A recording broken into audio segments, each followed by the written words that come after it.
My man Edward in the building. Make sure y'all hit that like button. How about them goddamn Eagles, man? Look, I told myself I wasn't gonna watch the game today. End up watching it anyway. How about them motherfucking Eagles? Shoot them boys out in Philly, man. Got the job done. We be there next year. I mean, right. Excuse me. Don't even worry about it. Excuse me. But yo,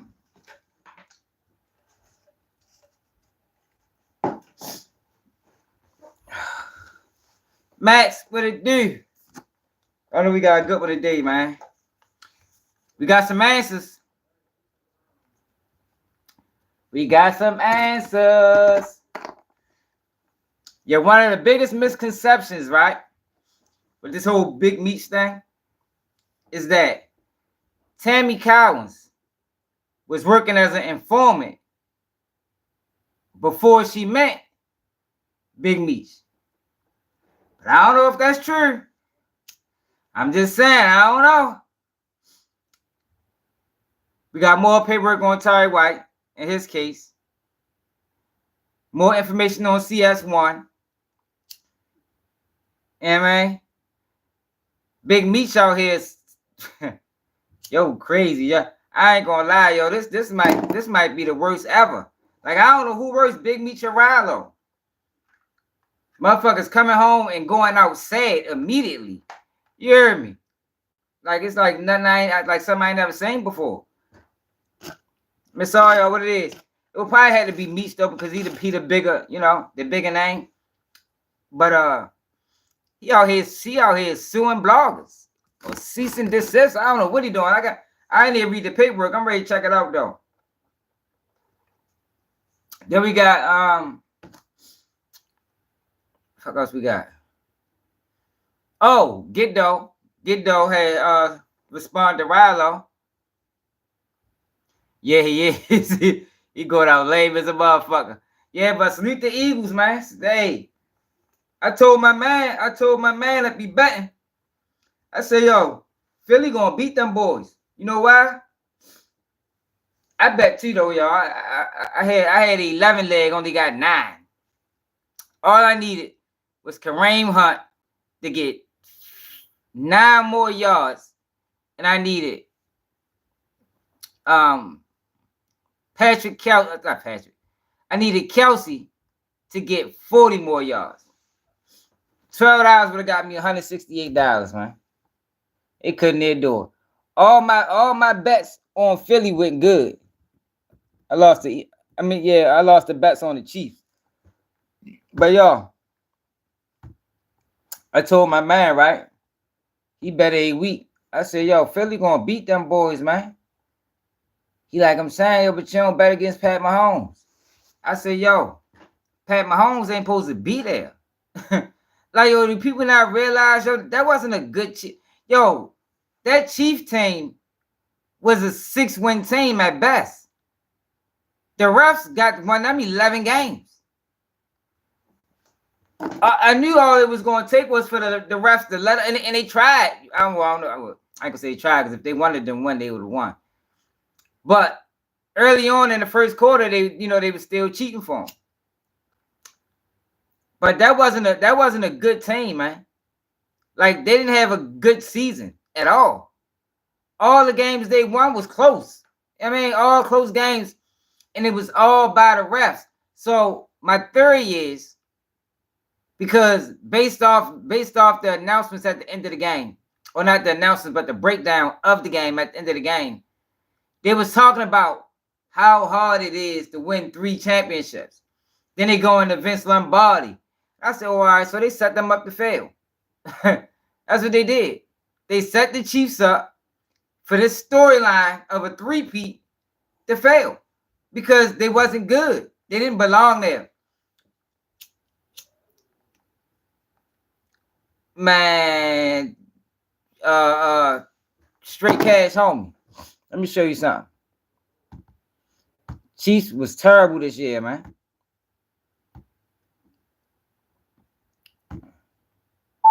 Kansas City Chiefs games. According to Kansascity.com, follow the Kansas City Chiefs versus Philadelphia Eagles Super Bowl 59 game as Patrick Mahomes. Majority of their games was close games. Majority of their games was close games. I'm not talking about the defense. I'm talking about a lot of their games could have went either way. Where the rest of their games at? That's the playoffs. All right, look. 24-23. They lost the first game of the season to the Jaguars. Not even nice. They beat the Bears. They lost to the Bears. Not even nice. They beat the Bengals by 1. Beat the Chargers by 7. 49ers by 10. Buccaneers by 6. Bills beat them. Raiders by 2. They beat the Browns. Beat the Steelers. Beat the Texans. Oh, no, that's the playoffs. God damn, hold on, we got to go back. Look, beat the Lions by 1. Ravens by 7. We know how that game went. Falcons by 5. They beat the Saints. Raiders by 7. Broncos by 2. Panthers by 3. Chargers by 2. Yo, the refs was the reason they was even in the playoffs, y'all. This was not a good team. This was not a good team at all. At all. They ain't deserve to be there. I don't give a fuck if they had the number 0 defense. The refs took them all the way through the playoffs. Look at, all the way through the season. All the way through the season, y'all.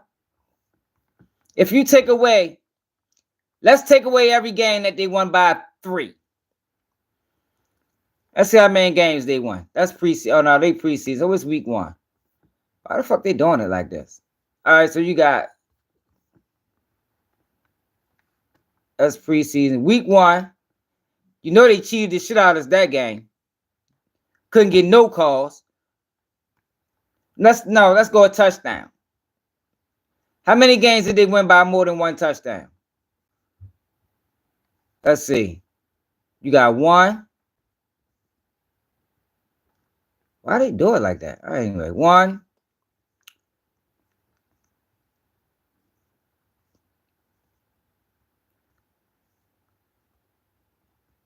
That didn't need by a touchdown.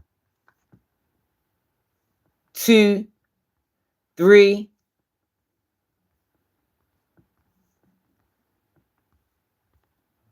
Fuck this shit do that. 4,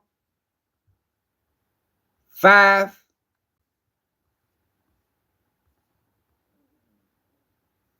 Yo, this is a 5-win team, man. They only beat 5 teams by more than a touchdown. And I say more than a touchdown because I'm saying 1 call could have changed that whole game. In them touchdown win games, 1 bad call could have changed that whole game. That team did not deserve to be there. They didn't deserve to be there, and it showed. That's why they got curb stomped the way they did. They got curb stomped today, man. They wasn't good enough. They shouldn't even have beat the Bills. Look, they beat the Bills by 3. Shouldn't even have won that game. What's up, Rob? Yeah, but I just wanted to show y'all that, y'all, because I really do think they set them up to fail. It was about the storyline of three-peating. The historic mark. The historic mark of three-peating. It never happened. It haven't happened since the Green Bay days. It was a great storyline. I'm happy they lost too.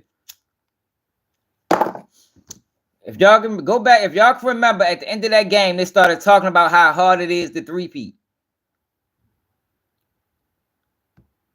And when the last time it was done. You know, they gotta create storylines, man. So that's what it was. They just wanted them to get there. Just to say they got there. Just to give people hope that they're gonna three-peat. But that shit wasn't never happening because they didn't deserve to be there.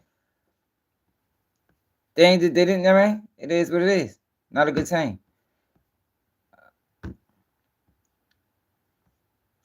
They just want a good team, yo. It's not that they were shaving number.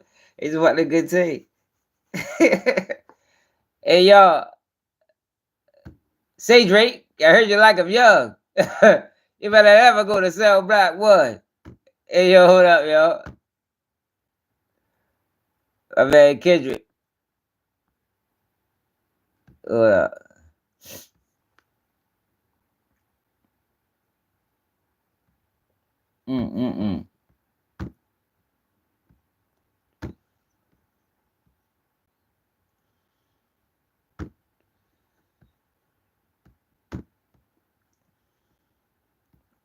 Everybody was wondering if he was going to do the song. They did that motherfucker too. Had a nice little build up to it. Hey, and this is the great American game. Hey, look, man, Drake might be suing everybody. I know he was mad as hell to hear them rap that song in the middle of the Man, I did. To hear everybody say A minor. Serena Williams. Then he had Serena out there crip walking. What the fuck? I want to perform their favorite song, but you know they love the suit. What song? Yeah, that song. Maybe I think about. Oh no. Maybe. I want to perform their favorite song. Now you got Skip Bayless talking nonsense. I'm not watching this halftime show. Out of respect for my brother, Lil Wayne. Come on now, man. Cut it out. Salute the Wayne, man. Look, yo. Look, why did they go back to this camera when he said A minor, y'all? You knew the whole crowd was gonna say that. Like that was strategic.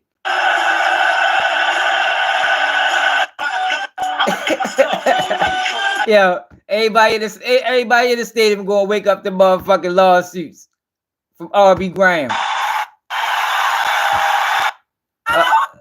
R.B. Graham gonna be on some bullshit this morning, man. I'm trying to tell you. Cease and desist, everything coming out.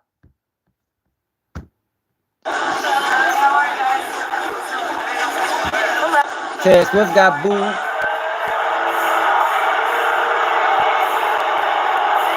Look.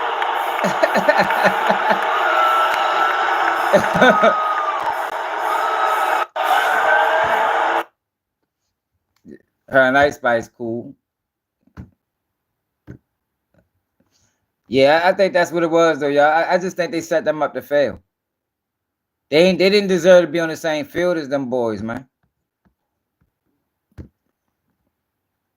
But all right, let's get to the business, man. So you got Big Meech, y'all. Big Meech is suing people. So this is from Doug Face. Can y'all see this?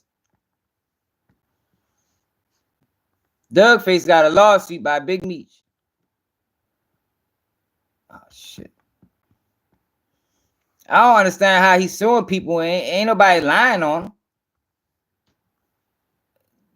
So it's from Wayne County Circuit Court, State of Michigan. Big Meech, Lord Meech, Street Lord Juan, Al Nuke, and others similarly suited versus Christopher, aka Dogface TV. Class action complaint for defamation, false light, and intentional infliction of emotional distress. Yo, Meech is going out sad, man. Man, that's what it looked like, Carl. Like he don't even realize he killed this. Like I don't think we ever seen a legacy die this fast. Like he killed this legacy. How long he been home? A week? Yeah, how the fuck? How long Meech been home, y'all? Like a week or two? It seemed like it. He could have been home no longer than a month.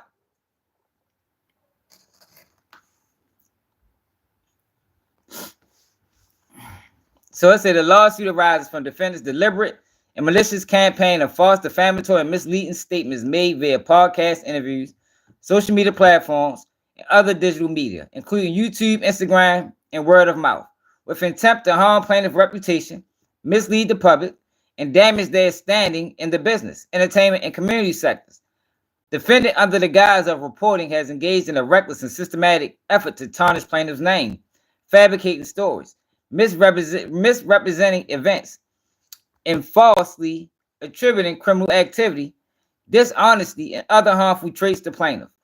3. Plaintiff well-respected figures in their respective industries have suffered irreparable reputational harm, financial losses, and severe emotional distress as a result of defendant's defamatory statements. Yo, this guy is crazy.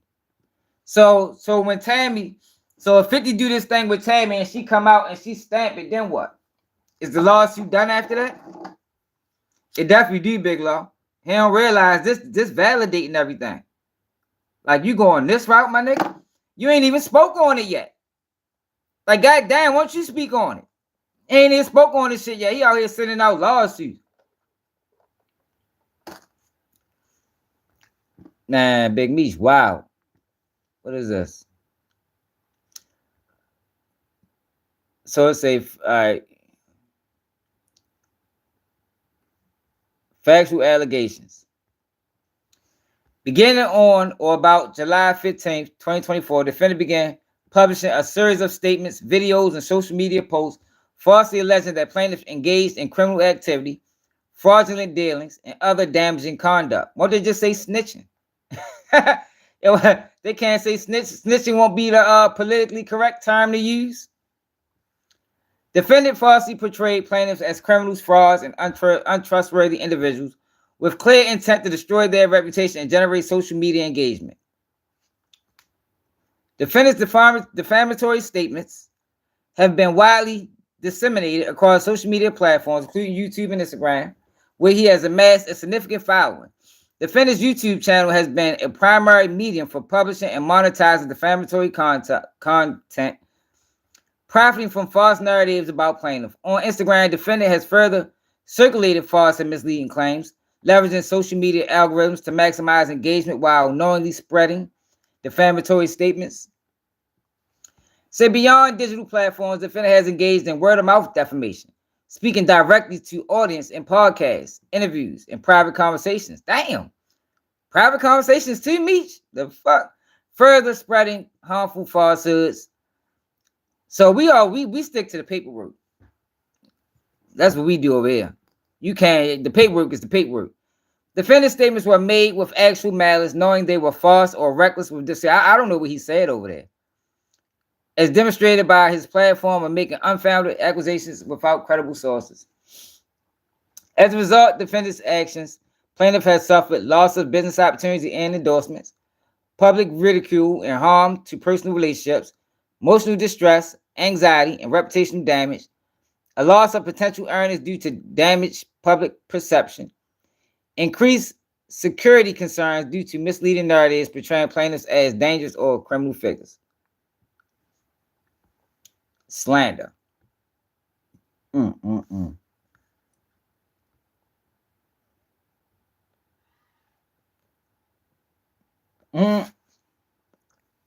He probably could. Yo, Meech going outside, yo. Yo, crazy.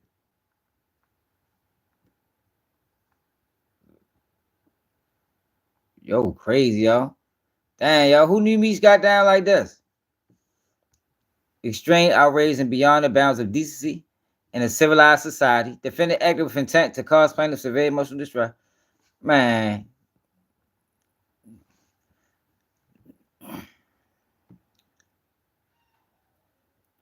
Yo, what the fuck is this? He's selling it for $10 million? Appearing damages to punish defendant and deter future malice defamation. A public retraction and formal apology issued by defendant on all media platforms where defamatory statements were made. A permanent injunction prohibiting defendant from making further defamatory statements about plaintiff.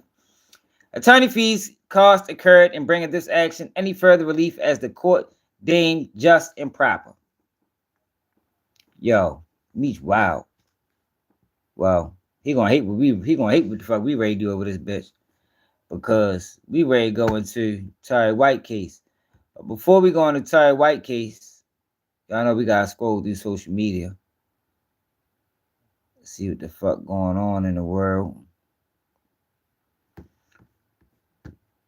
This time, everybody got some beef with academic. I don't got beef with dude. Yeah. I'm gonna call a spade, bro. Yeah. You know what I'm saying? And one thing I get personally offended by, bro, you got young kids that come from nothing, that change their family life, you know, that change their own life, that, you know, avoid death in jail through hip hop.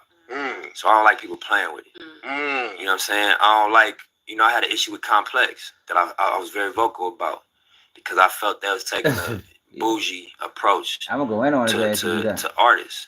We don't. My thing is like, you know, we sticking to the paperwork. Number one, only your parents could put their hands on you, right? Because they raised you, right? And they put the love in you. That's why only your parents. That's why you only respect an ass whooping from your mama or your daddy. Right. They did shit to balance that, fed you, clothed you, taught you right from wrong. So you're gonna take the discipline and the critique. So for me, it's like if you ain't come from hip hop culture, for real. If you don't come from where this thing started, if you don't come from the energy that created this thing, and that people are drawn to this thing because of, be careful how you critique this thing. I know, bro. No, that your shit opinion crazy. has not been validated. Yeah. You feel me? Yeah. It hasn't been validated. So when I hear somebody like dude, you know, saying things like for example, they said recently that 21 Savage said that he stopped buying jewelry. And that he gonna spend his money on investing. You know, that's a powerful message. It is. For somebody that people follow, and that's from a young generation. And academics criticized him. He said, I don't want to hear nothing but killing, and I'm about to kill the ops. And I don't want to hear that from 21 Savage. That shit right there get you fucked up. That's cool talk. That's cool talk. And we supposed to fuck niggas up for that. Period. We ain't supposed to be understanding. We supposed to catch you at Complex Con or wherever you at. And we supposed to spank you for that. And you supposed to learn I was wrong. We ain't supposed to do nothing you can't fix. We ain't supposed to take the overboard. We supposed to fuck you up for that. Because you gonna respect something. Yo, Nip was a real one, yo. Dang, yo, shit probably be a little different if Nip was around, man. That whole Cali politics and how they moving, that shit probably be different. You ain't gonna play with niggas like that. Yeah, he was, bro. Everybody got some beef with academic. I don't got beef with dude. I'm gonna call a spade, bro. You know what I'm saying? And one thing I get personally offended by, bro, you got young kids that come from nothing. Man, salute to Nipsey, man. Rest in peace to Nipsey Hussle, man. What the fuck is this? Hey y'all, Naya here with a poly alert for you. It looks like Washington is making moves that could hit your wallet. The Office of Management and Budget Director Russell Valley is wasting no time going after the Consumer Financial Protection Bureau, an agency designed to protect everyday people from being scammed by banks, credit card companies, and shady lenders. This past weekend, VOUT announced that he's cutting off the CFPB's funding and ordering employees to halt their investigations, supervision, and enforcement actions. That means any ongoing cases against predatory lenders or fraudulent financial schemes are put on hold immediately. Now, for those who may not know, the CFPB was created after the 2008 financial crisis to stop banks from taking advantage of consumers. Since then, it's returned over $21 billion to people who were cheated by Wall Street and other financial... What the fuck is this? Right from Petties. Y'all see Kanye talking about he ready to build his own city? Check Kanye City out. On the next way of living. These are these fully sustainable cities. This is like, it's like an iPhone, right? But we're God's iPhone. We're his favorite creation. For the past 10 years, Ye has spent over $100 million developing a new architectural language, investigating ways of living by removing the unnecessary and exposing the essential. Those years of research have culminated into Drome. I don't even know what this is. And Rome. Drome is a visionary city that is both 10,000 years in the past and 10,000 years in the future. A city that simulates its surroundings and becomes invisible. A city that can be anywhere. The homes are an extension of the landscape, and shelter is provided with the simplest form, a dome. A drome is an underground 8-acre space for one person, one family, or one function. The dromes make up a 5,000-acre town organized in a vortex, sloping towards a central biopond, part of a... I don't even know what the fuck that shit is, man. But Kanye supposed to be developing a new architectural language called Drome. home in Rome. Whatever the fuck that is. Yo, look at this video. Yo, look at this shit. Yo, this is fucking crazy, yo. Look at this kid, man. The mother turned the internet off on him, and look what the fuck yo did. Internet not working. The same reason you're not working. Did you turn off the internet? Maybe. Turn it back on now. No. Turn back on the freaking internet. No. Mom. No. You better turn back on that freaking internet right now. Locking the door. Open up! No. I was just about to start a new game! My friends are wondering where I went! Oh, I'm sure. You already embarrassed the crap out of me. Now you're gonna pull me away for Call of Duty. Open this damn door! Oh! You said a no-no word! I'm an adult. I can say what I want. Let me in this house!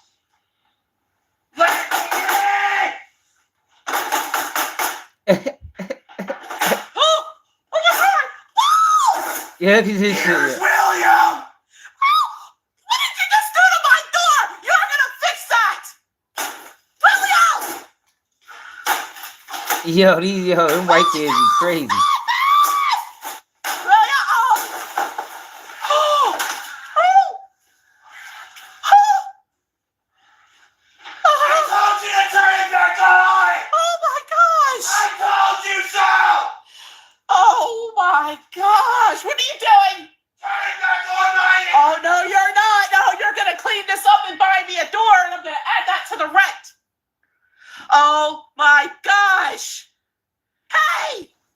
Hey yo, that yo what play about that motherfucker internet boy. Hey, god damn.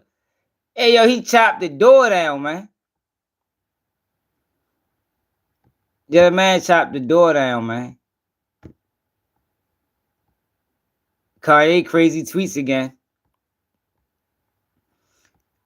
Needs to scream free puff. Kendrick Lamar needs to scream free puff from the Super Bowl stage. And we all know why. And I'm going to respectfully leave it light. Just like that. But that's the hypocrisy. One nigga's in jail and the other nigga is set at the Super Bowl. He talking about because Drake said Kendrick beat his girl.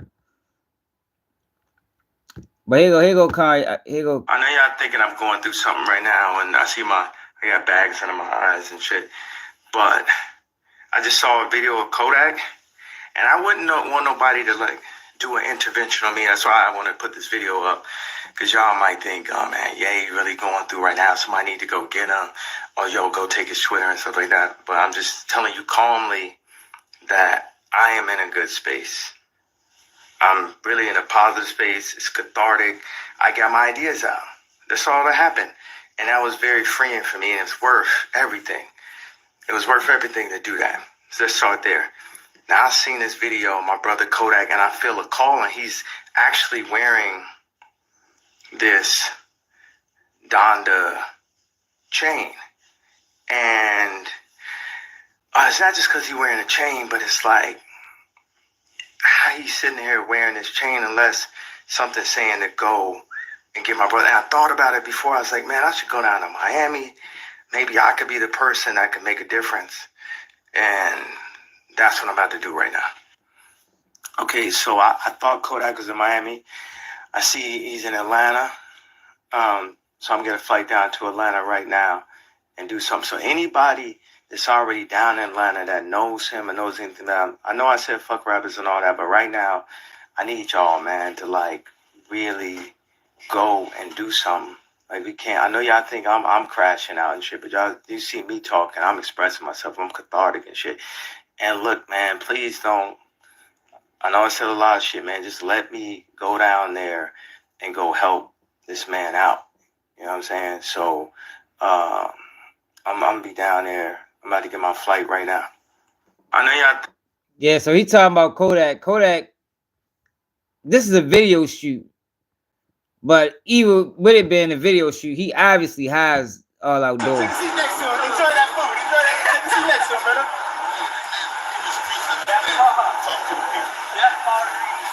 Okay. Now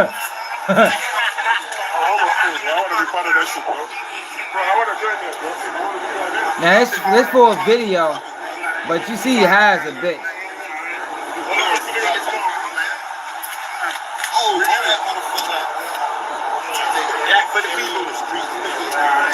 What that be fucking with that fly guy I heard? I don't know how true it is. Boy, you want something, though? Tell them what's going on. Tell them like, man, what the hell going on?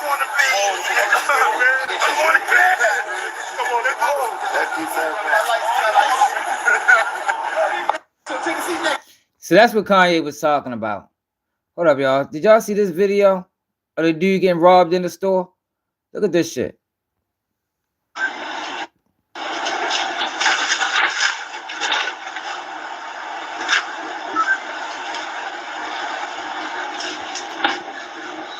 Look at this shit, y'all. Hey, man, that's my gun, man. Get my pistol back, bro. Don't do me like that, dog. Hey, come on, bro. Bro, come on, man. Don't do me like that, dog. Hey, y'all don't do me like that, bro. Hey, come on, dog. No, this is in Mississippi. Hey, bro, hey, don't do me like that, bro. Hey, that was wrong, bro. Nah.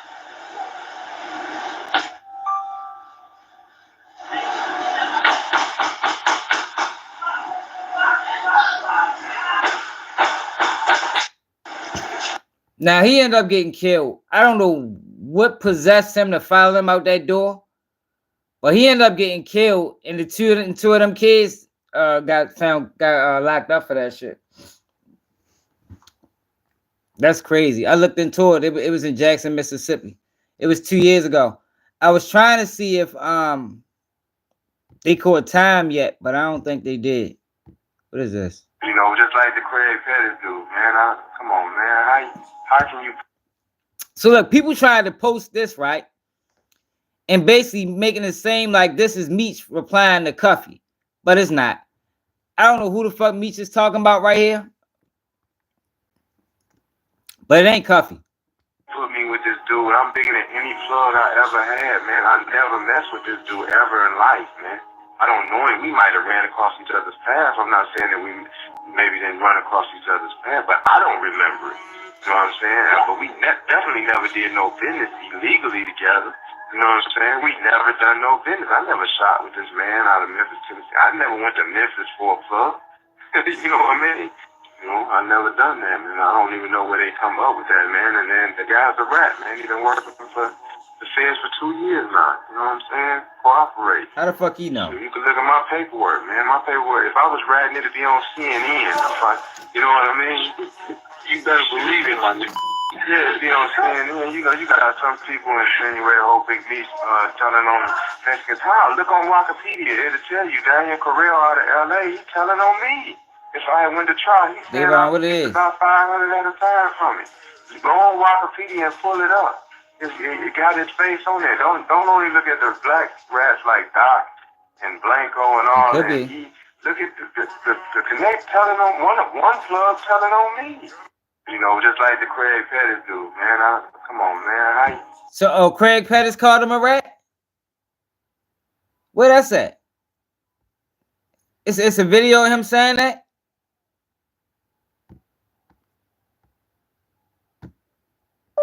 Craig Pettis, Big Meech.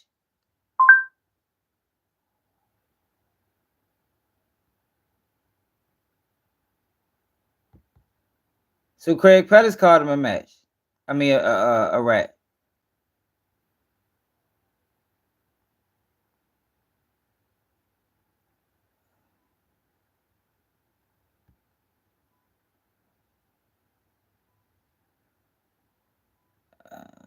He must have called him that shit to his face.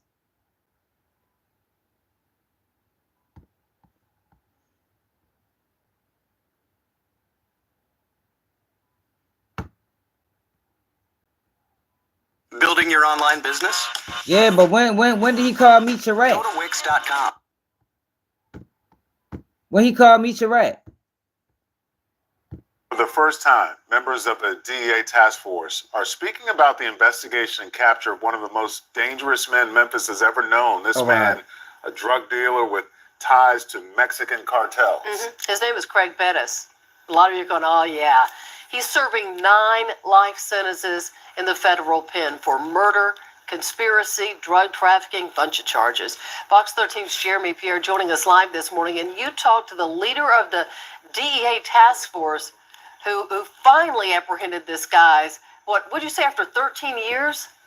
Yeah, but while he was speaking 13 on him. years, but 8 years for sure, fully concentrating on Craig Pettis and his operation. Now we're talking about a very dangerous man, Craig Pettis. Now this DEA task force leader went into detail as to how much Craig Pettis would pay to have someone killed, and what year Craig Pettis got locked up? How taking Pettis off the streets interrupted an international drug trafficking operation.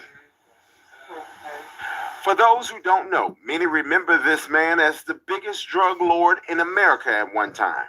And he took that route that a lot of these guys do and became one of the biggest drug dealers connected to that cartel in Mexico. His name is Craig Pettis. Former DEA agent Abe Cowins says at one point in time, he was the biggest drug trafficker DJ Paul, in America, based right here in Memphis. 2001 is when I began the investigation on him, realizing how big, significant of a target he was in this area.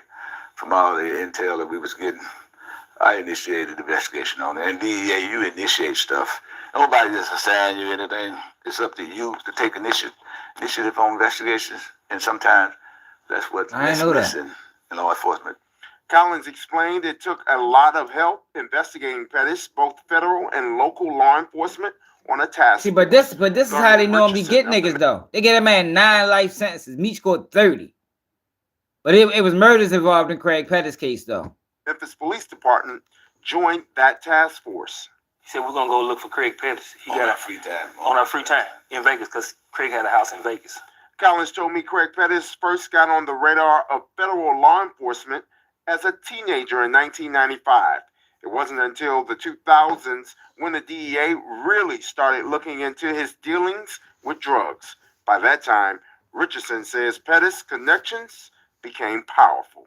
You know, once he actually was a fugitive and he set up shop in Mexico, and he had a direct connect with Edgar Valdez Villarreal, which is AKA La Barbie, and El Chapo. Now he's not just feeding Memphis, he's feeding Dallas, he's feeding South Carolina, he's feeding Atlanta, he's feeding South Mississippi, he's feeding Alabama, he's feeding states. Collins details the capture of Pettis and the teamwork of the task force in a newly released book titled Gladiators. Unbeknownst to us, even then, this guy was already in Mexico. I just didn't know it. So if you go through the book, you will see it was just at a certain point that we realized that he was no longer in the U.S. He was actually in Acapulco, Mexico City. He had places all throughout the country of Mexico. We had protected by some of the corrupt officials there.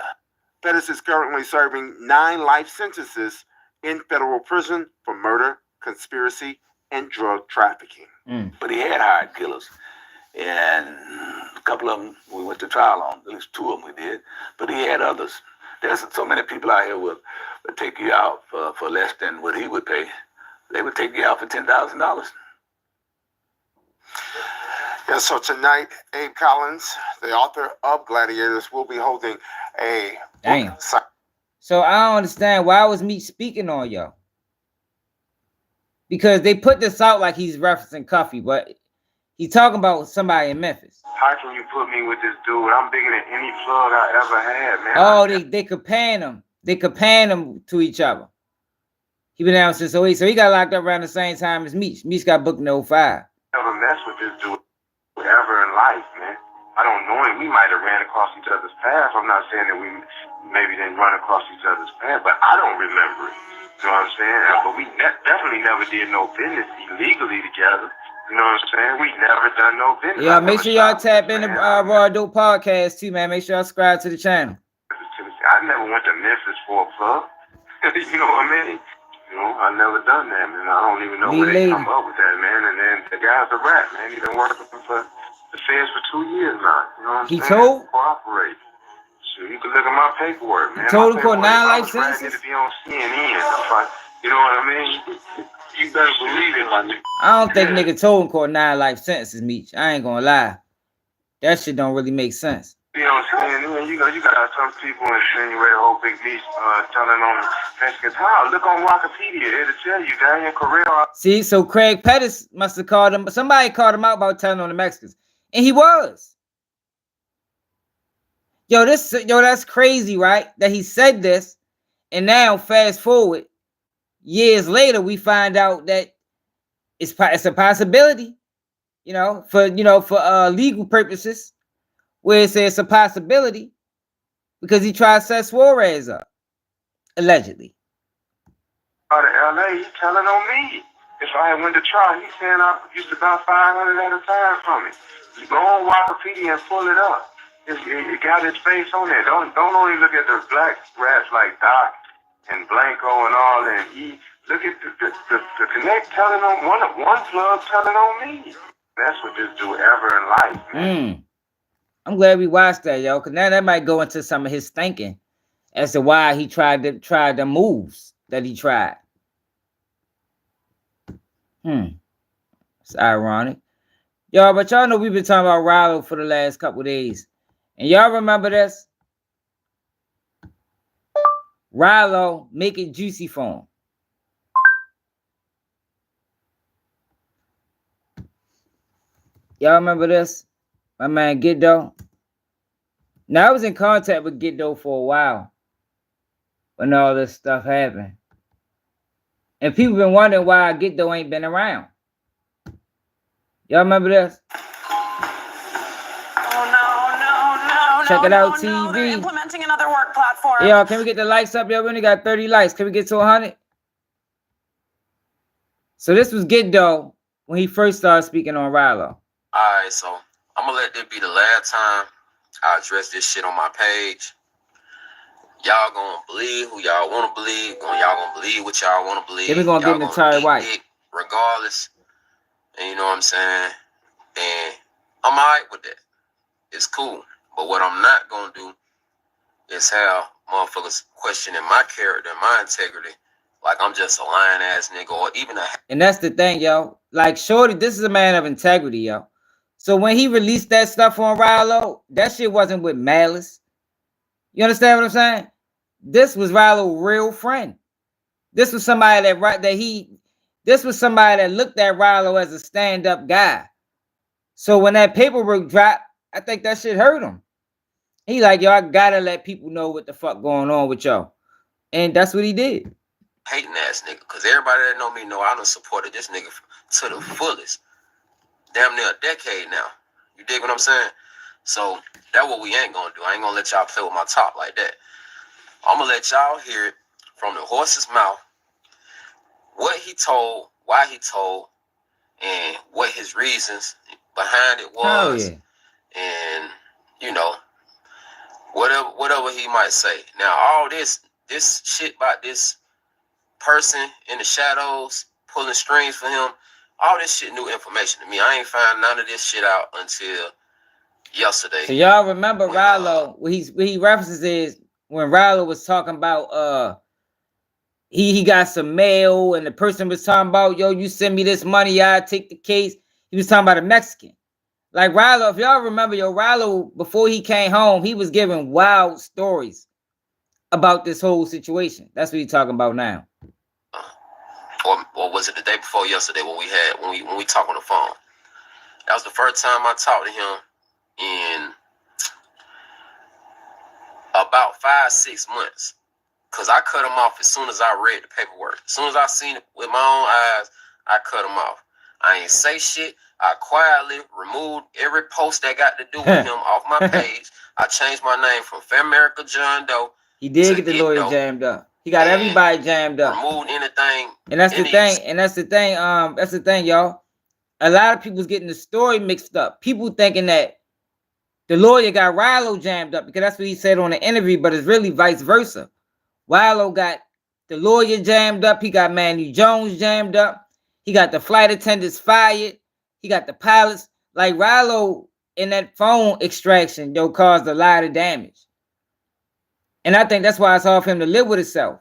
It bothers him because he know what he did. He just thought that we wasn't going to know.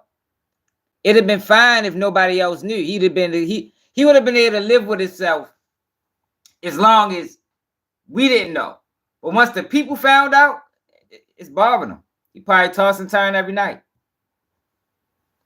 Probably wish he never did it, but it's too late. Existence of this nigga. I didn't say shit to nobody. I didn't pull up on nobody and goddamn spray this nigga name. None of that. If certain people ask me about him, I would say, oh yeah, he doing good. If other people who I know in the mix who deserve to know what's going on ask me about him, I would say, hey man, home ain't right. Them knowing me and knowing my character, they took it at face value. I never had to show nobody shit. Even though I know the rules. I didn't have the paperwork at the time. Man, what, Frank? I got the paperwork during Ramadan. I wasn't going to disturb the brother's fast, so I wasn't going to put it out there. And even then, I didn't put that paperwork out there. What happened was somebody said, free Ralo in my comments. And I simply replied, no, they can keep the rats. The blog screenshotted it, posted it. It went viral. Now you got all kind of strangers and dick eaters in my comments talking about, where the paperwork, where the paperwork. I rode around the city for 2 days showing anybody who wanted to see the paperwork. You dig what I'm saying? I rode around showing niggas. I still didn't post this nigga shit on the internet. You dig what I'm saying? I pushed up on people. A lot of people y'all know, real well-known people, real megastar rappers. I pushed up on these niggas personally. The ones who are street niggas. See, yo, that's what I'm saying. Like, yo, and this why, like, you can tell this is not coming from hate. Like, you can tell when a person hating and when they envious. This coming from love. This coming from being, like, shocked. That's why I always took your story as credible, even before I even looked into it myself. You can tell a slime ball when you see one. Shorty ain't no slime ball, man. I pushed up on them personally and pulled their coat. You dig what I'm saying? Not no sideline shit, not no straight bullets. I pushed up on them in person, showed them what I had, and it was on them whatever they decided to do after that. You dig what I'm saying? But you can't say a nigga didn't tell you. Yeah, I pushed up on several people personally. I never blasted him publicly. What I say in my comments, I'm entitled to say. I said, nah, keep the rats. You can take with that what you make. You dig what I'm saying? But at the end of the day, y'all not gonna twist the narrative like, oh, they must have fell out or something. Why he lying on Shouter? Everybody that know me know I'm a man of honor, man. I'm a man of integrity. You dig what I'm saying? I'm a business owner. I'm a family man. I'm a father. I'm not with none of that sucker shit, none of that internet shit, none of that. Only reason this shit getting brought to the internet is because it been brought to me on the internet. Everybody else that know, I pushed up on niggas personally and showed them. And before I had it, I pushed up on niggas personally and told them. I said, hey, I seen it with my own eyes. They said, no, that's all I need to know. If you say you seen it, I know it's true. See, yo. So anyway, everybody ain't got that type of credibility. You know what I mean? Just take your word for it. That's how you know Shorty a man of honor. Whenever people will just believe you just off your word, that Shorty got a clean resume. His word good. You ain't gotta question him. Like I said, I'm gonna keep this. You don't hear too much of that these days, man. We ain't got too much of that on this internet right now. You know, I'm already been talking about 4 minutes. I'm gonna let Shouty tell y'all out his own mouth what he did. And then after that, I don't want to hear nothing else about it, man. Like, you know what I'm saying? My life about to go on back to normal. Everybody who jumped on following me, but thinking y'all gonna get tea every day like I'm just a gossiping ass nigga. I don't post nothing but positive shit on my page. If you scroll down my page, you ain't gonna see nothing but me promote my businesses or me with my kids. You dig what I'm saying? I done did my time. I done did my time in the streets and I done did my time in the chain gang. If the shit that y'all niggas This the guy, this Geto, he the one out of Ralo. I don't want to be there. He spoke again today. What is quite the I just want to give people a history file, take it back to what he said today. That's all. Amount of money off my business ventures than I was making in the streets. It's the same shit. It's just a different hustle, man. Y'all niggas better open and expand y'all mind up to some different shit, man, and stop doing this endless cycle of black crime. That's what y'all glorify. Y'all glorify this shit. Y'all vilify real niggas and y'all glorify suckers who portray to be real niggas. But anyway, man, peace and blessings to all. I'm gonna let Shouty do the talking. That make me feel good. Just hearing your voice, bitch. I still love you. Alhamdulillah. You know, I can't complain.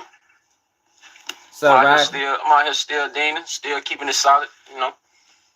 I like that. You're supposed to forever do that, Jay.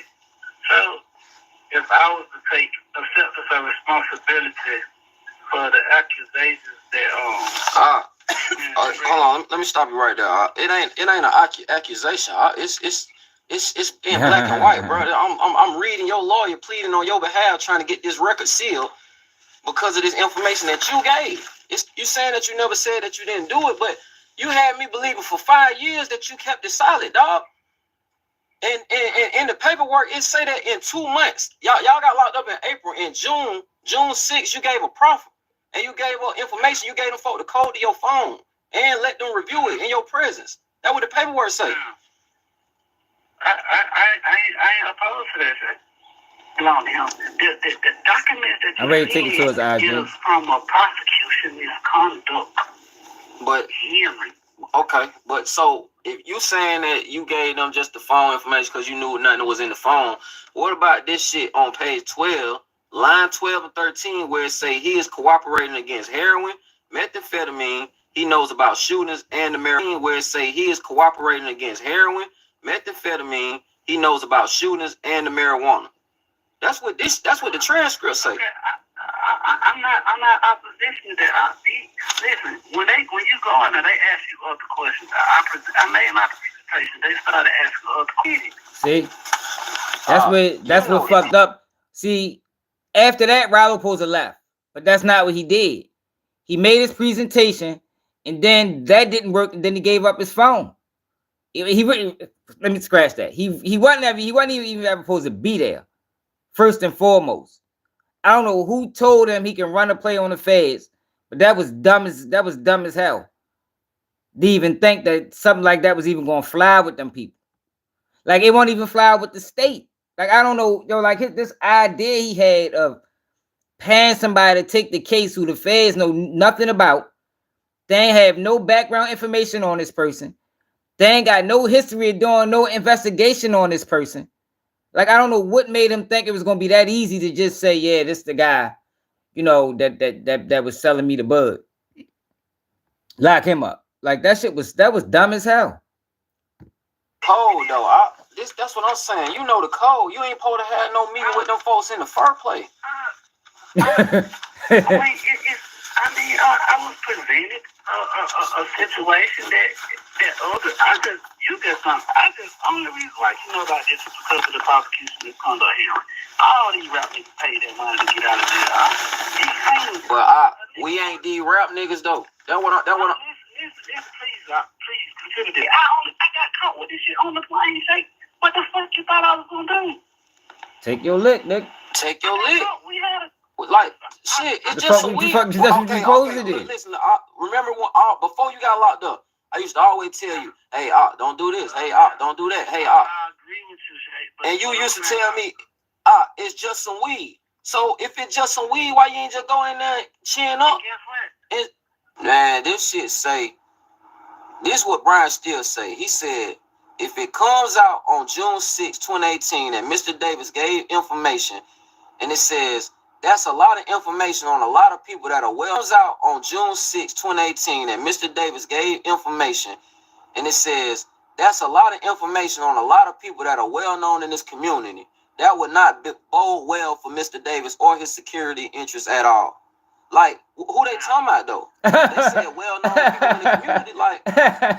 What the fuck they talking about? They talking about the people who I had to make it look juicy for them. I had to act like these people was always my people. However, so many people.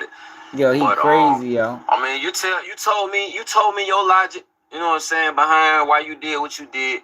So at the very least, I can respect you, at least coming clean to me. But my thing is, bro, you had me in the blind 5 years behind this shit. Like, this shit, man, that shit. Exactly, that shit Brody. That's all I'm saying. Live with it. Never would have expected that from you, man. Like, at all. You feel me? Look, I'm gonna tell you I'm sorry, bro. I'm a Muslim first. I'm gonna tell you I'm sorry, bro. But honestly, I didn't even think this was gonna ever come up. Look, that's all he was caring about. Like, that is a slimy individual. Just like Meech. Like slime balls. They do all this bullshit in the dark. And long as it don't come out, they come out and blend in with everybody, act like it never happened. No, man, that's phony, man. That's not real, Ralo. What the hell is like? Why is you mad? Like, why would you be mad? Man, this what got me out. You had me believing for 5 years that you just kept it solid, that you ain't that you didn't cooperate. Nah, you know what I'm saying? All that's still cooperation. Whether you was working the move or not, it's still cooperation. But my thing is, you telling Queen, but you running shit across her, but you ain't even asked me. Like, no, like I would have told you, hey, boy, do not do that. I would have told you, regardless of what it would have benefited or whatever. Man, everybody know what they sign up for when they in this lifestyle, bro. A nigga just gotta take their lick. They gotta eat that. You feel me? It ain't like y'all niggas was facing no life sentence type shit. I'm eating it, baby. I'll show you that. And then guess what I'm gonna do? I'm gonna keep the motions on you. I'm gonna get everything unsealed for you. And he still ain't done that. He still ain't get everything unsealed. Then Geto dropped the song. Hold on. He dropped the song when oh, it's John Doe. That's what it is. I thought it was Geto. Your song was hard as a bitch. Stuck at the DMV, and I think I'm late on my car insurance. Good thing the General gives you can hear the flexible payment options. Man, you can hear them. See, y'all, I don't think a lot of people, yo, when somebody you got respect for and love for go out like this, yo, that shit hurt people. Like, for the people that don't know, like, yo, that is a devastating feeling with somebody that you had utmost respect for cross these lines. You know, because you're supposed to know the rules. Everybody knows the rules, man.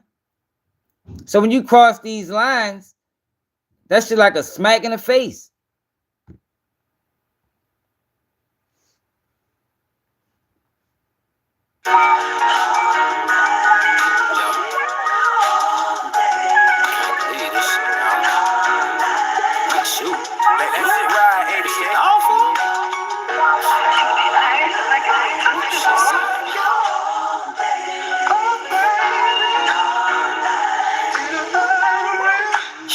I can't believe that nigga told. Never thought he would be the one to fold. Who knew Mr. Foxwell would be the one to sell his soul? That shit cold. I guess I must be really getting old. Cause these new age street niggas see rats and they condone it. And I grew up in the time where gangsters kept their mouths closed. I caught a 10-year bid for robbery at 16 years old. I was the youngest on my case. I took my lick and came back home. Real alto, baby, went away legit and came back grown. And that's the shit I be saying. Like, yo, people do their time, yo. Like, you motherfuckers out here breaking the rules and cutting little side deals while everybody else, other people doing their time. Back home, real alto, baby, went away legit and came back grown. I guess shit ain't the same though. In a world full of Samuel L. Jacksons, I'm just like Django. It's hard to see niggas' true colors, they just like rainbows. Niggas are 6'9", they whole gang, put them in chains and won't end up with their brains blown down. How the fuck we let it come to this? I thought to get out of jail free card with some monopoly shit. I grew up on no murder, niggas will pop your top if you snitch. But I guess these days you can kill a broke rat, but not if he rich. Damn. Shit crazy, like. If you a lame or a nigga nobody don't fuck with and you tell, everybody gonna drag you. If you a rich nigga when you popular, they let it slide. Damn, that shit sell. That nigga gave him profit before he even tried to get bail. All the gangsta shit you do in the street go away when you tell. What about your Kodak business? All you cared about was yourself. You ain't even make sure them boys was straight. You ain't send them no help. What the fuck type of nigga is you? You let your cameraman go down for some shit he ain't even do. That nigga ain't never been to jail before, but he kept it true. How the fuck you gon' let a civilian keep it realer than you? And you let your bitch go down too. She was your partner, whole first. Cross your mans out by some pussy and did your work. That's a red flag. Red flag. Yo, what I tell y'all? He was dealing with his main girl. That is a red flag. Yo, men that move like that be rats. How many times I told y'all that, man? How many times I told y'all about the characteristics of a rat? They be the same dude trying to talk to your girl behind your back. See? They should have known he was a rat when he did that. That's why and this is why I be having these conversations, man, because you can spot these people. You can spot them, man, way before they put you in this type of situation. That was a red flag. They're supposed to separate it right then and there. In the jail before, but he kept it true. How the fuck you gon' let a civilian keep it realer than you? And you let your bitch go down too. She was your partner, whole first. Cross your mans out by some pussy and did your baby mama work. These hoes are fuck they sister, baby daddy just for a purse. I guess y'all sister wives for real now. Know that shit gotta hurt. I was the only one around with my own and care what he had. Tried to warn him about the fence, he ain't listen to me too bad. Nigga manipulated everybody around him and now he mad. Cause I found out that he ate the cheese. Nigga, you went out sad.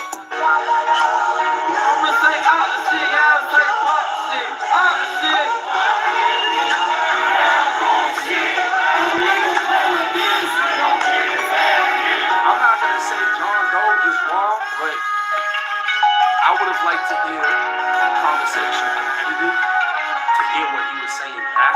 I hope not. My thing is, and I know it's something that I've indicated that if I was to take a sense of some responsibility for the accusations that hold on, let me stop you right there. It ain't an accusation. It's in black and white, bro. I'm reading your lawyer pleading on your behalf, trying to get this record sealed because of this information that you gave. It's not an accusation. Yeah, but this is your real friend, man. Like Ralo don't have a lot of his real friends around him no more. Like a lot of his real friends are gone. He don't them guys ain't around. You listen, let me tell you something. You saying that you never I'm gonna let you talk, but you lying. That's what I'm saying. You saying that you never said that you didn't do it, but you had me believing for 5 years that you kept it solid, dog. And in the paperwork, it said that in 2 months. Y'all got locked up in April. In June 6th, you gave a profit. And you gave them information. You gave the fuck the code to your phone. And let them review it in your presence. That's what the paperwork say.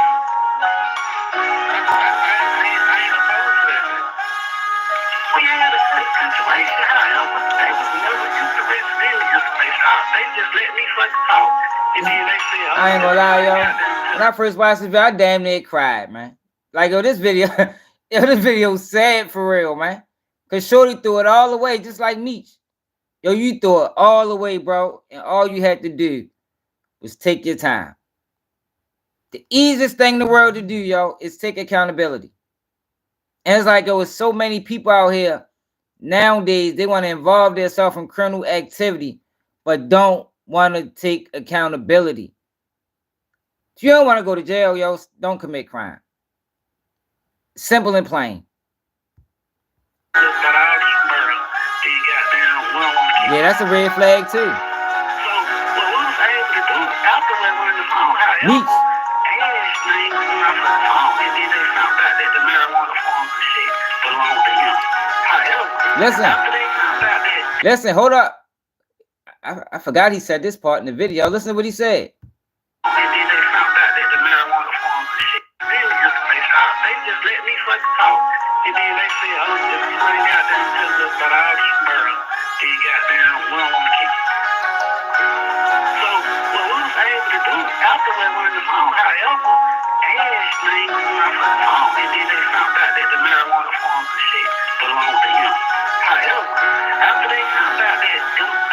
blown him.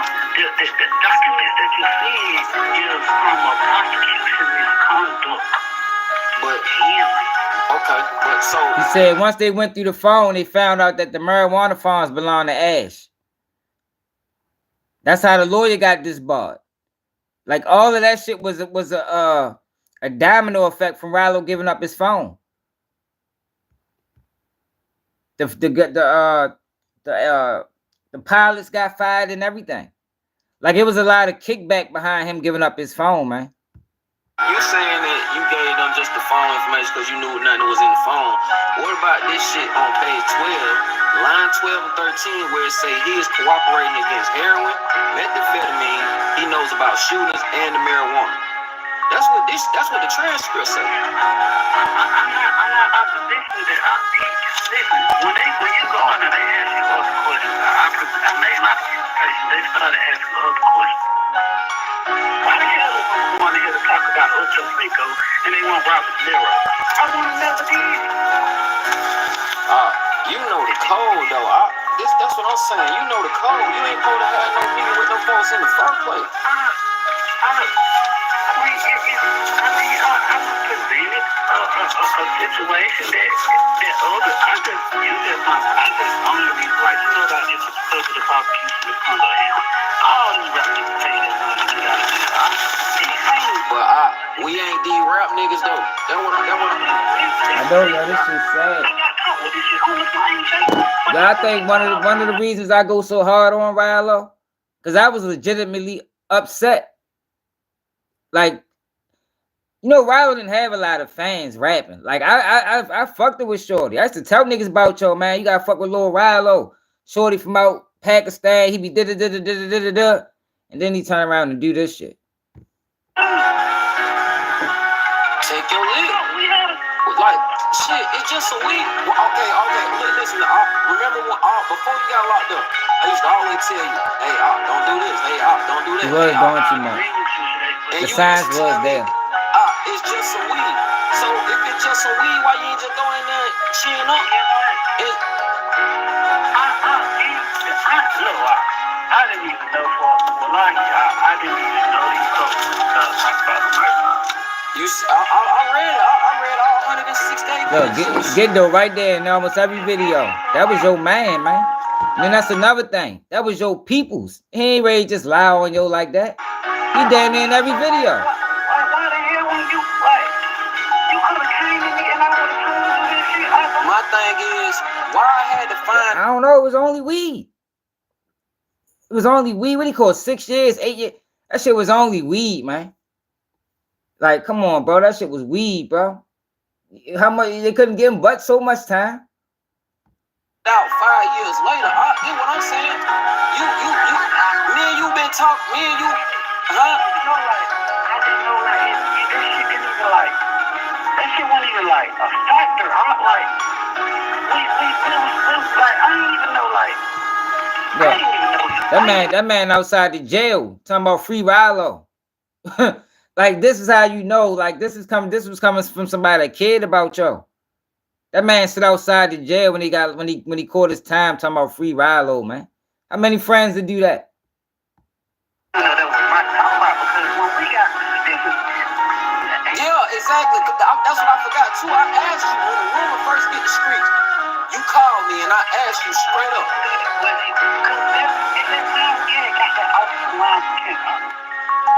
Man, this shit say, this what Brian still say. He said, if it comes out on June 6, 2018 that Mr. Davis gave information, and it says, that's a lot of information on a lot of people that are well known in this community, that would not bode well for Mr. Davis or his security interests at all. Like, who they talking about though? They say well-known people in the community, like, they talk about the people who, I had to make it look juicy, bro. Damn, man. Shout out Geto, man. All right, so Geto is back, y'all. Geto was gone for a while. He deactivated his goddamn social media. I couldn't find him. I think this is the page I hollered at you on. Yeah, hell yeah. See, this how I know I was on point with the shit I was saying. You see what I'm saying? Like, this is the things people don't know. I was in contact with Geto when all this was going on. I think he shared my video. Matter of fact, right here. Mention you in their story. All facts.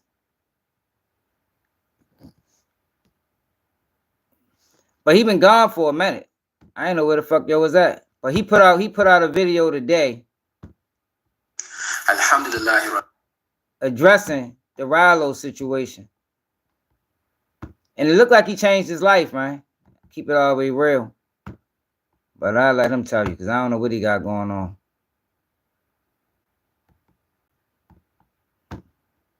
Alhamdulillah Rabbil Alameen wa salatu wa salamu ala nabiyyina Muhammadin wa alihi wa sahbihi ajma'in. Hold up. Now, does anybody speak Arabic? Because I don't know what all this Arabic stuff mean. But he gonna speak English. He gonna speak English too. Alhamdulillah Rabbil Alameen wa salatu wa salamu ala nabiyyina Muhammadin wa alihi wa sahbihi ajma'in. Amma ba'd. It's recently come to my attention that my name has been mentioned by a certain individual on a popular podcast in regards to some statements that I made concerning this individual a couple years ago. And I've been asked by a few different platforms to comment on some statements that were made about me in this podcast. All right. So First and foremost, I'm in an entirely different space in my life right now. I've made Hijra and I'm currently living overseas in a Muslim country and studying with the students of knowledge under the guidance of the scholars and striving to finish learning Arabic and continue my studies on Aqidah and Minhaj so I can practice my religion with the proper understanding. And although there's a lot that I could say in defense of the truth, under the advisement of Sheikh Abdul Aziz Ali Musa Hafidhullah, who's a student of Sheikh Imam Abdul Aziz bin Baz Rahimahullah and Sheikh Saleh Al Fawzan Hafidhullah, I won't be making any more statements or comments concerning this individual or his situation. Sheikh Hafizullah's exact words were La tata'amal hadha rajul aslan, meaning don't even deal with this man at all. This person is still an open sinner, and until he rectifies his affairs, I'm advised not to speak to him or about him.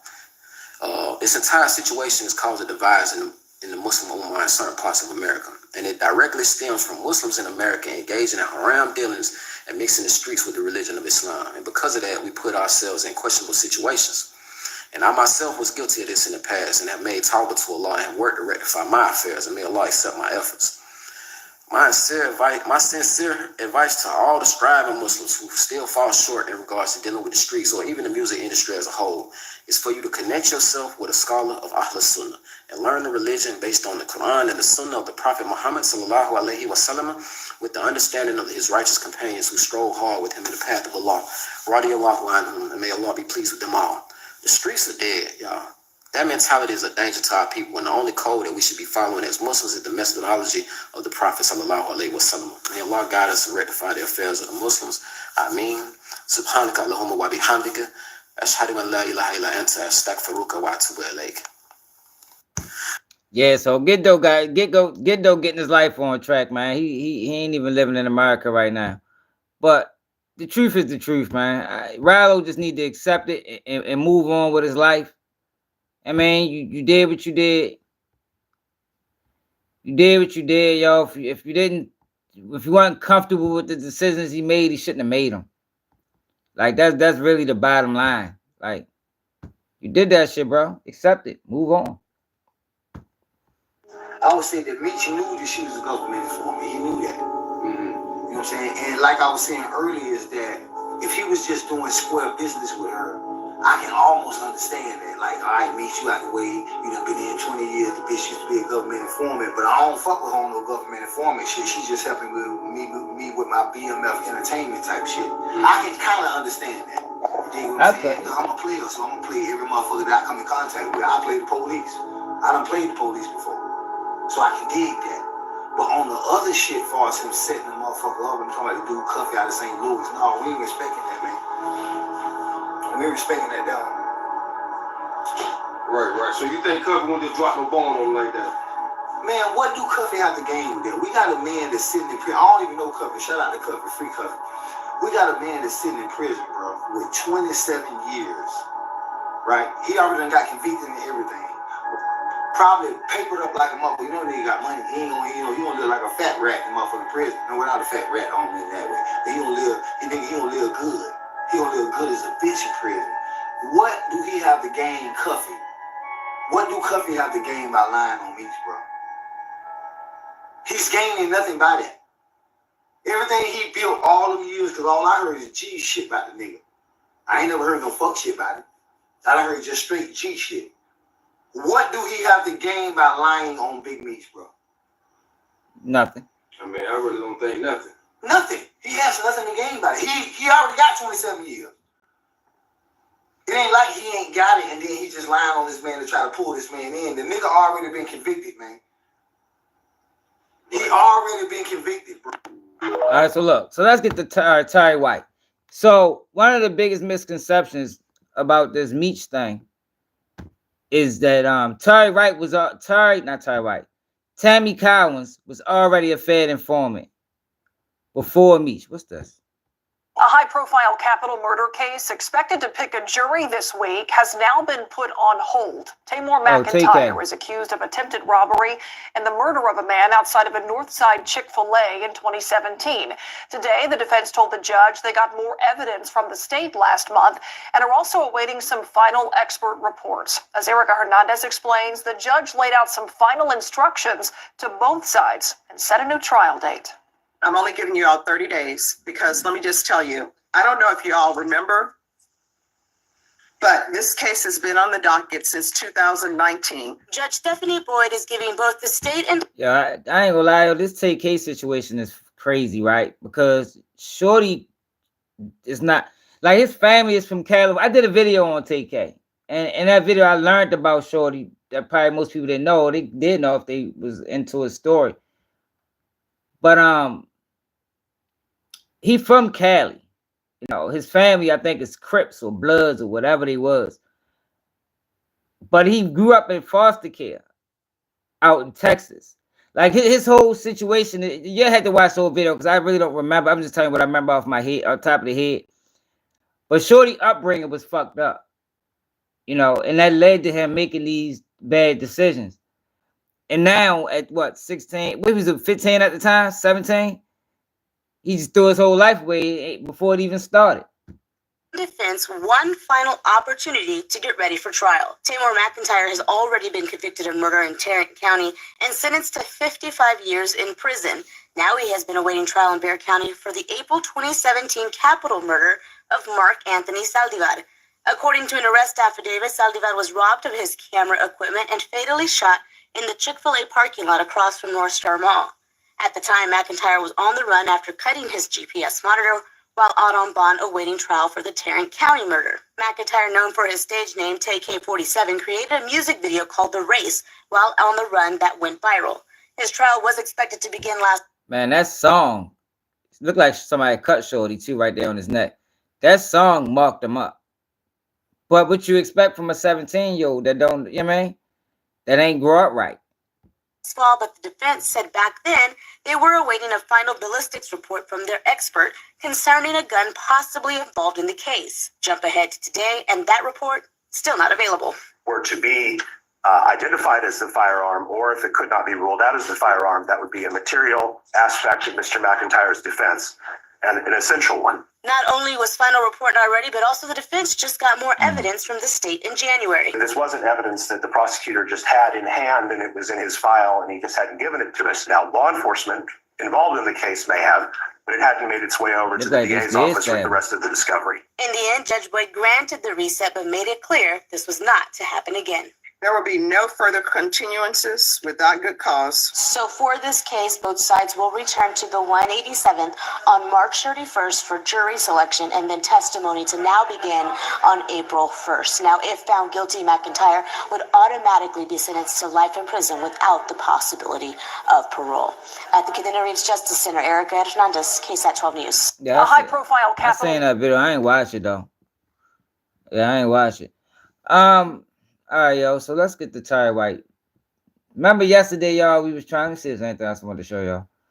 Yesterday, we was trying to get to the bottom of Tery White and this whole Big Meech and Tammy Cowens and a lot of people thinks that Tammy was already working as a Fed informant. So a lot of people think. But let's find out for certain. Hold up.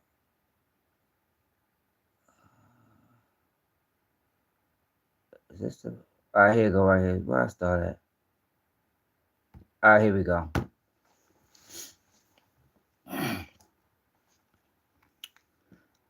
So y'all, this is Tery White's paperwork. Tery White was arrested while Meech, he got booked at 09. What's up, Chelsea? What's up, Infamous? He got booked in 09. And we know that's what? Right after Meech got sentenced. So comes now the defendant Tery White and hereby files this brief support of motion to suppress based on illegal arrest.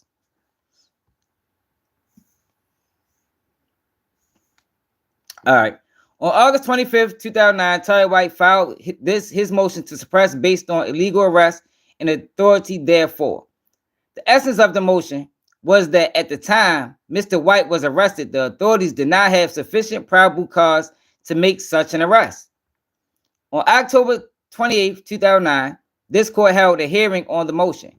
Witnesses that testified for the government were task force officers Bobby Joe Prater, T9, and Billy Wade Walker, T131. According to task force officers, what was known prior to Mr. White's arrest was as follows. Yo, I found out if allegedly, and I think this is a strong possibility, that Big Meech set him up through Tammy Cowins. But I'm going to show y'all why I don't think he got a time cut for this. For one, Tery White didn't get a lot of time. It was only weed. Like Ralo said, he only caught 10 years. I think he home now. And he also ended up ratting.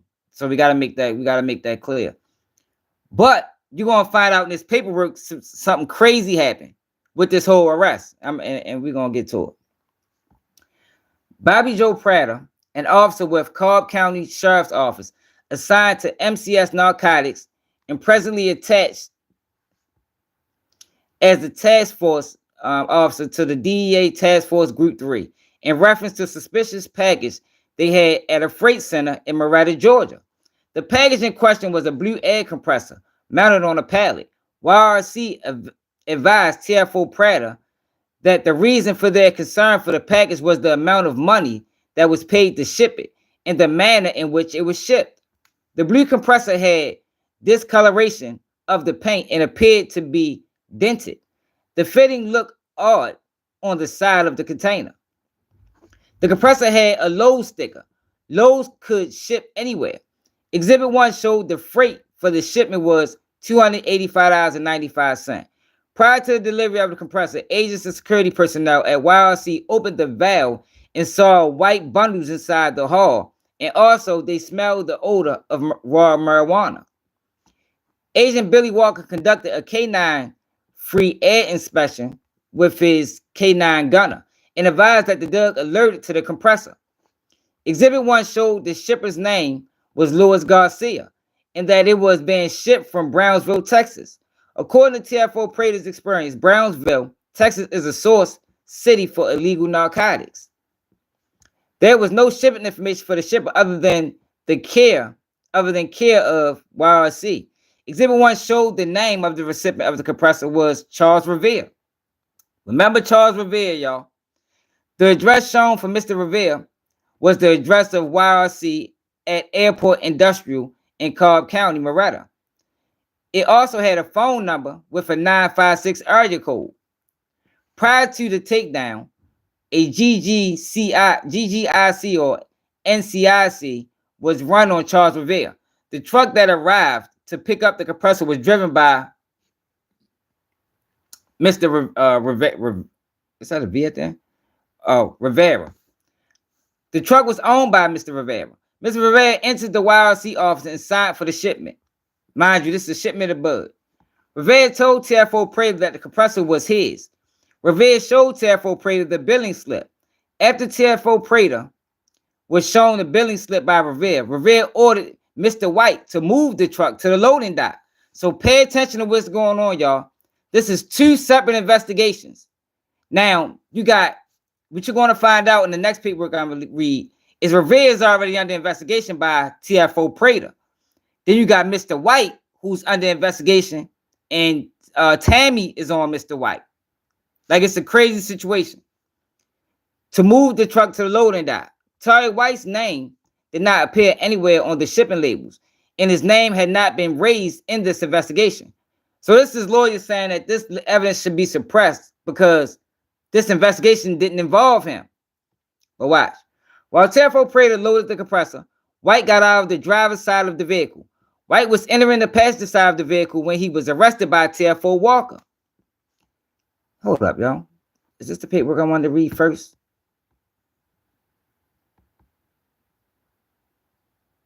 I guess it is. TFO Prater had decided that whomever came to get the compressor, if the facts led that they needed to be arrested, would be arrested. There were no other facts to support probable cause, no knowledge of Tery White. His name was not run prior to his arrest, and there was no information regarding his prior criminal history. Tery White was ordered to the ground by TFO Walker. He complied. TFO Walker searched Mr. White's person and retrieved a piece of paper. He also retrieved $507 out of Mr. White's pocket. Lastly, it was unclear whether a cell phone was taken off his person or whether it was in the vehicle. The officers involved in the seizure and arrest were unaware that Agent Jack Harvey of the DEA was conducting a separate investigation of Tery White. So this is why I don't think he got... So let me try to explain this to people. You got Jack Harvey and Tammy Cowins investigating Tery White, but they didn't arrest Tery White. Tery White got caught up in a whole nother indictment of Mr. Revere. Crazy situation, right? What's the odds of that happening? What's the odds of that happening? Both of these guys are under investigation, but the detectives that's investigating both of them don't know. I guess that is the right paperwork. I think that's why Meech ain't getting no time cut.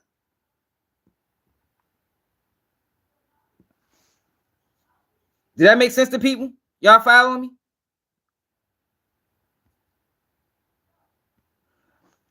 The Fourth Amendment to the United States Constitution guarantees that the right of people to be secure in their persons, houses, papers, and effects against unreasonable searches and seizures and shall not be violated. All right, let's go right here. In the present case, while authorities may have had sufficient reasonable suspicion for a Tery stop or a Tery type stop, they did not have probable cause for arrest. They did not, however, proceed with Tery type investigation. Instead, they arrested Mr. White. So what this lawyer is saying, this evidence should be suppressed because, for one, he wasn't even a target in the investigation. Mr. Revere was. And they had no reason to even search him because he wasn't the target of the investigation. Remember, at this time, they didn't know that Tery White was already under investigation and was already being lined up by Tammy Cowins.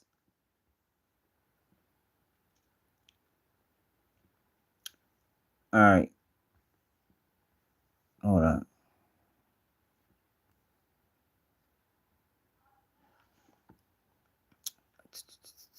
All right. The recipient of the compressor, as shown on all paperwork, was Charles Revere.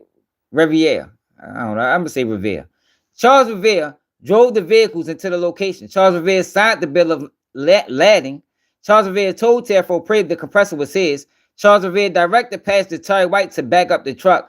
Thereafter, Tery White was in the process of returning to the passenger seat when he was arrested. Objectively, there was no probable cause as the facts and circumstances within the knowledge of the officers was insufficient to form a belief that Mr. White had committed or was committing a crime. At best, what they had was evidence or great suspicion that the compressor contained marijuana and Tery White was merely present.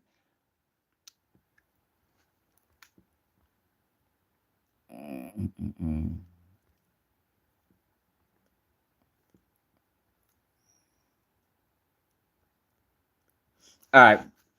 On or about July 7, 2009, and later, Special Agent John Jack Harvey of the DEA obtained search warrants for the search of various residents and safety deposit boxes, presently pending before the court in a separate motion to suppress these searches. Each of these warrants rely on, in part, on the statements that were made by Mr. White at the time of his arrest on July 3rd, 2009.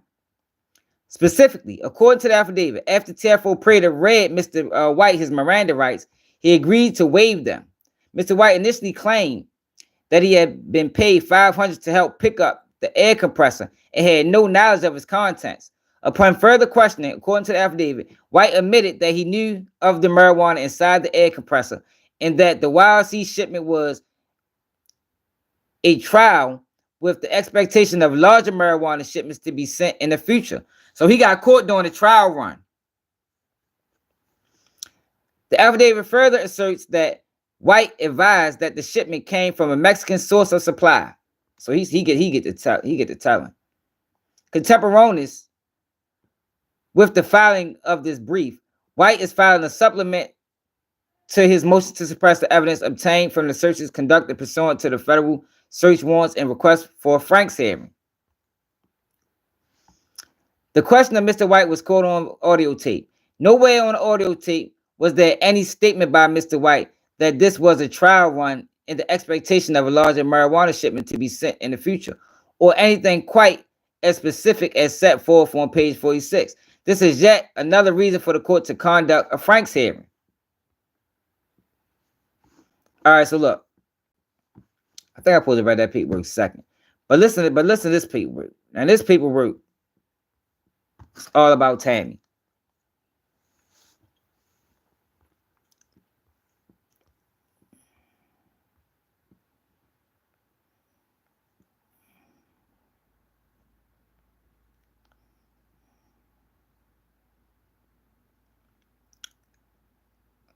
All right. For the sake of judicial economy, Mr. White incorporates herein by reference those two briefs. On page 46 of the affidavit of Agent John Jack Harvey, which was attached to various federal warrants, Agent Harvey advises the magistrate as follows. White initially claimed to have been paid $500 to pick up the air compressor and had no knowledge of its contents. Upon further questioning, White admitted that he knew of the marijuana inside the air compressor and that the YRC shipment was a trial run in the expectation of a larger shipment of marijuana to be sent. White advised that the shipment came from Mexican source supply. I'll rewrite that. All right.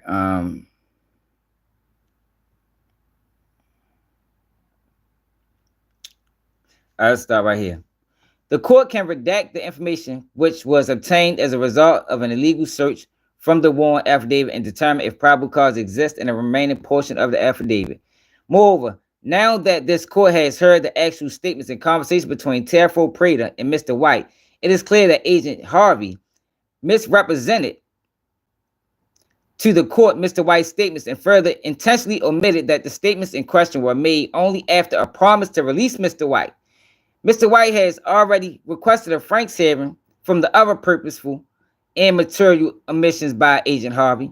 With the addition of what are clearly misstatements, nowhere does Mr. White ever say there was a trial one. I already know that.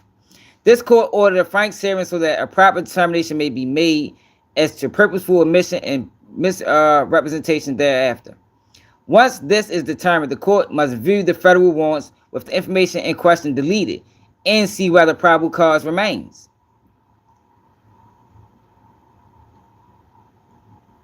Yo, hold up, y'all. The fuck am I looking? Oh.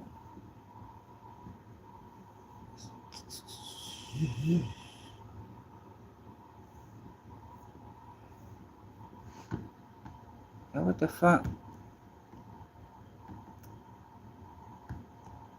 Oh shit, hold on. I might gotta load Twitter back up so I can get the paperwork. I know Instagram like that. Twitter might be the same way.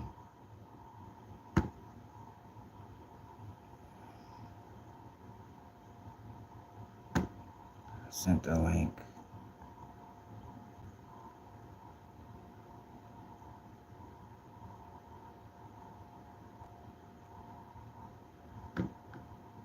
This is what I supposed to read first.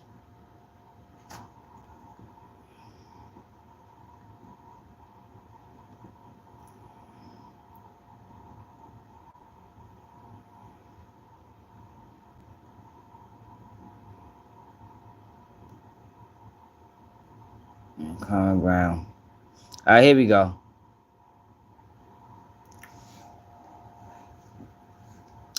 Do y'all want to go back or just start on start right here? Start at CS1. So they questioning the search warrants. So this is all the stuff. This is all the warrants that they got. Look, 1, 2, 3, 4. They got 9 warrants on Tery White.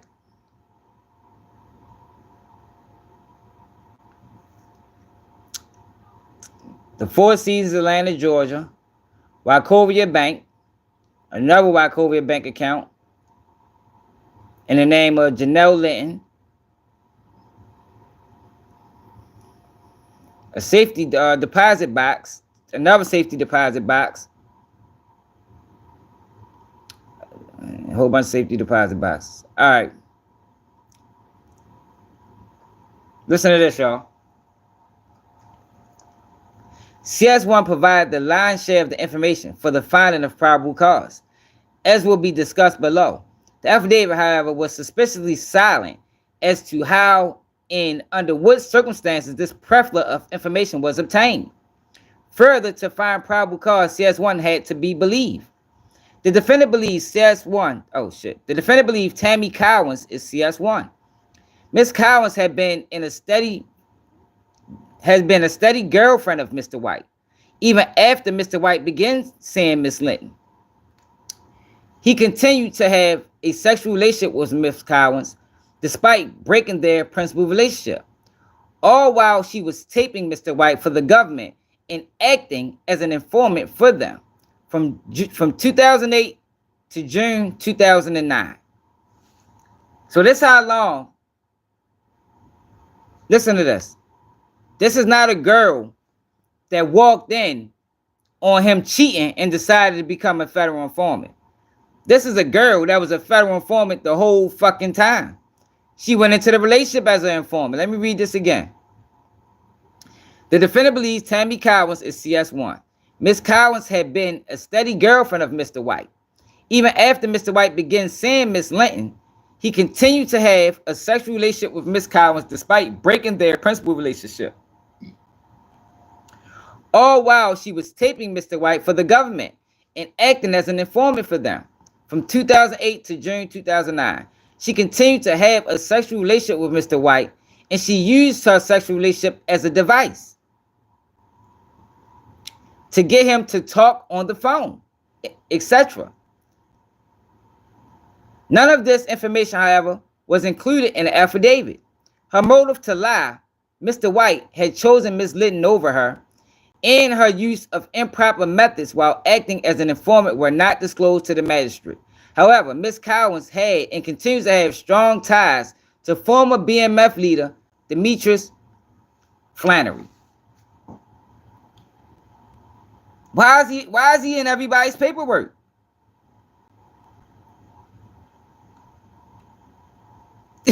Like, yo, this is the issue that people not understand.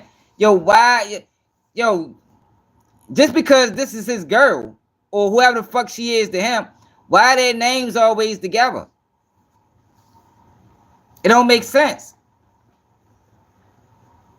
If you get indicted today or tomorrow, your girl name ain't gonna be in your paperwork.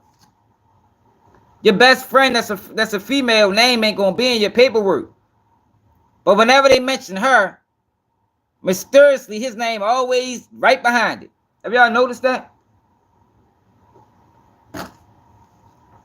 Look. Moreover, Ms. Cowens had and continues to have strong ties to former BMF leader Demetrius Flannery. She was involved with Meech in some manner prior to her relationship with Mr. White. So that kills the narrative that she was already an informant. She was not. She was not. Meech knew her before he knew her. Meech knew Tammy before White knew Tammy. Mr. Harvey was actively involved in the investigation of Flannery. And look, this is the same agent. This is the same Agent Harvey. This is the same agent that arrested BMF.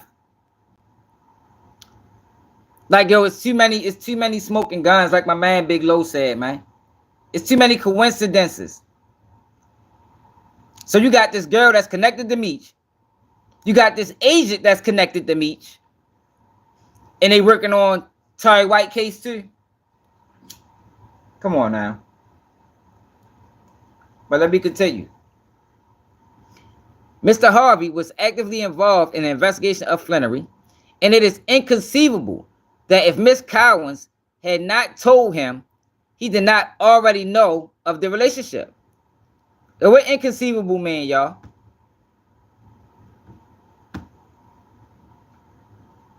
According to Chiefs.com, throughout the entirety of his career, Allen appeared in one. What's the definition of inconceivable? Inconceivable means impossible to imagine or think of. It can So basically saying there's no way. also mean impossible to comprehend or grasp fully. So it's no The word way. is often used What to the describe fuck, something bitch? that is so unlikely or surprising as to have been. Got you. I don't need to hear no more. So what they're saying is there's no way that he didn't know of their. What the fuck? Oh my God. What happened, y'all? Are we over here? All right. She was involved with Meech in some manner prior to her relationship with Mr. White. Mr. Harvey was actively involved in the investigation of Mr. Flannery. And it's inconceivable that if Miss Cowens had not told him, he did not already know. So the detective knew too? Come on, yo. This is a whole play. It's a whole play. The court is saying, his lawyer is saying there's no way possible that Detective Jack Harvey didn't know this whole play. It's no way possible. And that ain't, did I apply that word correctly? Inconceivable? The detective, the lawyer is saying that is no way possible. Correct me if I'm wrong, y'all. That Jack Harvey didn't know that Tammy Cowens was connected to Meech. And Tammy Cowens was connected to White. Because they was investigating it. Because he investigated Meech's goddamn self. Am I right?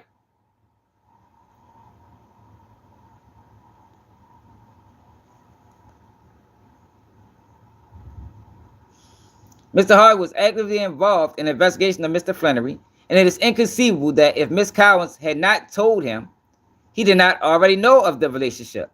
This is an extremely important factor as it puts into context the recorded conversation referenced in affidavit about Mr. Flannery. We need to get this conversation, y'all. I don't know where to get it, but it's a recorded conversation, and they talking about Meech. I don't know if it's White. I don't know if it's Tammy and a detective. More than likely it's White and Tammy. With the detective listening.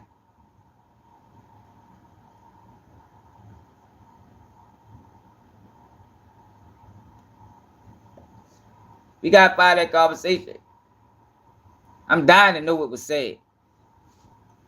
This is an extremely important factor as it puts into context the recorded conversation referenced in the affidavit about Mr. Flannery. The calls themselves also show the personal nature of the relationship. Mr. Harvey, the affiant, a relationship between all three of them. I guess that's what they were saying. The calls themselves also show the personal nature of the relationship between Tammy, Flannery, and a detective. The affiant, however, failed to include the bulk of the tapes. I wonder why. I wonder why they didn't include the bulk of the tapes. I wonder what the fuck them tapes said. The affidavit failed to disclose that CS1 was engaged in illegal conduct herself, and that she might also be motivated in making the statement she made to the agents to curry favor with the government. It's the first time we heard she was involved in illegal activity herself. She probably was moving shit for Meech. Everything this woman is doing was more on behalf of Meech, man. She was like his mule.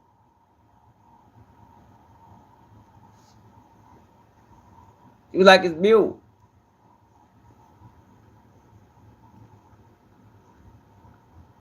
It says CS1 was engaged in legal conduct herself, and that she might also be motivated in making the statements she made to the agents to carry favor with the government. These failures resulted in a mission that bore directly on the finding of probable cause. As a result, pursuant to Franks versus Delaware, as a preliminary showing has been made, a hearing is required. Hey Lorenzo, Lorenzo, why is Meech's name in this paperwork? You see this? Look at this. This is Tery White's case. This not Cuffy case. I don't know if you just came in, but this is the case that she worked before Cuffy. Why every time they mention Tammy Cowins, look at the name right under it. Every time. Let me go back up here for people that just came in. Ms. Cowens had and continues to have strong ties to former BMF leader Demetrius Flannery. She was involved with Meech in some manner prior to her relationship with Mr. White. Mr. White was actively involved in the investigation of Mr. Flannery. Mr. Harvey was actively involved in the investigation of Mr. Flannery. And it's impossible that if Ms. Cowens had not told him, he did not already know of the relationship.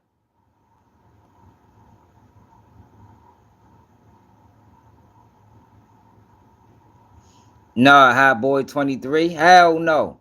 They're not connecting the case to BMF. They're connecting her to BMF. They're not connecting this case to no BMF. Just her. Only time you hear BMF mentioned is when you hear Tammy Cowens mentioned.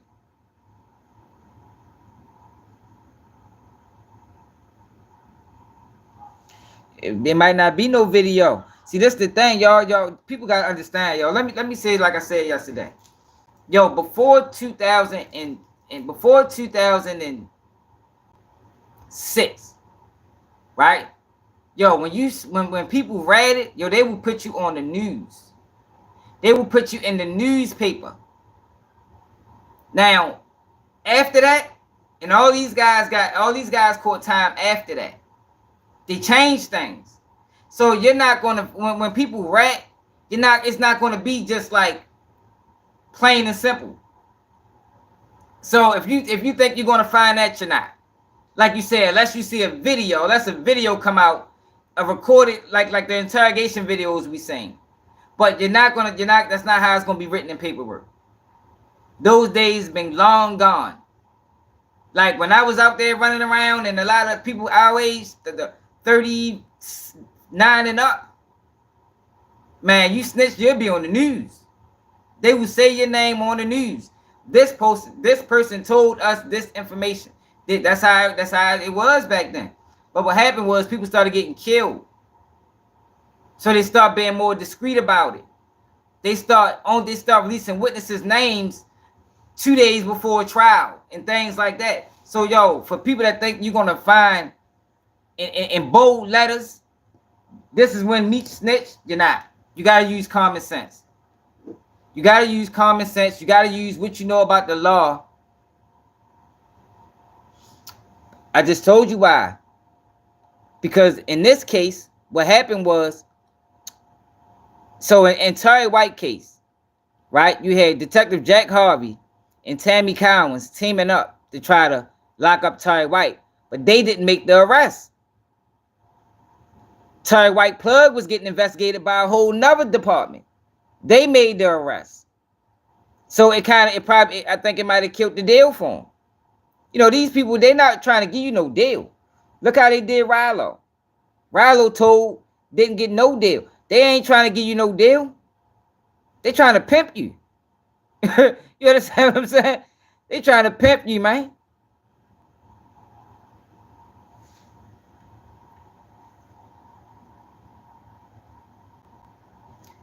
due his name. The scenario referencing to Meech didn't rat. Due his name wouldn't be in the paperwork. Tammy the snitch. She gathered information, so she is the one who was technically telling. Yeah, but she's not. She's moving on behalf of somebody else. This is what you call third party cooperating. Let me take y'all's. Let me show y'all.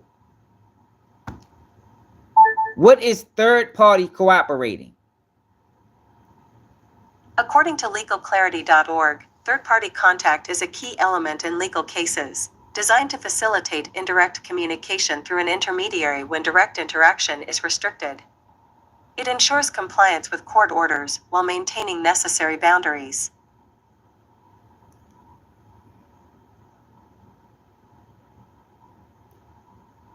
There, who are former task. Look, who are externally hired to perform tasks for another party. He's third party cooperating, man. That's what's going on. No, Meech's name is gonna be in the paper because these are motions. These are motions, y'all. Like when you file certain motions, they gotta reveal things. It's not an arrest warrant. These are motions filed by the court that sometimes people get sealed. So names are going to be mentioned. So look, y'all, for the people that don't want to believe it. You got Agent Jack Harvey, who helped take down BMF. You got Tammy Cowins, who's connected to Meech. And you got Tery White, who is not even a part of this whole ordeal. Tery White was dealing with Tammy Cowins. But listen to how they mention Meech. Let's go back for the people that just came in. Let's go back. All right, look. Let's go back to right here. The defendant believed Tammy Cowins is CS1. Miss Cowins had been a steady girlfriend of even after Mr. White began seeing Miss Linton. He continued to have a sexual relationship with Miss Cowins despite breaking their principal relationship. All while she was taping Mr. White for the government and acting as an informant for them from 2008 to June 2009. She continued to have a sexual relationship with Mr. White, and she used her sexual relationship as a device to get him to talk on the phone. None of this information, however, was included in the affidavit. Her motive to lie. Mr. White had chosen Miss Linton over her, and her use of improper methods while acting as an informant were not disclosed to the magistrate. Moreover, Ms. Cowens had and continues to have strong ties to former BMF leader, Demetrius Flannery. She was involved with Meech in some manner prior to her relationship with Mr. White. Mr. Harvey was actively involved in the investigation of Mr. Flannery, and it is impossible that if Ms. Cowens had not told him, he did not already know of the relationship. This is a setup, y'all. This is what the lawyer is insinuating. He's insinuating that y'all are all setting this up. Jack Harvey, CS1, and Meech. It's obvious. This is what the lawyer is saying. Well, it's not obvious, but if you know how these things work, you can see it.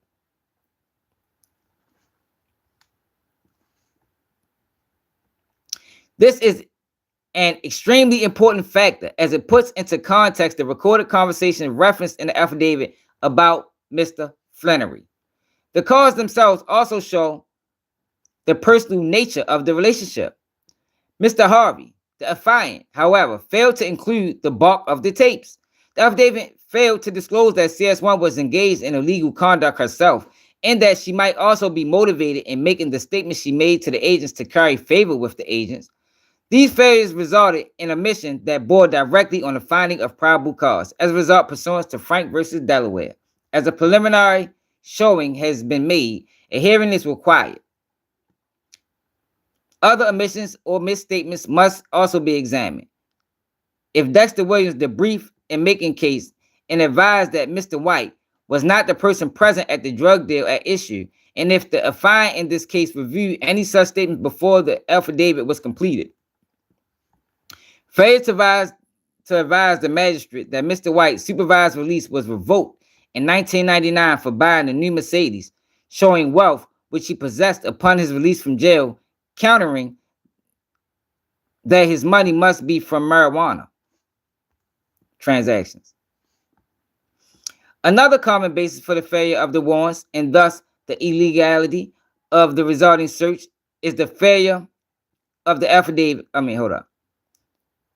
Another common basis for the failure of the warrants and thus the illegality of the resulting searches is the failure of the affiant to establish any basis for knowledge on the part of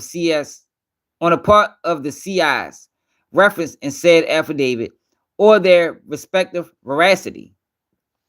Starting in reverse, CI3, according to the affidavit, is a 2-time convicted drug dealer facing federal charges in another drug crime. Who the fuck is CI3? I wonder who CI3 is. I wonder who CI3 is. Now, CI3 might not be Meech, but I don't know. I don't know who CI3 is. But CI3 is a 2-time convicted drug dealer facing federal charges for another drug crime. There are no statements that he or she has ever before been an informant or provided truthful information. The affidavit is also voided as to the basis of knowledge of the affiant or even a time frame for the alleged information he provided. So they're saying CS3 is a guy. Likewise, the affiant provides no indication as to the veracity of CI1, that's Tammy, whether she previously used as an informant, her reliability. Moreover, affiant Harvey sets forth many statements by her without even a hint of basis of knowledge.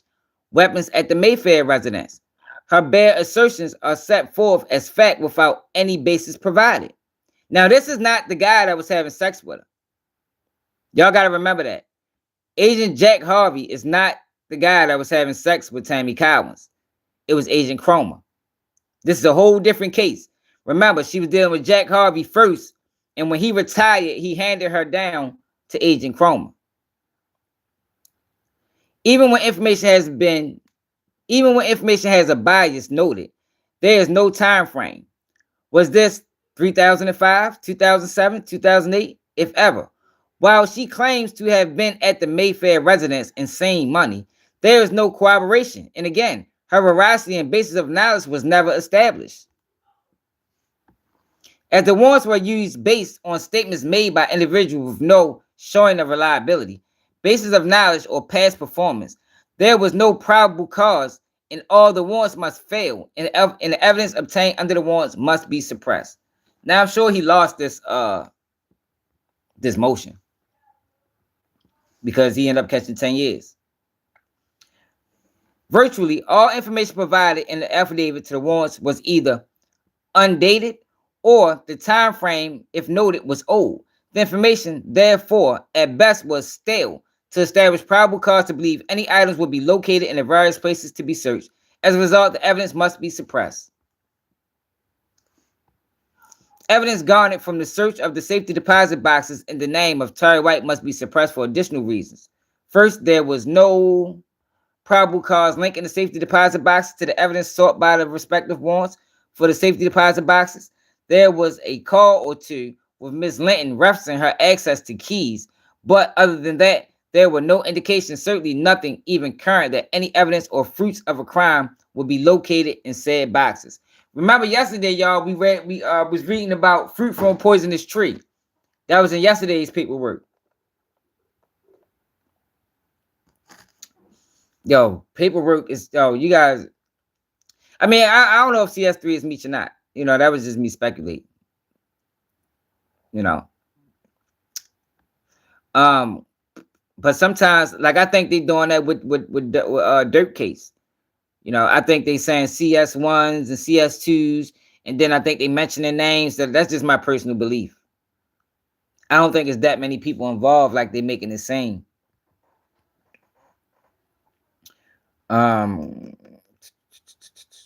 Counsel was provided access to some of the items seized and notes that from the safe deposit box located at Wachovia Bank.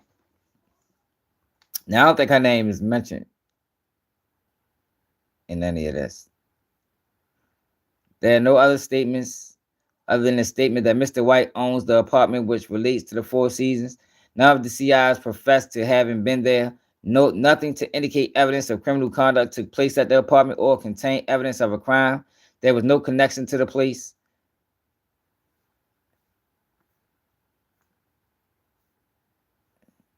Search and no probable cause as a result of evidence obtained from the search of the Four Seasons that derived, therefore must be suppressed.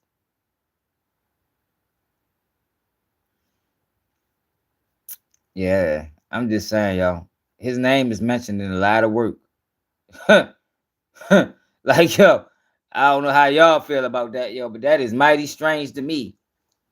Why is this man name mentioned in so many people's paperwork? Like, they don't have to mention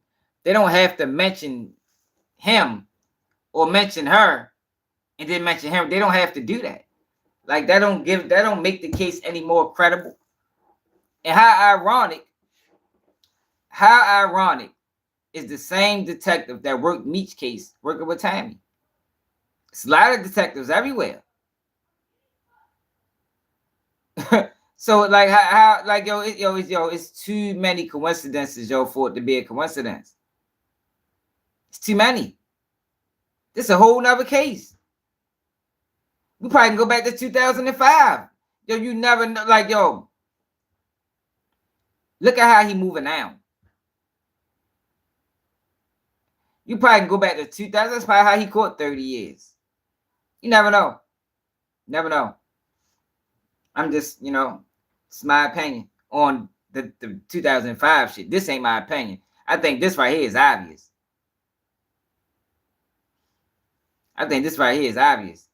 Yo, but that's not what they was investing. That's all they could get him on. Man, Tery White was getting bread. Let me show you Tery White. For the people that just coming in. Tery White wasn't no little boy. Like, yo, y'all gotta realize these not little boys. Like, these are big dogs, man. Let me show you what when they raided Tery White house, what they got out of there. That's just all they could stick them on.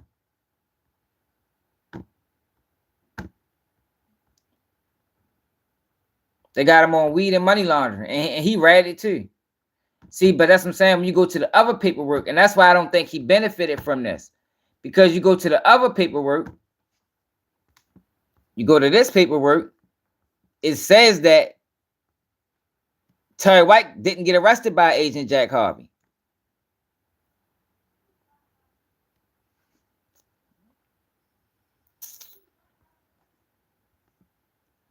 Is this the paperwork or was it this one?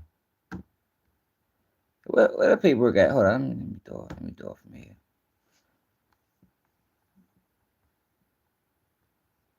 Yeah, you go to this paperwork right here. Look.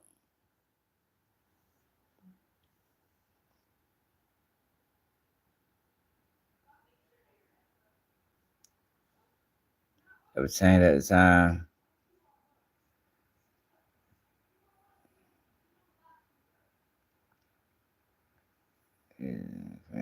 Conclusion. This ain't the paperwork. Damn, yo, we just read this shit. Rewind the video back. We just read it. CS1 doesn't. Oh yeah, here you go. Right here. This is the paperwork.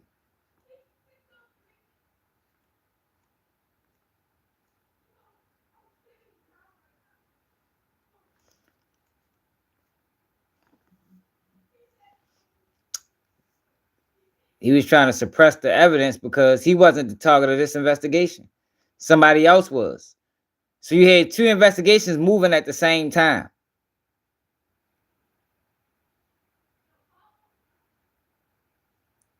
Pick up the air compressor. Upon further question, White admitted that he knew the marijuana was inside. It was shipped into a Mexican supply. What the fuck is the part that we was reading that talked about Mr. Rivera? Hold up, yo. Fucking geeky.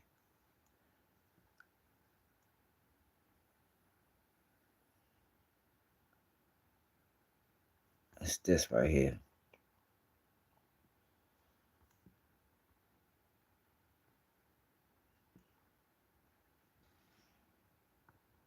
Yeah, here you go. Look at it. Look at this part I'm ready to read right here.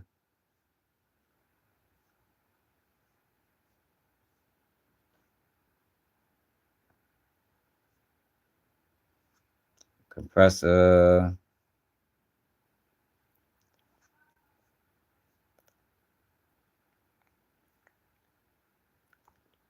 So look, this is a whole nother. This is TFO Prater. Was shown a billing slip by Revere. Revere ordered Mr. White to move the truck to the loading dock.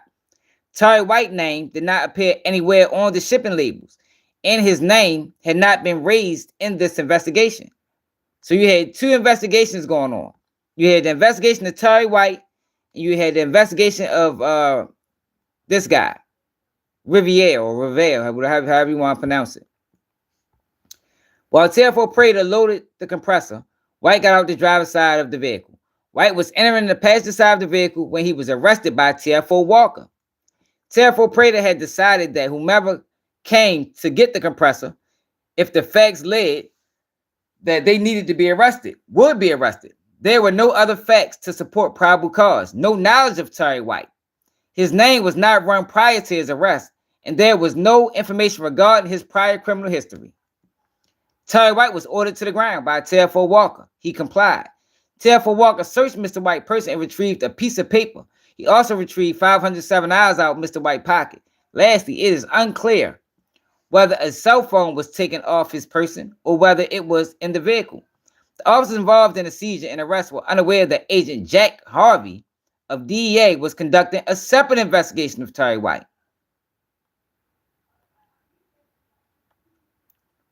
This is what I'm telling you. This is why he probably, for one, it was only weed. For two, Jack Harvey and Tammy Cowins didn't lock him up.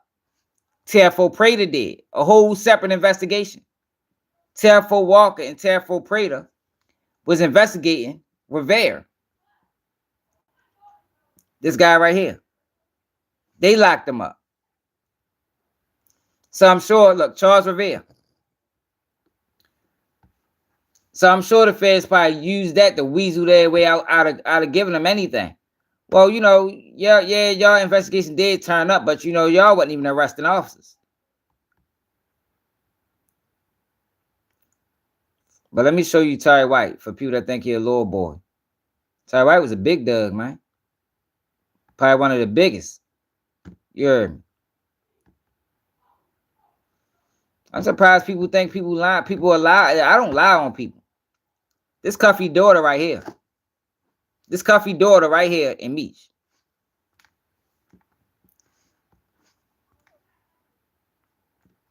We loved you like family. I still can't believe you folded on my dad. He was going to ride or die with you.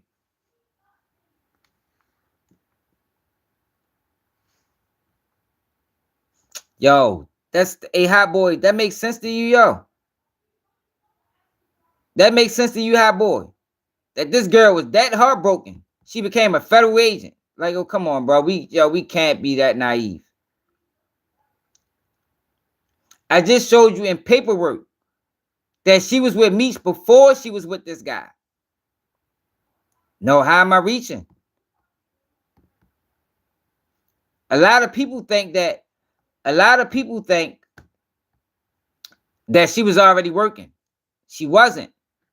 I just showed you in paperwork she wasn't already working. Just showed you in paperwork. She was not already working. She already was in contact with the DEA. She was already fucking with Meech. It's in paperwork. Then I'm gonna show you about who Tery White is. Just, let me go back to that.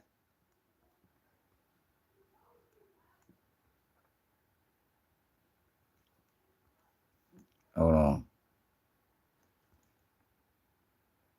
Look. She was involved with Meech in some manner prior, which means before, to her relationship with Mr. White. And here go Mr. White right here. That Terry White grew up in an Atlanta housing project. But when FBI and GBI agents arrested him last night, he was living here, a sprawling $200,000 mansion in Jonesboro. Yo, women do not do it all the time. Yo, how many women you know? How many women you know became federal agents? Federal, come on, like, yo, we got to keep it real, bro. We not talking about women getting people locked up. We ain't talking about that. We talking about women becoming federal agents. Agents. Because somebody cheated on them? Man, fuck out of here, man. That sounds senseless. Ain't no way, y'all. Come on, hot boy. I know you're a Meech fan. We all love them. But we keep it real on Keep It G News. The 27-year-old was in the process of renovating his home, which features an outdoor swimming pool, a full-length basketball court, and more. Had a media room where there were 24 TV sets on one wall hooked to a satellite dish. And you could hit a button and all 24 TVs would come on. Agents seized the home and 3 cars which belonged to White, including this $110,000 Rolls Royce, which was paid for in cash. But there was more to be found inside. $47,000 cash and a machine to count the money. Thousands in gold jewelry and mink coats. A small catch of... Yo, this ain't no small time dude, bro. What you talking about? Yo, they will take anything if you're willing to give it to them. Hey, hot boy, you might... Come on, hot boy. Let me go to your page before I even engage with you. Because there ain't no fucking way. You got to know better than that. They will take anything you... This is a big dog. He ain't no little boy. It's a big dog, man. Look at this. Look at the stuff they're getting out of his house. Ammunition and weapons, including a loaded Uzi semi-automatic pistol. It was a lavish lifestyle that authorities say White financed by supplying millions of dollars in crack cocaine to dealers in Atlanta's housing projects. He's probably a notch or two down from those cartels at the top of the pyramid. The money that comes from the sale and distribution of narcotics is tremendous. I think we just hit the tip. What happened was now it's starting to make sense. It fucked up the investigation. That's what happened. It fucked up the investigation. So they was investigating Charles Revere for weed, and Tery White got caught up in the mix. So it messed up the investigation that was going on Tery White that Tammy and that was doing. That's what happened. That's what happened. It ruined their investigation. They was investigating Charles Revere, or Riviere, however you want to pronounce it, for weed. And Tery White got caught up in the weed. He got caught up in a weed gang. He got caught up in a weed bust. The iceberg here. Although yesterday's arrest is significant, the GBI acknowledges that it will likely have only a minimal effect on the availability of crack cocaine in the housing projects, and most people we talked to here agreed. It's believed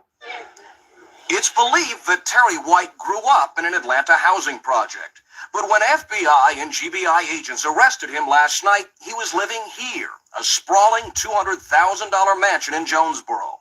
The 27-year-old was in the process of renovating his home, which features an outdoor swimming pool, a full... I just told you they wasn't... Yo, what are you talking about, bro? I don't have to ask nobody that been to the feds. I'm looking at the paperwork, my nigga. I'm looking at the paperwork.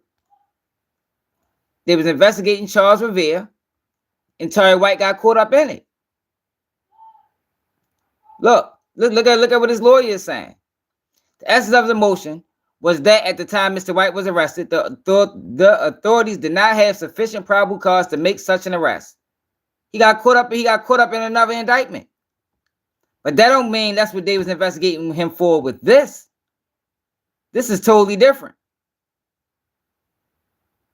This is a whole separate investigation. But he just happened to get locked up in this.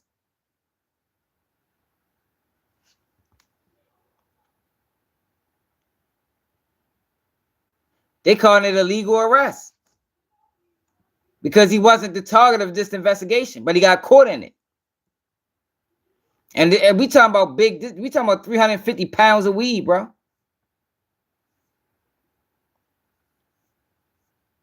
Talking about 350 pounds. And we talking about 2005. That's a Schedule 1 narcotic, my brother. Still, today.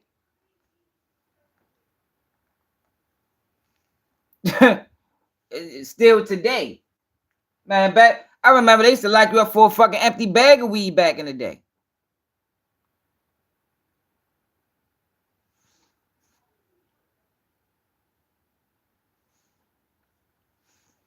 You come about Texas, yo. You're going to go to the last state ever.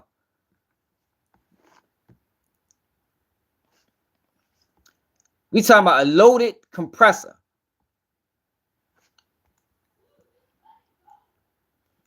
So we got to go back to the other paperwork. Because we been on Tery White. We got so much paperwork on Tery White. Salute the Flim Flam.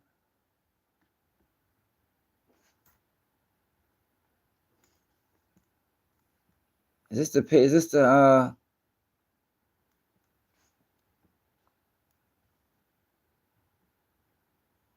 Yeah, I don't know what he talking about. Hot boy tripping.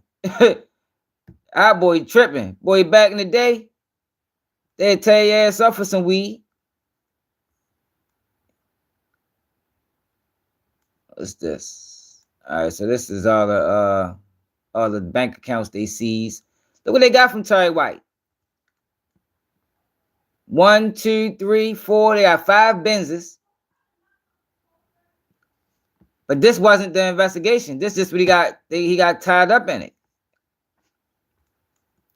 Got tied up in it. He got 2 counts of conspiracy to possess with intent to distribute at least 100 kilograms of marijuana. You're talking about 100 kilograms. Like when conspiracy to commit money laundering. They gave him 120 months on each count to run concurrently.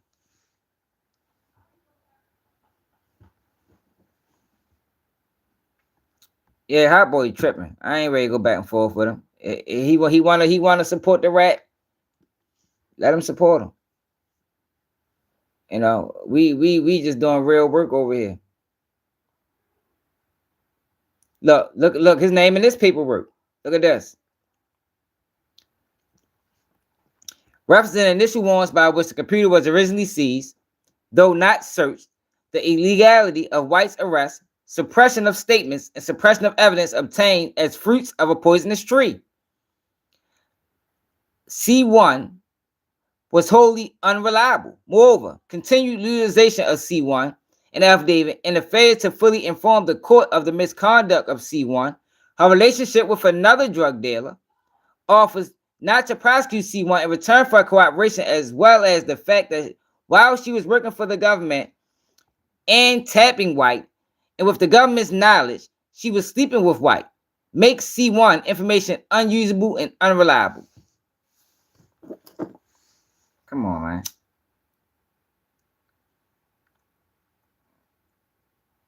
He probably was trying to use her as a mule first. That's probably how it started. She probably was a mule first. Then she might have got caught in the mix. And then they turned it into something else. Now, this Tery White case.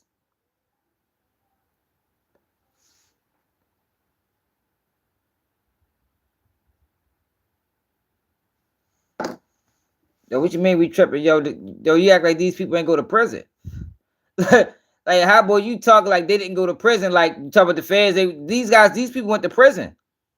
Tery White court 10 years. We don't know what the fuck Revere court. Look.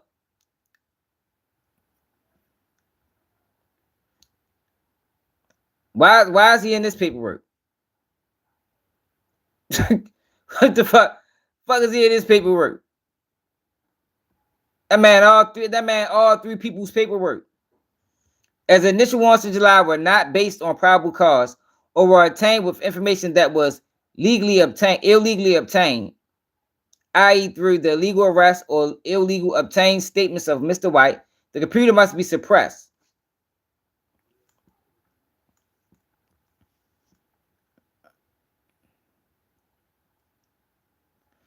None of none of the CIs noted in the affidavit are alleged to claim the iPhone was ever being utilized, even if the evidence was obtained from the search of the Mayfair and the Four Seasons may be utilized to determine whether the search of the phones were permissible.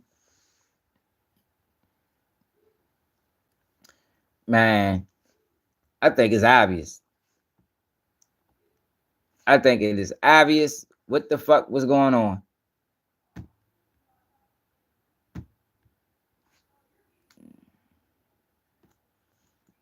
Now people can like them, love them. I mean, but we keep that shit all the way 100 over this motherfucker, boy.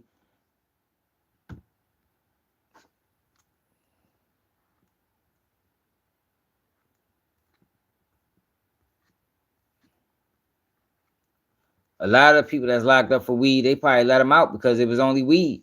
But back in the day, man, they'd tear your ass up. You get caught with some bud. Yeah, she C1. She C1. They would tear your ass up. You get caught for some bud back in the day.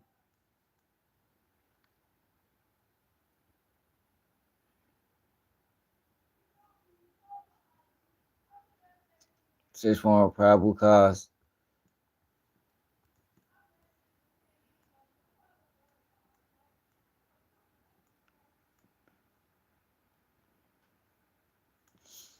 I think they didn't benefit because they didn't make the arrest.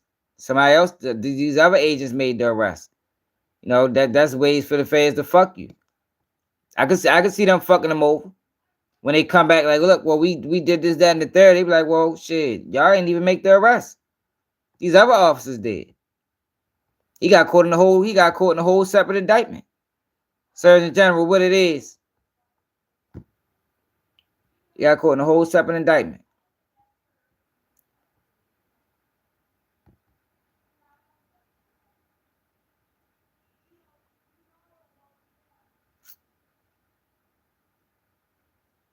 Oh, police.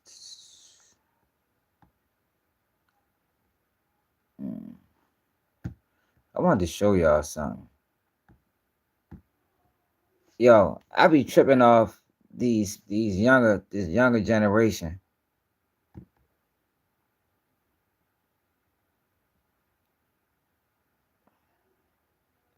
Look at this shit. Look at these suspects in Joe Burrow home burglary took photos of themselves with stolen luxury items. Like,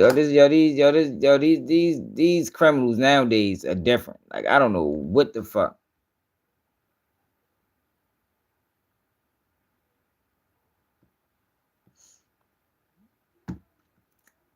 Yeah, yo, she was setting people up, but she wasn't moving on her own volition. You know, she was moving at the under direction of somebody else. What the fuck this is? Inmate accidentally reveals that he's a federal informant during a court hearing as it was streamed live on YouTube. Excuse me. I didn't get to talk to my PD and tell them that I'm a federal informant and I done bought 13 firearms. Sir, this is being live doing YouTube. Don't make comments like that.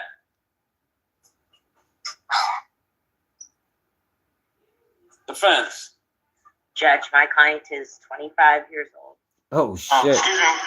I didn't get to talk to my PD and tell them that I'm a federal informant and I done bought 13 firearms. Sir. He already said it now. My brother better be careful of his ass. Hey, the fuck with him, yo. I'll line you up. Oh, so I had this show.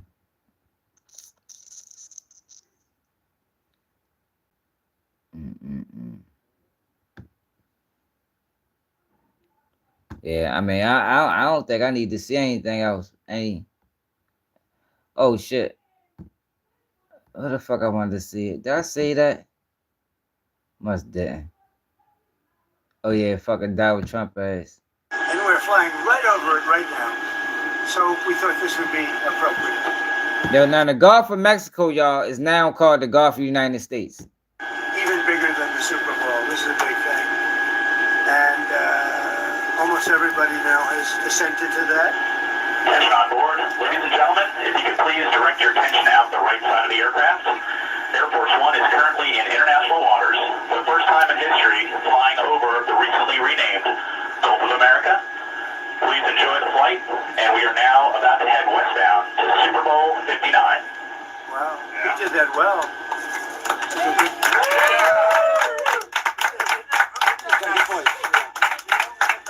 Make America great again, right? That's what we care about. Okay, here we go.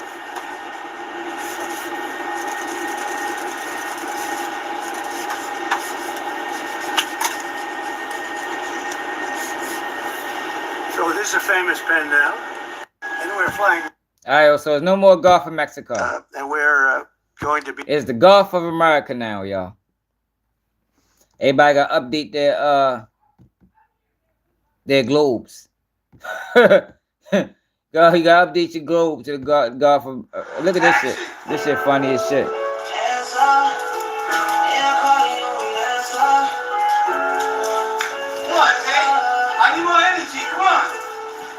You want to be RBC? Come on, let's do it.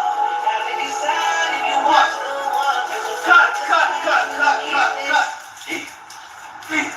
I need you to get into it, man. I need more of this, some of this. I need all of that. Come on, get into it. Damn rain. Give me rain. What you want me to do? You ain't give me no damn rain. I got the rain. I'm gonna give you some rain. You got the rain. Let's go. Shit, let. Let's try this again. Action.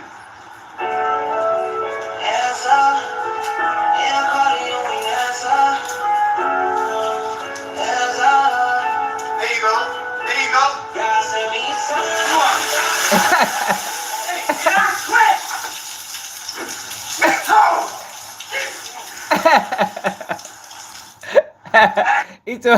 He told me needed more rain, man. Wasn't enough rain for him. Motherfucker poured the whole bucket on him.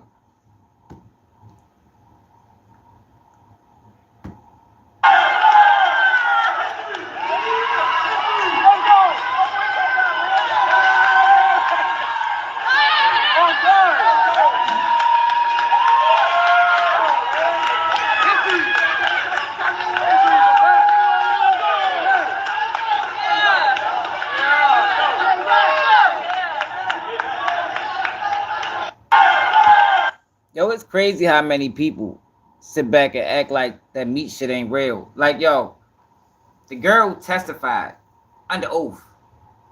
You got paperwork that detectives wrote. You got detectives that testified under oath that she became a government informant with hopes to give Meech a time cut. She testified to that, yo. I just don't. I don't get it, man. Like I swear I don't get it. I don't understand people. Like I ain't never a fan to the point like my man said, to where I'm oblivious to the truth. Fuck no. I know motherfuckers be working. Like I know these niggas will put you together. Motherfuckers ain't trying to do no time. Yeah, line you straight up. The fuck? They'll line you straight up. For real. You ain't like it, Benji?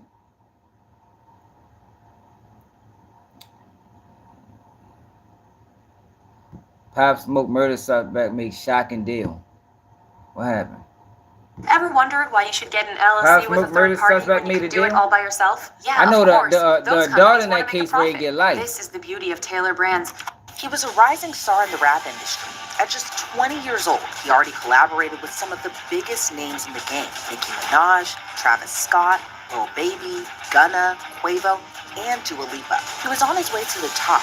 That is until he was gunned down in a rental house he was staying in Los Angeles. You ain't fuck with Eva by February 19th of 2020. That's when Bashar Jackson was in the swanky Hollywood Hills on a 4-day trip. Now, you might not know him by his government name, Bashar. You probably know him better as Pop Smoke. That day, Pop Smoke was in the upstairs bedroom of the Airbnb he was staying in, taking a shower, when suddenly 4 masked men burst into there, pistol whipped him, and shot him 3 times. Investigators say the group found the address of where Pop Smoke was staying at from a photo posted to Instagram. By July 9th of the same year, LAPD announced they arrested 5 people in connection to the Brooklyn rapper's murder, including 19-year-old Corey Walker, and 3 other teens whose names haven't been released because of their age. Now, as far as that 5th suspect who was arrested, he was ultimately not charged in Pop Smoke's death, but reportedly implicated in an unrelated string of shootings from earlier that year. So what went down? LAPD says Pop Smoke was shot by a 15-year-old, and the teens were at the Airbnb to steal his diamond Rolex and Cuban link chain. They reportedly only ended up stealing his watch and sold it for just $2 grand. But Pop Smoke put up a fight. The teen shooter reportedly said they asked for his jewelry, then they got into a fight. That's when the rapper was pistol whipped and shot multiple times. Now, ain't get no time cut for one, like I told you. Tery White investigation it got fucked up. The investigation of Tery White got fucked up because he got caught in somebody else's investigation. So they only got him on the weed. They only got him on the weed and money laundering. Now, was that the goal? I don't know what the goal was. Nobody know what the full focus was. Y'all saying it, G, man. Like, I don't really be, like, I don't really be watching them stories for real. I don't watch nobody's story. Like, I have to keep it real with you. Like, unless we doing a video on it. Other than that, I don't really be interested in that shit for real.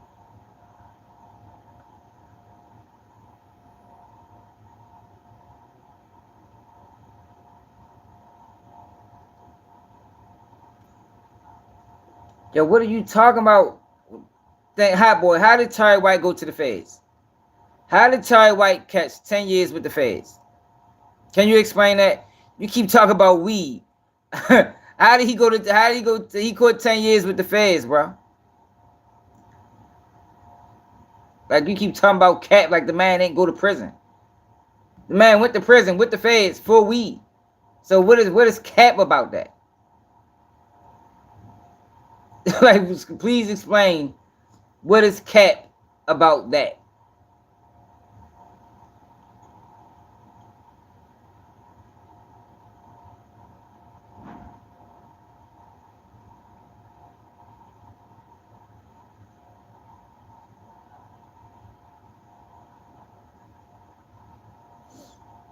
Who is she money laundering for? Who is she laundering money for? Yo, she testified to this, man. Like, yo, people is tripping. She testified that she was under the direction of Meech. You got Agent Jack Harvey, who investigated BMF.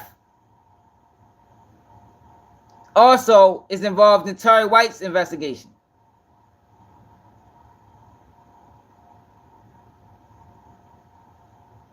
What's up, Paul?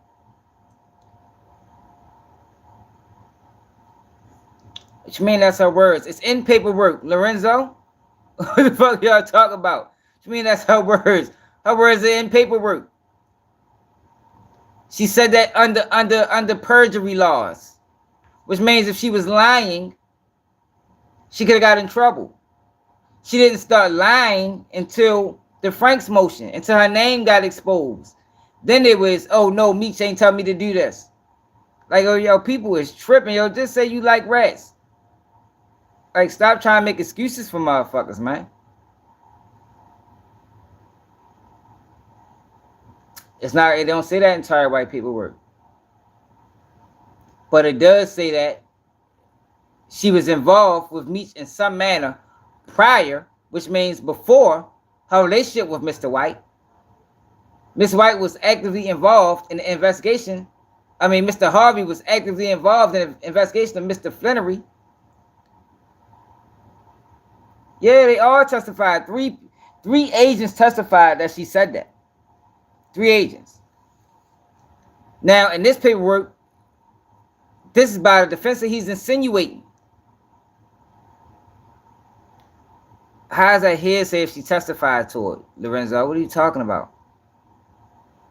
What are you talking about? Meech caught 30 years and only did 20.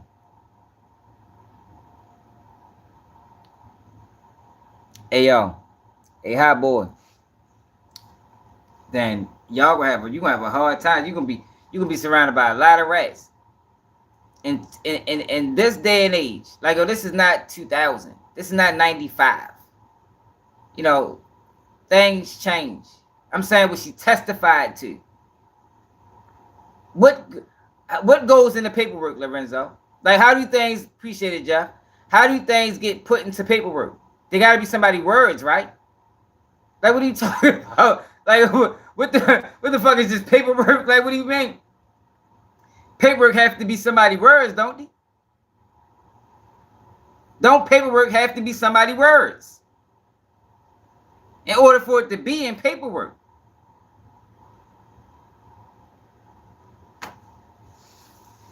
Oh my God.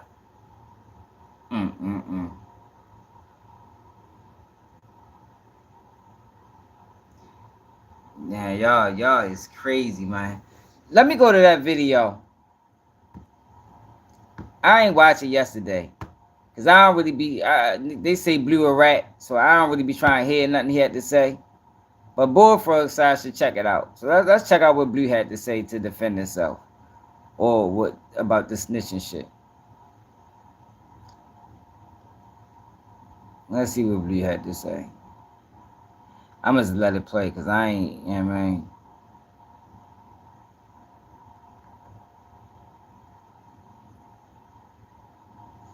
No, it's obvious they don't, G-man. What you mean feds don't operate like that? What are you talking about? We reading federal paperwork.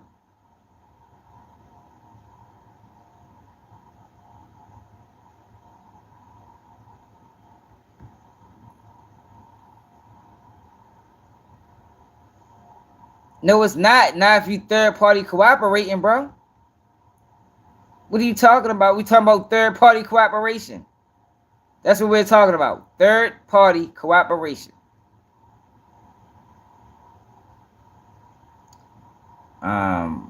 What that shit at that we watched yesterday? Yo, y'all is crazy. You crazy, bro. You allow for these words. You are saying you have no proof to your statements in a court of law. I'm saying this is just my opinion, what it looks like to me. You don't have to believe it. It's what it looks like to me. Shit don't look right. Shit don't look right. I'm saying, I'm calling bullshit. I'm calling bullshit.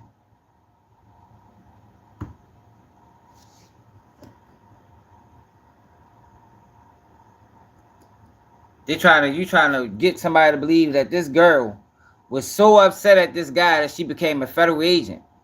But all in the paperwork is talking about, all in the paperwork. His name is all in this paperwork. Why is her relationship to Meech even important for this document?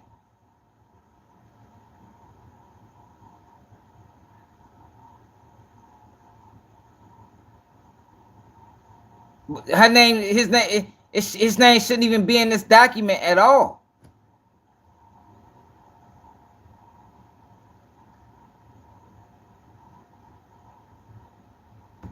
Just like it shouldn't have been in Cuffy paperwork at all. You got a man that been locked up since 2005. Why is he in people's paperwork in 2009? It don't make sense. The only one she shot them too. 50 Cent was the one who bit down on it and went and found the funding through stars to make the project happen, right? So 50 Cent doesn't have to be bosom buddies with Meech. 50 Cent don't have to be in love with Meech or to endorse Meech, or even if he knew all this shit was bold at the time they were planning the whole Stars debut of BMF. 50 Cent, as a businessman, he's acting as an executive in the entertainment field, right? If he thought that the story was a viable, a high boy, they could be trying to do that, but that don't got shit to do with his name in these guys' paperwork. Why is his name so closely connected to Tammy's? How did Tammy get his life rights? Hi, boy, and Lorenzo. How did Tammy get this man life rights?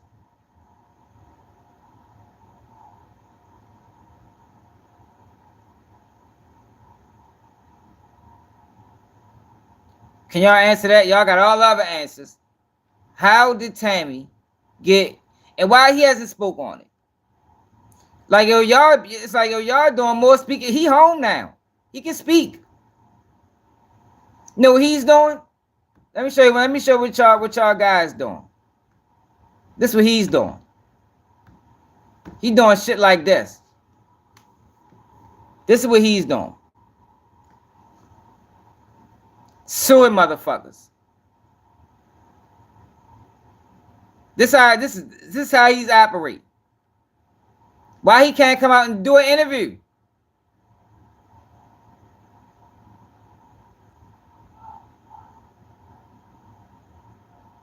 Like, man, come on now. Like, y'all tripping. Ain't none of his people speaking. You ain't heard from J-Bo. You ain't heard from Southwest T. You ain't heard from nobody else. But you got people in the comments. Yo, that just sounds, man, you crazy, man. He signed it to her when he heard she had motion for a movie. Man, you motherfucker say anything. Story, one that had legs to it, one that he can shop, one that he can make money off of. He's supposed to do that from a businessman standpoint. Yo, Southwest T ain't on nothing. You remember Southwest T, his whole case got thrown out. You know, Trump pardoned Southwest T. He ain't on parole. He ain't on probation. He ain't on a goddamn thing.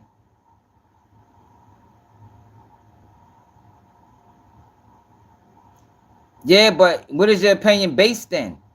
Like, yo, like people just be having, oh, this is my opinion. But what is it based on? It's not based on anything because everything else. Yeah, but that no, that's why he ain't speaking out. Ain't that his brother? That's his blood brother. Why Meech like, yo, man, y'all crazy, man. Y'all keep living in that world. You're going to be surrounded by rats. If you keep thinking that all rats' name be in paperwork and it say flat out and plain that this person told, yo, you are going to be surrounded by rats. I hope you're not committing no crime.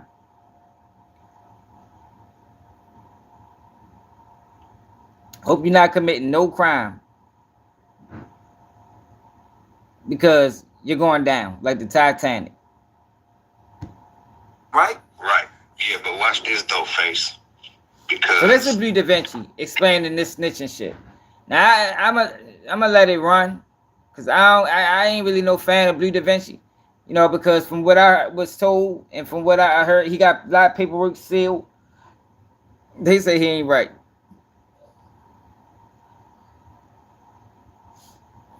Yo, you doing Fed time ain't got shit to do with Meech doing Fed time.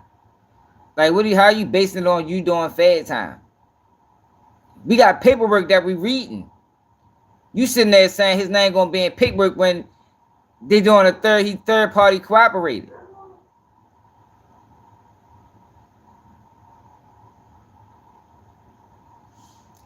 Because I don't know. Somebody told me that they say he didn't rat. You know, or that not that he didn't rat. Somebody told me when you hear him explain it, the situation, then I don't know. I don't know what he's gonna say. I never watched it. Like I said, I didn't listen to him. I don't listen to him. But people keep bringing him up, so see what he had to say.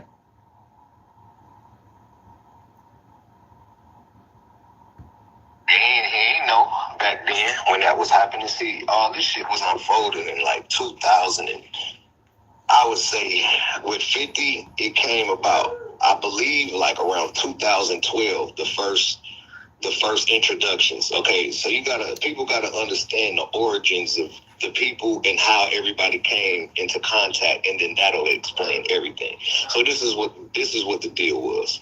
Everybody knew that I dated this girl on the street in 03 and 04. Right. Okay. This is years before she became an informant or any of that. She was just a regular chick. See?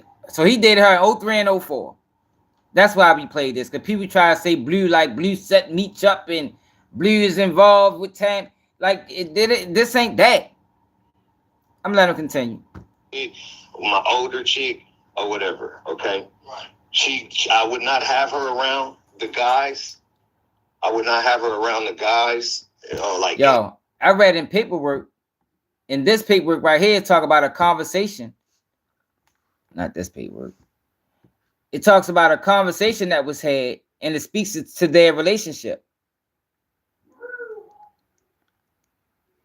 Right here. Mr. Harvey was actively involved in the investigation of Flannery, and it is inconceivable that if Ms. Cowens had not told him, he did not already know this relationship. So the defense attorney is saying it's impossible that Agent Jack Harvey did not know that Tammy Cowens and Big Meech was all cool. This is extremely important factor as it puts into context the recorded conversations referenced about Mr. Flannery.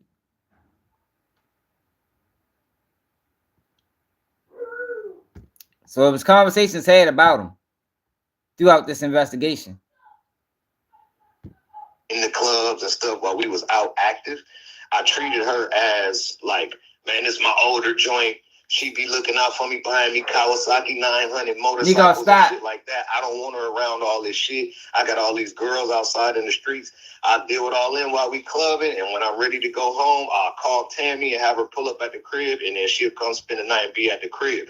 So the people that lived with me in my house, they knew her personally, which would be like Baby Blue, Bull, Big Cuz, like the people that lived around me. Meech had another house he lived at, and like me and my people, we all stayed together, like at this time, okay? So Meech didn't have a relationship with her. She knew who Meech was, of course. He was Meech, and that's my big homie, and she my bro. But she didn't have Meech's number. She wouldn't call him. They don't know each other like that, okay? It wasn't until we all went to prison, and all of the girls that we dealt with would write us all letters. All of the girls that we knew, like the girls I knew that knew the homies, that, oh, this is my brother, this is my brother. They writing everybody letters. So somewhere along the lines between when Meech got locked up, and I believe like at least around 2008, they, which is Meech and Tammy, they became close and they went into business, basically. So hypothetically, maybe she was like, I can help you. I want to help you. What could we do? Let's get a movie. So from my understanding, this shit didn't start from trying to get Meech out of jail like that. This started from trying to attain the movie. Okay? So this is where Cuff comes into play at. Because Cuff was the first one that was riding around with Tammy trying to get Meech a movie deal. Okay? How do you know that, Blue? This is how I know. Because in 2013, I had a blue Bentley, right? And Cuff would come to Atlanta, and I would loan him not loan him, but let him hold the Bentley so he could ride around, because I knew he was trying to attract the deal for me. So, you know, he needed to look good and all that. So he would take the Bent, boom, boom, going to do it. What I didn't know is that he was going to pick up Tammy in my Bentley and ride around and go meet people to talk about Meech's situation. Now, in turn, he ended up landing a $25 million deal for Meech. Niggas don't know. Cuff is the first, and Cuff don't even really. So he said he thinks that's where it started. From his understanding, he don't know for certain. I don't think that. You know, that's what he thinks. It's like that. He's more on the illegal part than this legal part. So Cuff had, I believe it's MC Hammer's brother. Okay, you look this guy up. He had him, he secured through him a $25 million for Meech's project. Was the first money that I ever seen come to the table for Meech's project. Okay, but now watch, this is where the shit get crazy at. Okay, if people followed this shit, they would see, or if you do your research, you would see that Tammy secured the life rights initially with Morgan Creek Film Company and L.T. Hutton, the film producer and music producer, okay? She signed the life rights over to him, and they paid for it $70,000. How do you know this, Blue? Because you know Blue is a fact nigga. I don't speak unless I have facts or paperwork or something to support what I'm saying. So this is how I know that. because if people know this, they know that I was in the movie Tupac. I played in that movie Tupac. I got killed in the. Did I get killed? No, I didn't get. Yeah, I got killed. I got stabbed by motherfucking Chauncey from Menace to Society. You know what I'm saying? So when I was on set, my first day on set, LT Hutton called me to the production office. When I get to the production office, he like, man, I'm sorry to tell you, man, but we ain't gonna be doing the BMF movie. And I'm like, damn, I think I'm thinking I'm gonna be into this shit because LT, my man, and he got his hands on the movie. He like, nah, man, there's some bullshit going on, and whatever it is, Meech, it's like, fuck LT, we running with 50. And I'm like, what? And he like, so basically, there was a Jew dude that 50's in business with. Okay, damn, I can't think of the name of this man's production company. But when I do, y'all is crazy if you think this girl is that. Man, ain't no fucking way. It's crazy that people was trying to make it seem like she was moving rogue. Y'all people really believe that this girl is that smooth, that slick. She ready to pull a move on Cuffy, who's a certified street guy, been in the streets probably his whole life. Pull a move on Big Meech, who's locked up. Pull a move on the Plugs. Like, yo, fuck no. Hell no, that shit. No, hell no, man, you was crazy.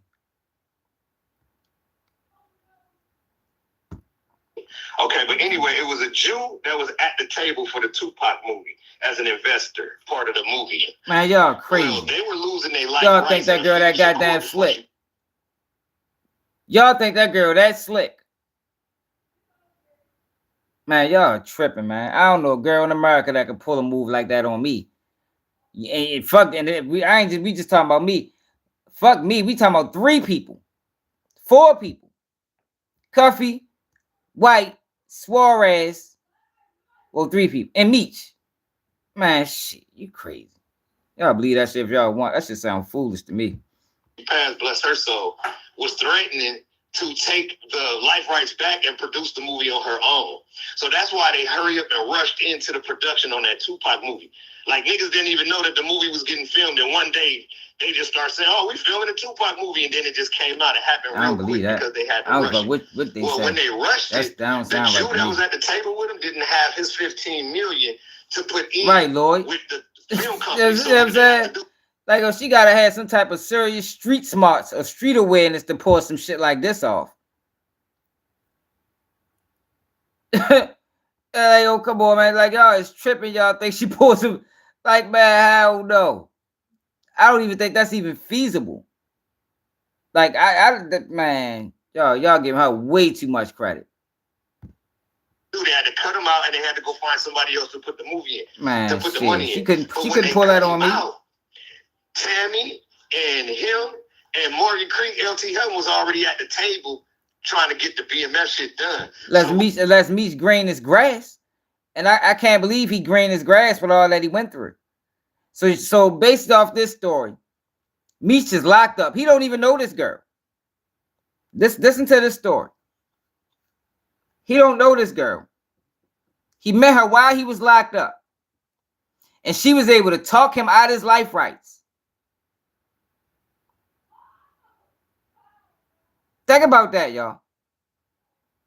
She was able to talk. Yo, what? Come on, like, yo. Hey, y'all crazy, man. Y'all crazy if y'all believe that's how that happened. That sounds idiotic to me. Unless Meech just grain his grass. And if he grain his grass, then he fuck around and rat too. Straight up. That adds more credibility to the allegations. What they did, the Jew did, and Tammy did was said, "Fuck it, we can do it. We can get this shit up out of and don't gotta worry about Morgan Creek. We gonna run with 50, because 50 had a deal with the Jew. Okay, so 50 and the Jew was partners. The Jew was trying to be partners with was partners again with LT Hutton and Morgan Creek. Once LT Hutton and Morgan Creek, you see what I'm saying? Pop, that should sound crazy, man. Tammy figured they gonna just take the shit to 50. How could they take it to 50 without it being illegal? Okay, because they had already sold the life right. Okay, this is how. Meech them motherfucking called and threatened. Oh, nigga, if LT got a problem, nigga, tell him, nigga, get at me. He did one of them moves. So LT was like, bro, I ain't even with none of that shit. It's 1,000 gangsters I could do movies on, bro. I'm just leaving that shit alone. I was just telling you we ain't doing the movie no more. I'm like, damn. So that's how I knew that it wasn't that LT and wasn't finna do the movie. So that's how all of that got introduced, okay? So now you got Tammy, the Jew, and 50, and they got their hands on the movie. So when I seen that they got their hands, I knew that they had their hands on the movie. But when it started going official, I was with Birdman. I think it was like 2017 or 2018. Because it was after just played out like that, stopped yo. talking, and I was with Birdman every day. I'm in Beverly Hills with Birdman. I'm sure everybody got some money, but this I'm saying, hot boy. Why would you put yourself in that type of situation? You mean to tell me that Meech was that green? He put himself in a situation like that, the way as though she the only one that can benefit off his movie. If he that green, he will also tell. Like, if that's the story y'all running with, I'm willing to accept it, but you got to accept the other half that come along with that. If he's that green, if he's that slow, then he will also turn over. Like, I can't give you that story without you taking the other end of it. Because that's dumb as shit.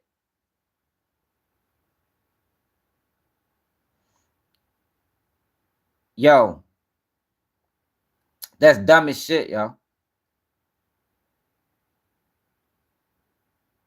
If I'm gonna give y'all that part that he gave her his life rights, and she the only one benefited.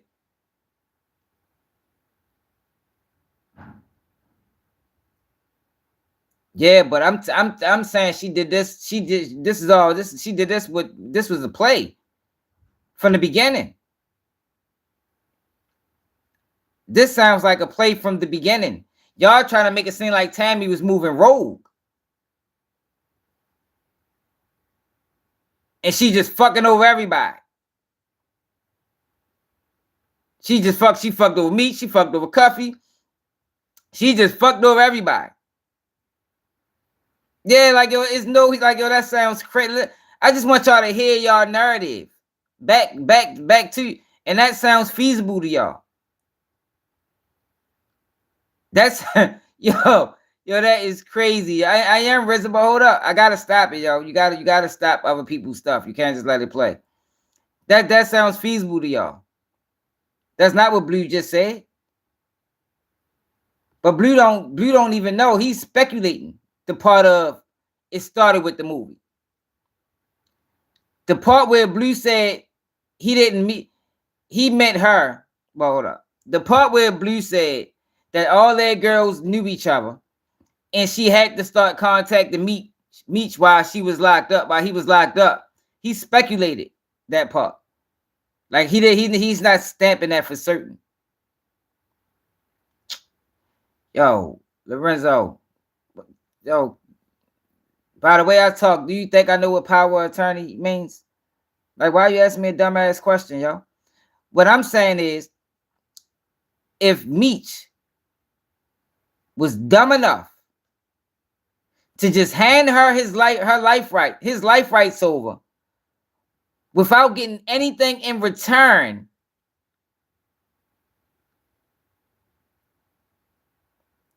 that is stupid. So y'all telling me Meech is that stupid? The same guy that was able to run this whole elaborate thing is stupid enough to trust a girl that, if you let Blue tell it, wasn't his girl. He met her in jail. I'm asking questions, hot boy. I didn't even see what you said. Is y'all telling me that this guy is that stupid? So basically what y'all telling me is the same guy that was able to run a multi-level drug distribution ring was stupid enough to trust a girl he didn't know.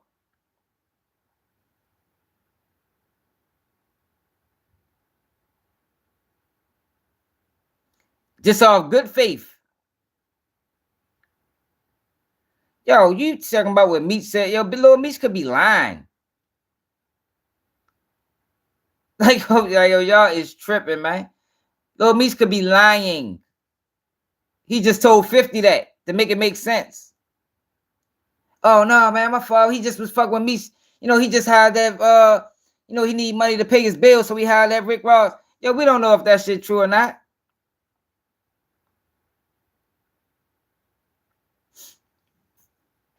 Yo, hey Reza, that's stupid.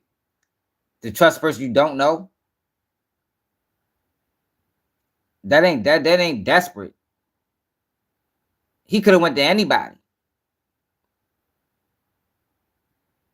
He could have went to anybody. You trust a person that you don't know? I don't think Meech was stupid. I can't give him dumb. I can't give him dumb, man. And I seen the shit come on, went viral, that 50 Cent had the movie, and I did a post. And people could look this post up. I was like, it don't matter who do the movie, it's only one way to tell the story, blah, blah, blah. Niggas thought I was coming at 50. I wasn't. I was just making a point. You know what I'm saying? So that was like 2018. Now, this is where the shit get crazy at. Somewhere, all right, we know from paperwork, 2010, the investigation with Meech started, right? Right. 2009, Tammy Cowins became a government informant, right? Right. Because the paperwork says when Tammy Cowins, when CS1 became a government informant, she was and had been a longtime friend of Demetrius Flannery. Okay, so they was already cool, and they had already been friends for a long time, is what the paper. So his narrative of 2008 can't be true. Based off the paperwork we just read, his narrative of 2008 can't be true. So we can kill it. So we can kill that. We can kill that right there.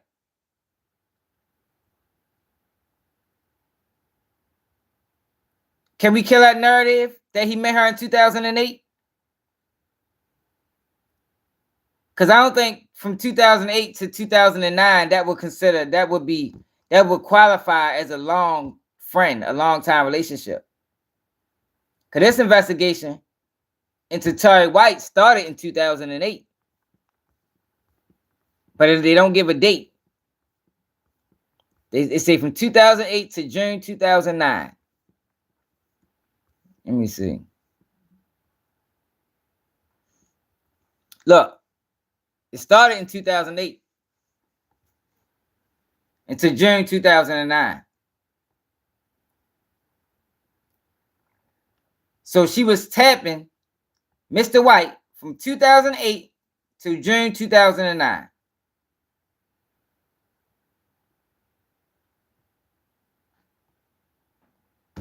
All right, so we can kill that narrative of what Blue just said. That doesn't make sense. That don't make sense. That's why I didn't really want to listen to him, you know, because you know his shit kind of questionable.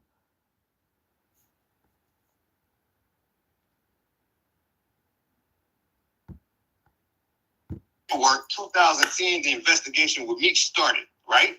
Right. 2009, and until like, bro, 2018, because it was after me and Meech started. Somewhere, all right, we know from paperwork, 2010, the investigation with Meech started, right? Right. Hold up, gotta go back. 2009, Tammy Cowins became a government informant, right? Right. Because the paperwork says when Tammy Cowins, when CS1 became a government informant, she was and had been a longtime friend of Demetrius Flannery.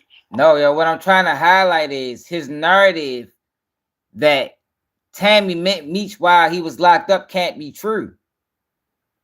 He said he think the relationship started in 2008 sometime. That can't be true because the paperwork says at the time of 2009 she had been, where is that? Where is she at? A long-term friend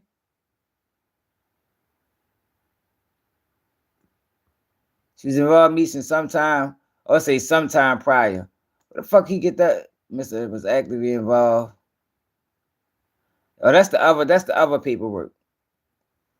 Yeah, the other paperwork is say long time. And this paperwork is say sometime.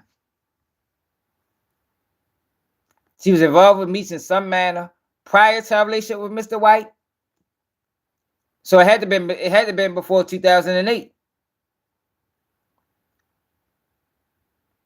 And was actively involved in the investigation of Mr. Flannery. So yeah, his 2008 story don't make sense. Yeah, how are you getting that out of? How are you getting that? How are you getting that out of what I just said or what we just read?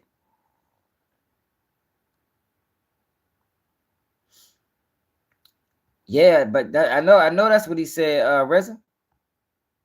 But he's saying that they got cool in 2008. But the paperwork is saying that they was already, this relationship started in 2008. I mean, this investigation started in 2008.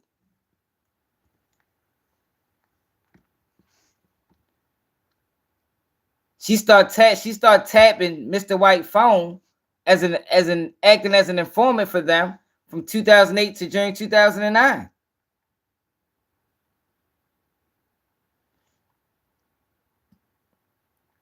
Yo, that's what don't make they can't explain that because that just sounds idiotic. Okay, so they was already cool and they had already been friends for a long time, is what the paperwork is saying. But it wasn't no. Yo, what you mean? She was already working. Meech was already locked up. Lorenzo. If all of this happened in if all of this happened in 2008, this is in the blue. This the same time. This the same time this is going on. All of these things are moving simultaneously. He's giving her life rights. He's giving her his life rights. She's investigating Tery White. All this is happening at the same time.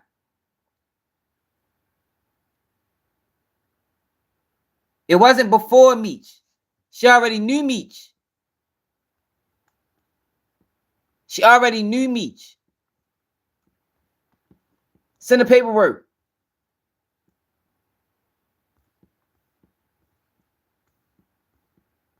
Hold on.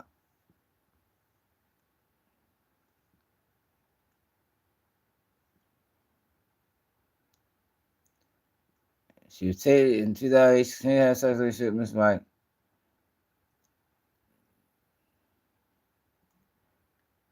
Look, she was involved with Meech in some manner prior, which means before her relationship with Mr. White. Before her relationship with Mr. White, she was already involved with Meech.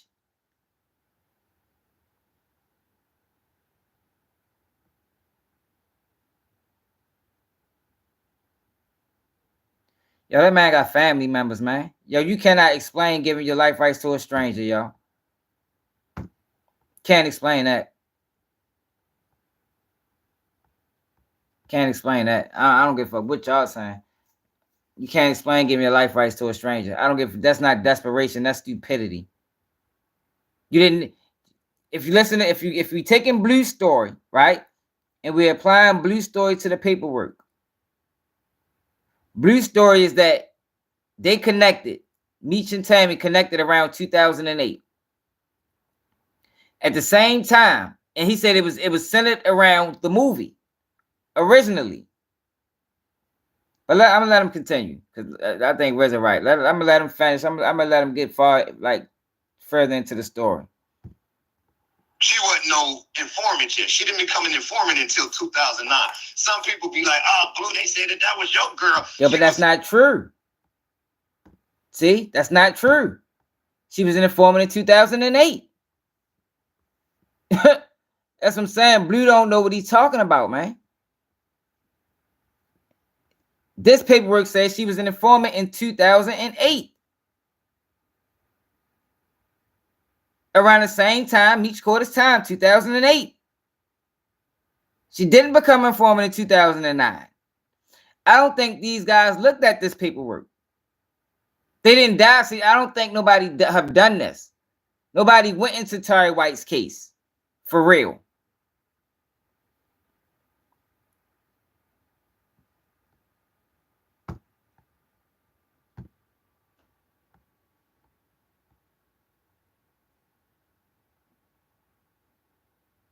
That's why so many people think that she became an informant after Tery White. I mean, that's why so many people think that Meech didn't know her before Tery White.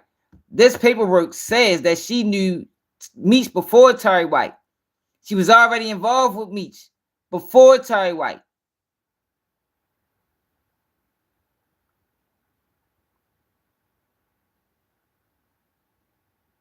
You keep talking about he was a weed dealer. Yo, what the fuck is you slow? How boy, you ready to piss me off? How many times I told you he got, how many times, fuck what I told you. How many times did I show you he got caught in another investigation? We don't know. We just heard that Tery White sold fucking cocaine. What the fuck are you talking about? We just heard right here in this video, and we're gonna get back to that. I hate when I had to do this. Y'all be fucking alive up when y'all can't, when people can't keep up. It's believed that Tery White grew up in an Atlanta housing project. But when FBI and GBI agents arrested him last night, he was living here, a sprawling $200,000 mansion in Jonesboro. The 27-year-old was in the process of renovating his home, which features an outdoor swimming pool, a full-length basketball court, and more. Had a media room where there were 24 TV sets on one wall hooked to a satellite dish, and you could hit a button and all 24 TVs would come on. Agents seized the home and 3 cars which belonged to White, including this $110,000. Does this look like a weed dealer to you? If this is a weed dealer, he's moving massive amounts of weed. And don't forget, this is the early 2000s when they will come after you aggressively for weed. I just did a video of a weed dealer in my city that they came after. Rolls Royce, which was paid for in cash. But there was more to be found inside.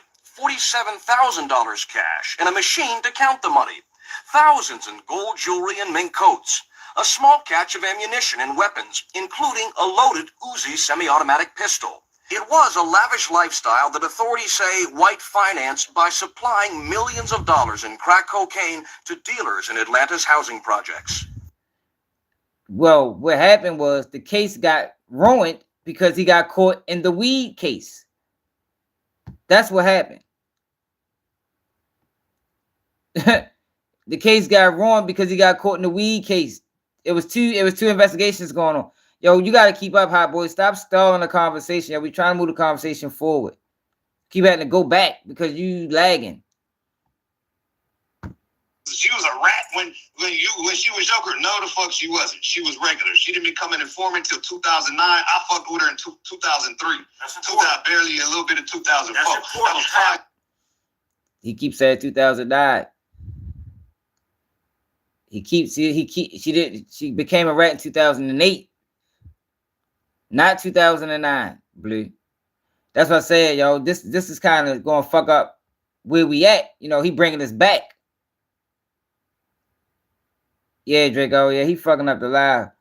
Somebody sent him over here. This shit bringing us back because he keeps saying 2009 when we know, per the paperwork, it was 2008. This when she became a rat. See, Cowens decides breaking their principal relationship, all while she was tapping Mr. White for the government and acting as an informant for them from 2008 to June 2009. Yeah, but he keeps saying it, so it's kind of messing us up. Right, this is the timeline. So no, now, it's not. boom, No, it's not. 2009. You can't say it's the same thing because Meech caught his time in 2008. You know, he ain't catch his time. He caught his time in 2008. Because what it looked like to me is, as soon as he caught his time, he got to trying to work a move. That's what it looks like.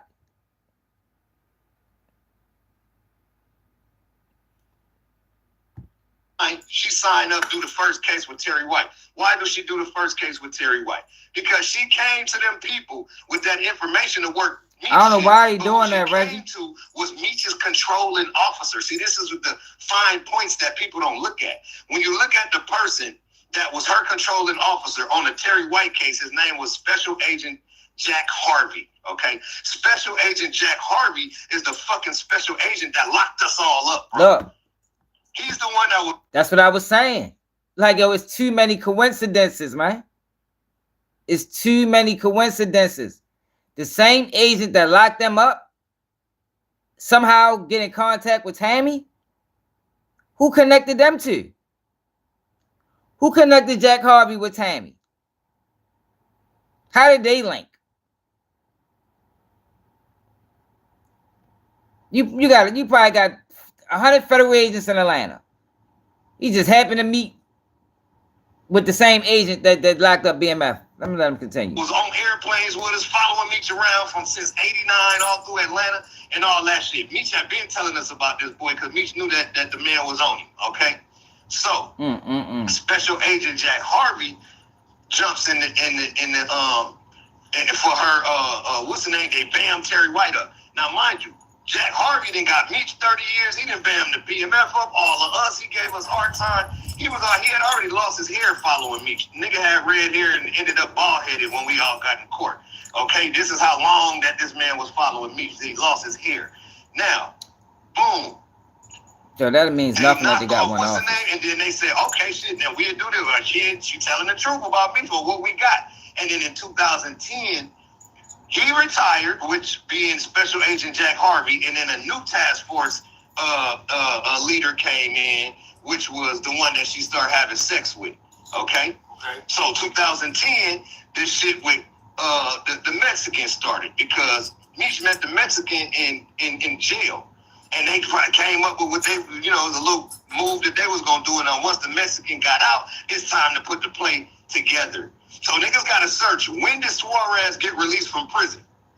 Because whenever Suarez got released from prison, that's when the wheels start turning all the way. That's when they start. I don't believe that. I don't believe that's when the wheels started turning. I believe they was already turning. I believe they was turning on Tery White.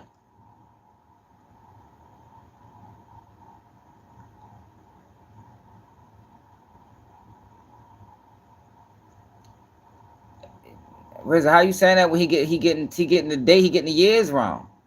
He's saying 09 when it was 08. Because this is what I'm saying, Rizzo. By him saying 09, it takes the possibility out that she possibly been working for Meech in 08.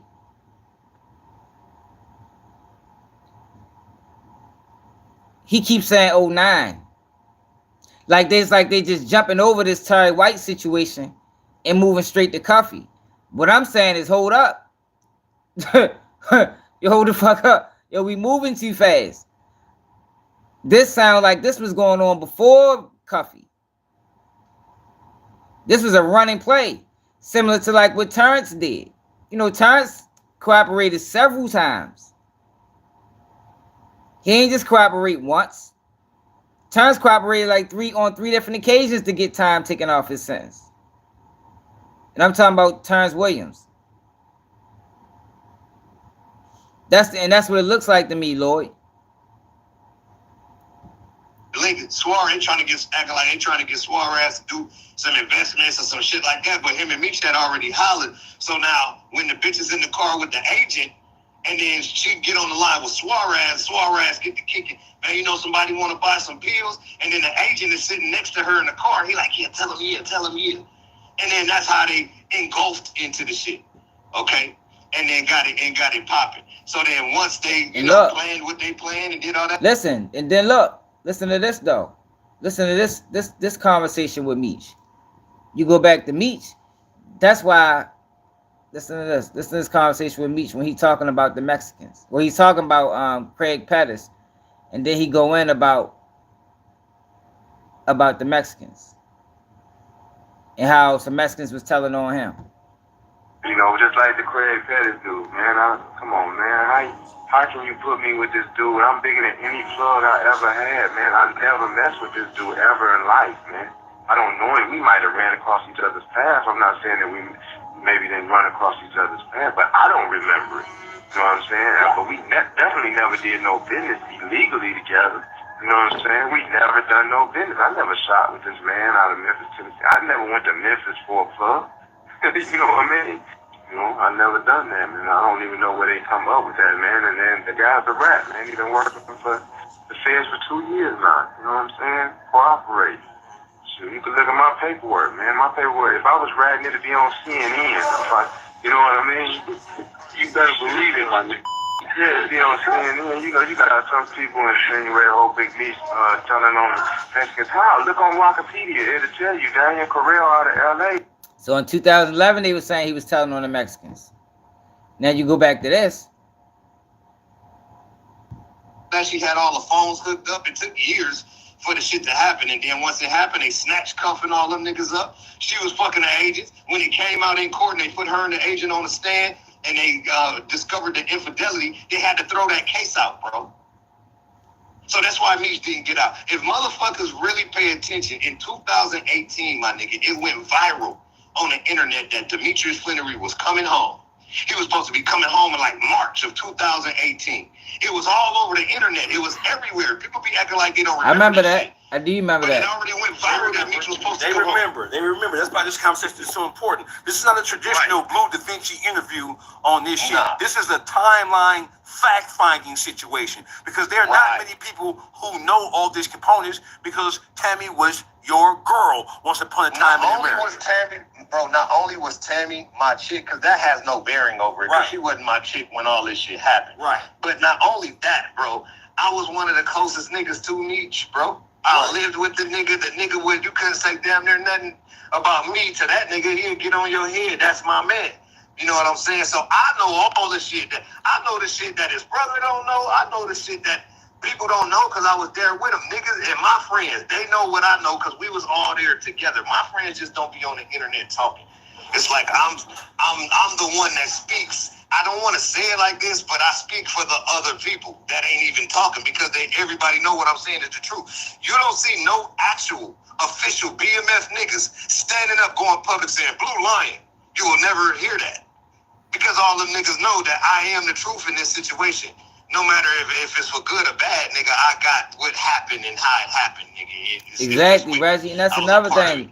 Listen to his silence. Like he's sending people he's sending lawsuits and shit.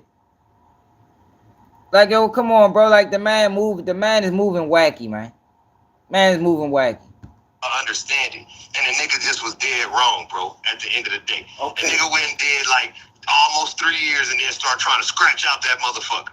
You feel me? He got locked up in October 05, and then this lady did her first fucking case. That means they did all of the pre-shit, and then she went on her first case in 09. So now see, yo, he keep fucking up the timeline, man. He'll keep fucking up the timeline with 09. She went on her first case in 08. And that's what I'm saying, and that's what it seems like. It's like we on the same page, but he losing it with the timeline. Saying like after he caught his time, it was like, all right, we gotta put this play in motion. And that's when the life rights come into play. Remember, the life rights is being shipped in 08. The same time she trying to work to take Tery White down.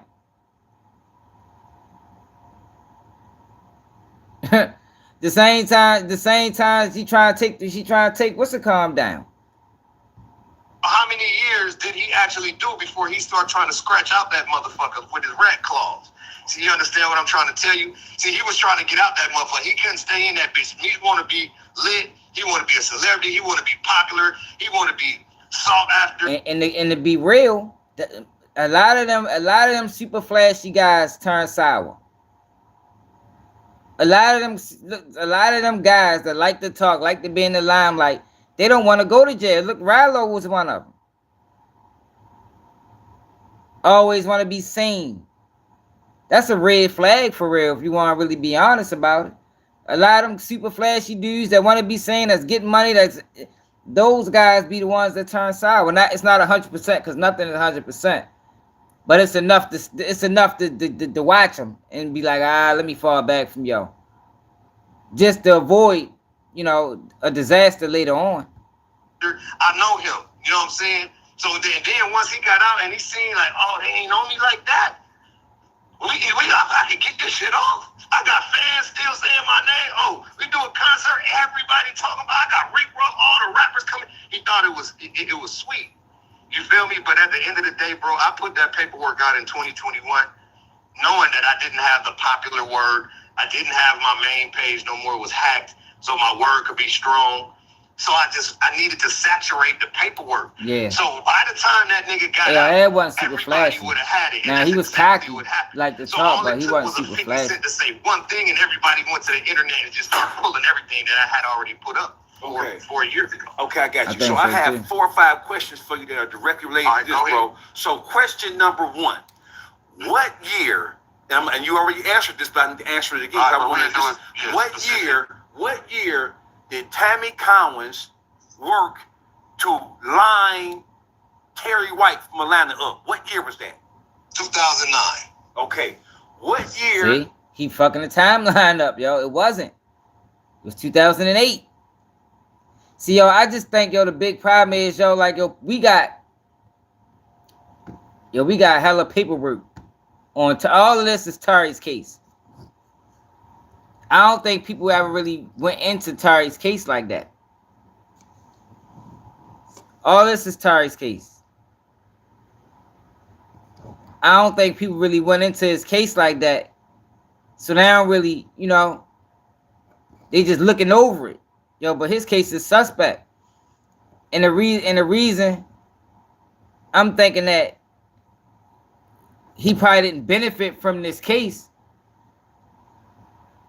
is because they wasn't arresting officers. They wasn't arrested officers. Somebody else arrested Tery White. Tery White got caught up in this guy's shit.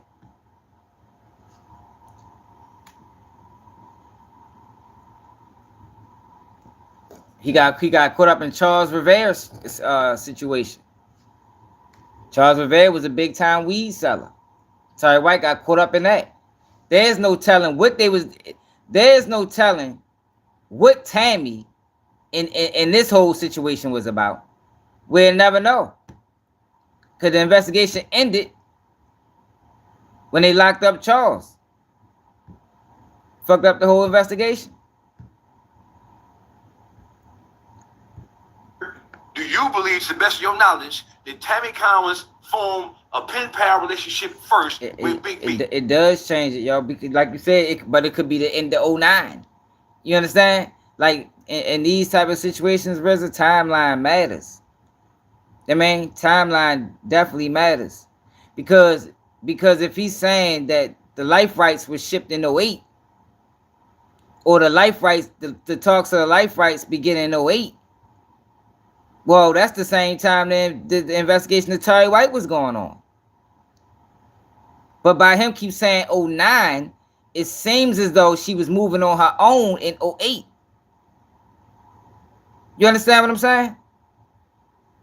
By him saying 09, by him saying that the life rights was being shipped in 08 or being talked about in 08, it kind of fucks up the timeline, because that's the same time Tery White was being investigated, but he keeps saying it was 09.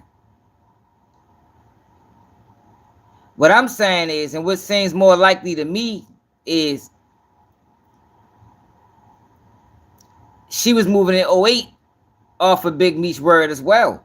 Just like she was moving in 2011 off of Meech word.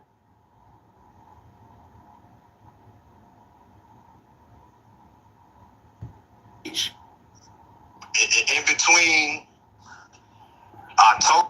Okay. What year do you believe, to the best of your knowledge, did Tammy Cowens form a pen pal relationship first with Big Meech? In between October 2005 and I mean in 2009, somewhere in between. Okay. I couldn't tell nobody. So now, all right, see, now I can believe this part. I can believe this. But that's what I'm saying. He got to go back to 08 to add Tery White into this mix, cause I think Tery White belongs in this mix. Let me go back. 6:47. Go back 20 seconds. Tery White from Atlanta up. What year was that? 2009. Okay. What year do you believe, to the best of your knowledge, that Tammy Cowens formed a pen pal relationship first with Big Meech? In between October 2005 and in 2009, somewhere in between here. I couldn't tell nobody because I don't know exactly when she wrote him. They wrote back. She started going on visits, but it had to be some time. It wasn't like a week before she did the case. They had to get friendly. Look, first of all right, let me back up because you know what? I do have more information. He had her go and do the paperwork, and I believe I might have sent you this. If not, I'll send it to you. To where she became the owner of his company, BMF Entertainment LLC, not BMF Entertainment Incorporated, because I'm the sole proprietor of that. BMF Entertainment LLC. And Reggie, and I don't understand why people is not acknowledging that. Like these people that wanna still have faith in dude, not accepting that she testified, not accepting that you got 3 DEA agents. Not 1, not 2, but 3 DEA agents that said that they heard her, that she told them that. Why would she tell them that? Why would she implicate this man if he ain't have nothing to do with it? Like, yo, people gotta use common sense, yo. There is no reason why she would implicate this man. Why is this man in Tery White's paperwork? Why is he in this? This is a Reggie. You just came in. This is this is Tery White's paperwork. It's not Cuffy paperwork. This Tery's paperwork. Well, Miss Cowens had and continues to have strong ties to former leader Demetrius Flannery. Why is he in this paper? Why is he in all this paperwork? In this paperwork, y'all. The defense attorney is making what's the word? He's alluding to a conspiracy. The defense attorney is alluding to a conspiracy between Tammy Cowens, Agent Harvey, and Demetrius Flannery. That's what he's doing in this paperwork. It said, moreover, Miss Cowens had and continues to have strong ties to former BMF leader Meech Flannery. She was involved with Meech in some manner prior to her relationship with Mr. White. Mr. Harvey was actively involved in the investigation of Mr. Flannery, and it is damn near impossible that if Miss Cowens had not told him, he did not already know of the relationship.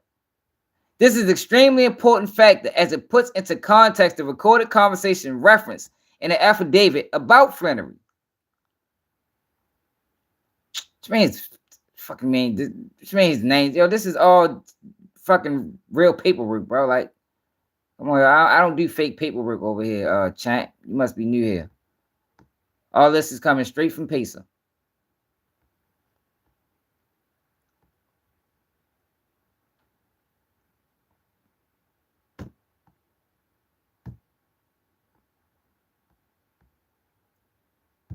His company. He had her go put the shit in her name in 2008.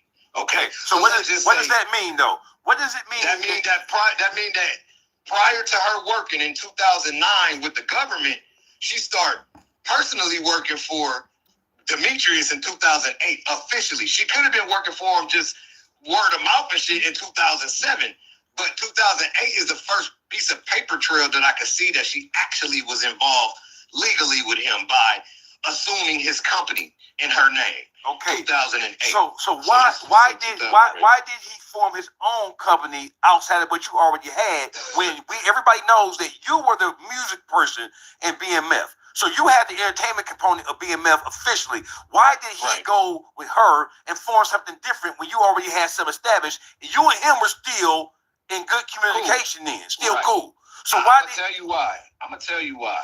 Because it was bold, bro. That's why, because they was already working with them people, so they couldn't have me involved with nothing. What if I found out and caught the paperwork like I end up getting? And this is what I'm saying. They've been working. Like, go back to the paperwork. That's what the defense attorney is saying. The defense attorney is saying Agent White, or not Agent White, Agent Harvey, Tammy Cowens, and Demetrius Flannery. Or let me go back to the other people, see if they, because his name is some more of this paperwork. Master Judge, future, shit with the Mexicans. Hold on. Tery White.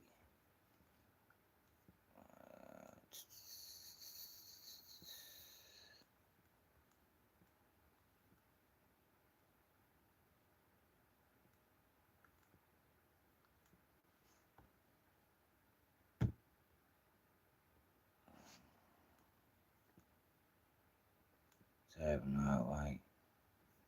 No, all this paperwork is real, y'all. It was just it might be a typo. I don't know, fuck the name up. But that don't change the fact that his name in this motherfucking paperwork. It's definitely his name. It's definitely him.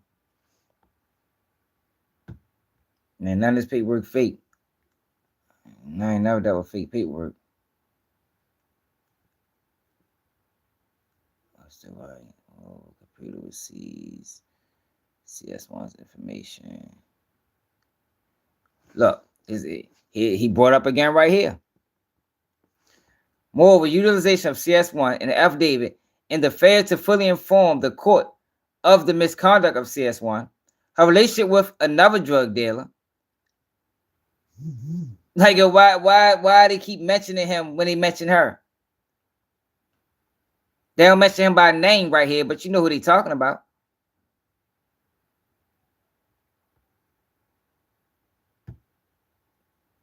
Never they mention his name, they mention hers.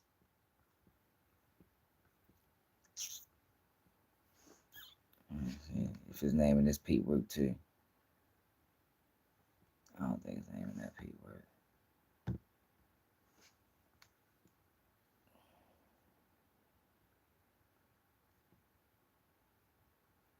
His name and then that's even.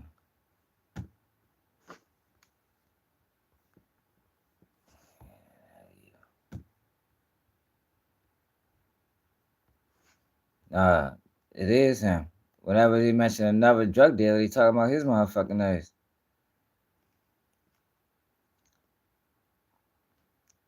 Mexican shipment. Agent Jack Harvey.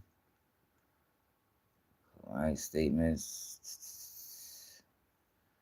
Conclusion. Search warrant. No, it's only in them two paper. It's only in that paper. Yeah, all this is coming. We talking about Tery White's case. Black Canvas. It's Tery White's case. This is not Cuffy's case.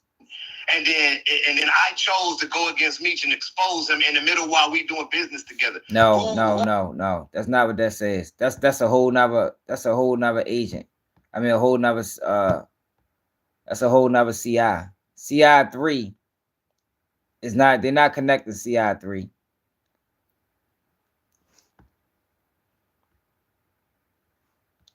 It's saying a part of the CI's reference in said affidavit or their respective veracity, starting in reverse. CI3, according to affidavit, is a 2-time drug dealer facing federal charges for another drug crime. Like they're not saying CI3 and Tammy is in no relation. I would just, possibility, that maybe that's who that is, but they're not making that connection.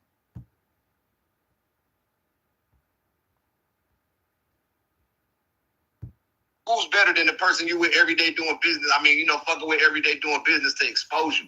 So what he had to do, bro, was cut everybody off.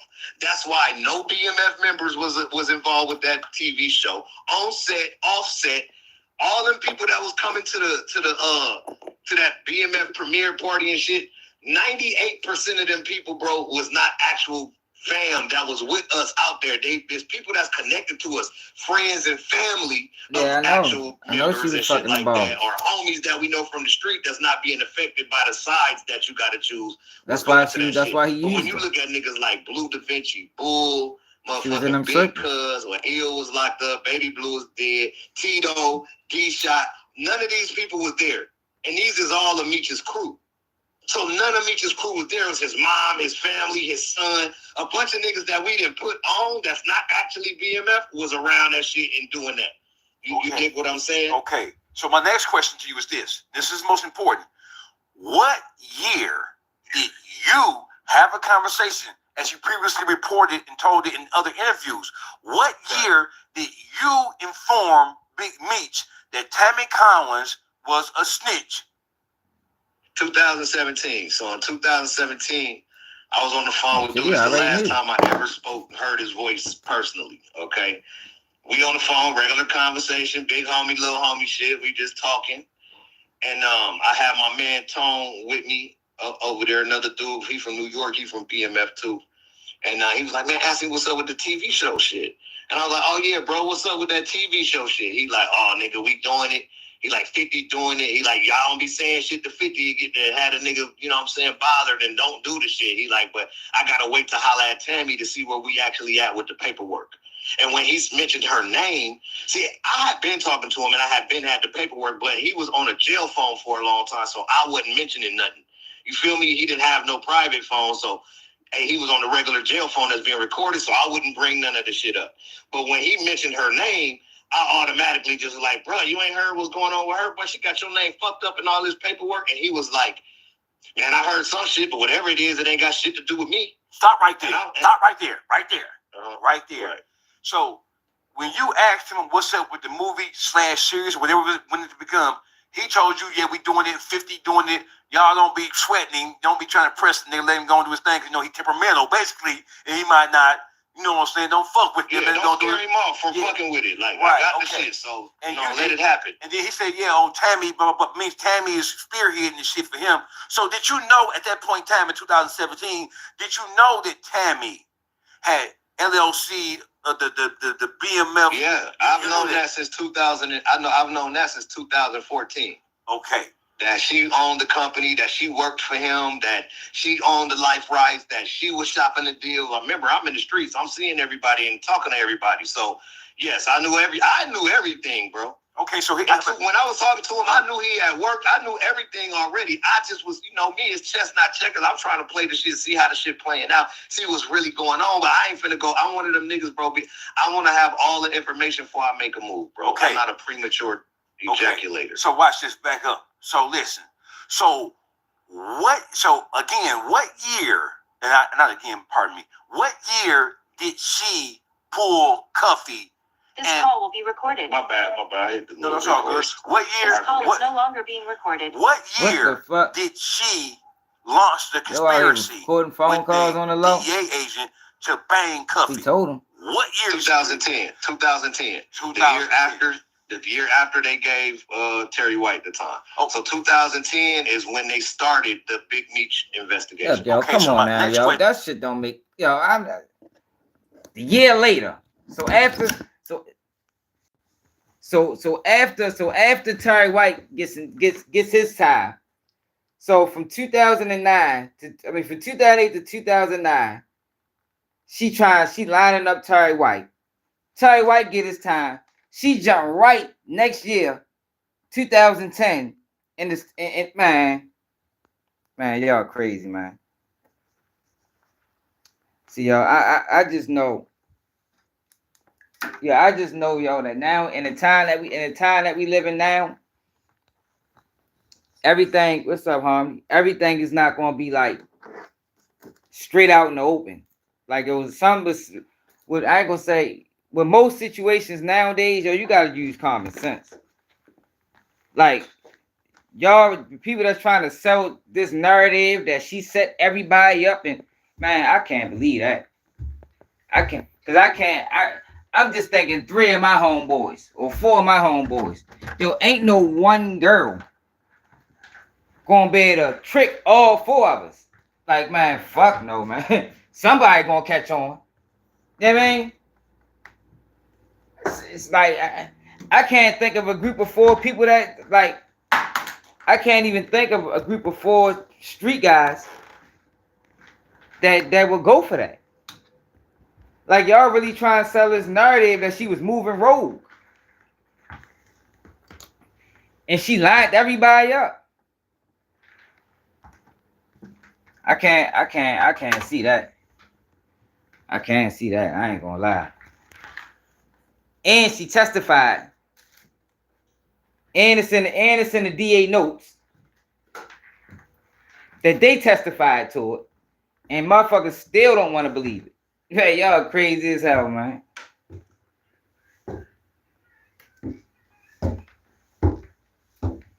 Yeah, because Meech was the one in jail, bro. What the fuck you mean? What the fuck? Yeah, I can believe he did it. He was the one in jail.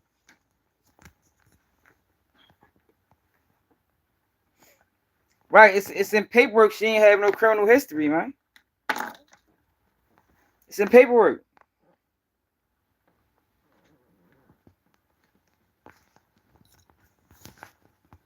I don't know, man. If y'all want to have faith in them, continue. But how I always operate. This how I operate on the streets. Yo, once your name come up in some shit like that, I back up off you. Like, straight up. I don't need to know nothing else. You feel me? Once your name come up in something wild, this is me in real life. Fuck the internet. Your name come up in something wild, that's enough for me to say, you know what? Yo, where's that paperwork at? That says she was arrested for money laundering. And money laundering for who? Where was she getting money to launder?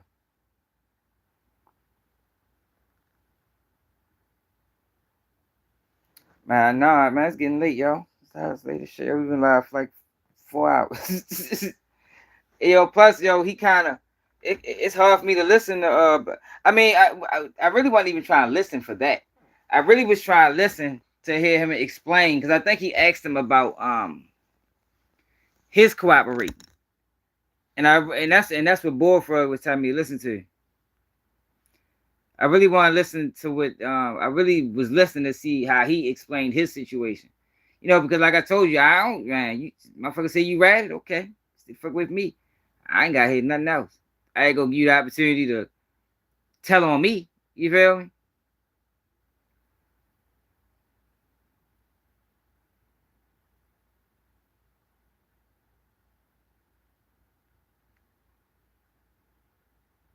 I know J Rock. See, no, J Rock. See, what we talking about? We talking about Tery's situation.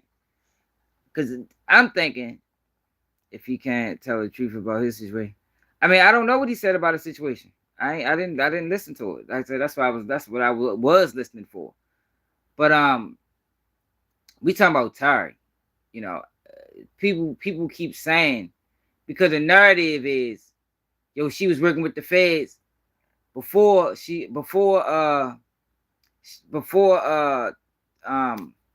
met Meech. And that's not true. Yeah, but she wasn't working with the feds before she met Meech. Before Tery's arrest. You understand what I'm saying? Before Tery got arrested, she was already cool with Meech. It's in the paperwork.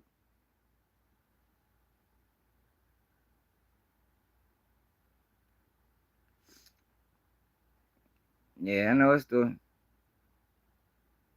Yeah, it's just hard for me to listen to Blue. You know what I mean? Because they say he ain't right. But I want to at least give him a chance to explain himself. You know, we might go back and listen to that. We can listen to the rest of that shit tomorrow. Because I really wanted to hear what he had to say for himself. Because I think Shorty asked him about that Deau face. That was his page. I think he asked him about that shit. And that's what I wanted to hear what he had to say. You know. Because he supposed to do some type of deal.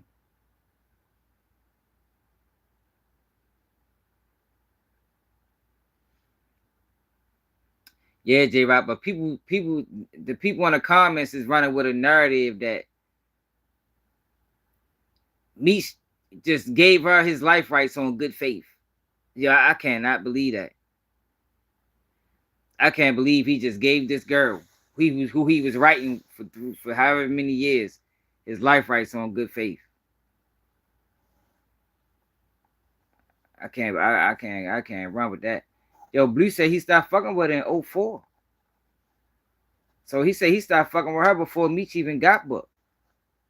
Meech ain't get booked to 2005. If you want to believe his narrative, his series of events. It's a lot of people putting out narratives, yo. Yo, y'all gotta understand too, y'all. Some of these YouTubers will take payment to lie and to throw shit in the game. Y'all, you gotta keep that in mind when you're dealing with YouTube. I mean, some of these people will take payment to push a certain narrative. I just go with what makes sense. I don't take payment to push narratives. What makes sense to me is that it's too many coincidences. I mean, it's too many coincidences, man.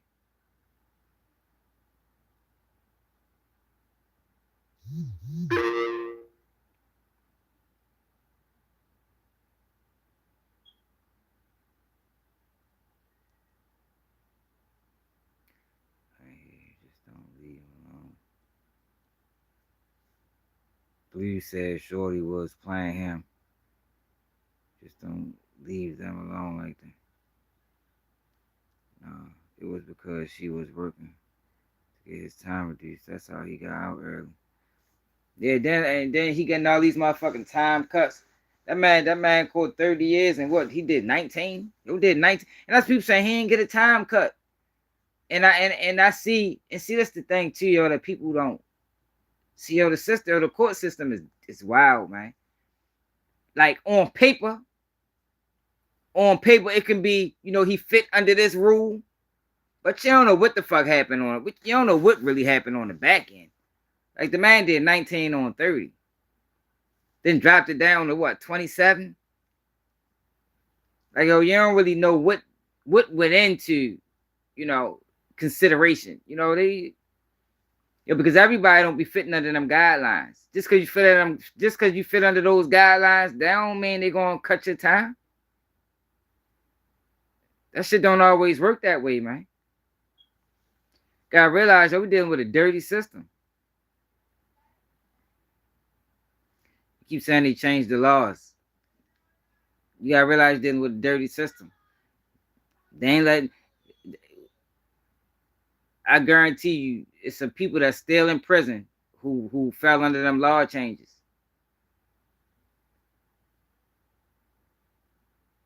I mean,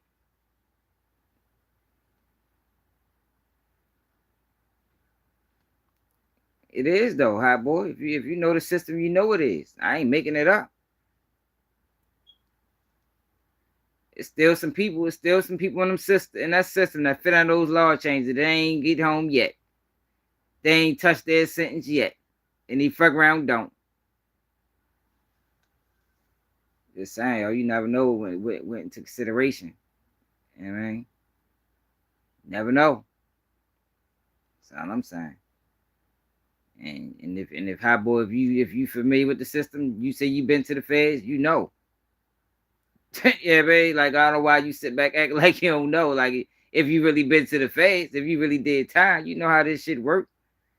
Like, if shit don't be that cut and dry like it used to be. Like in the early 2000s, man, you know when a person ratted because it's going to be in paperwork. It's going to black and white. It's going to be black and white. But nowadays, since motherfuckers started killing rats and they do better at disguising that shit, man.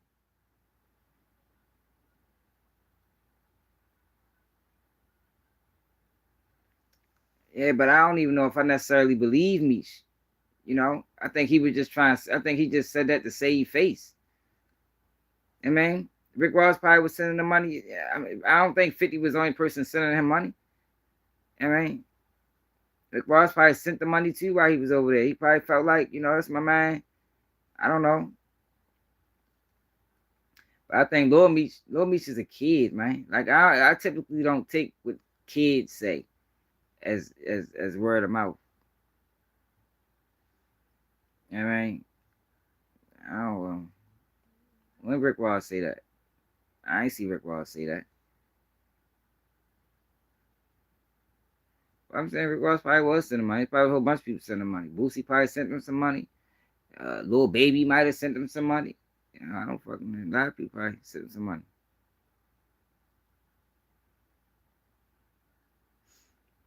Man. Oh, I don't trust none of that shit, man.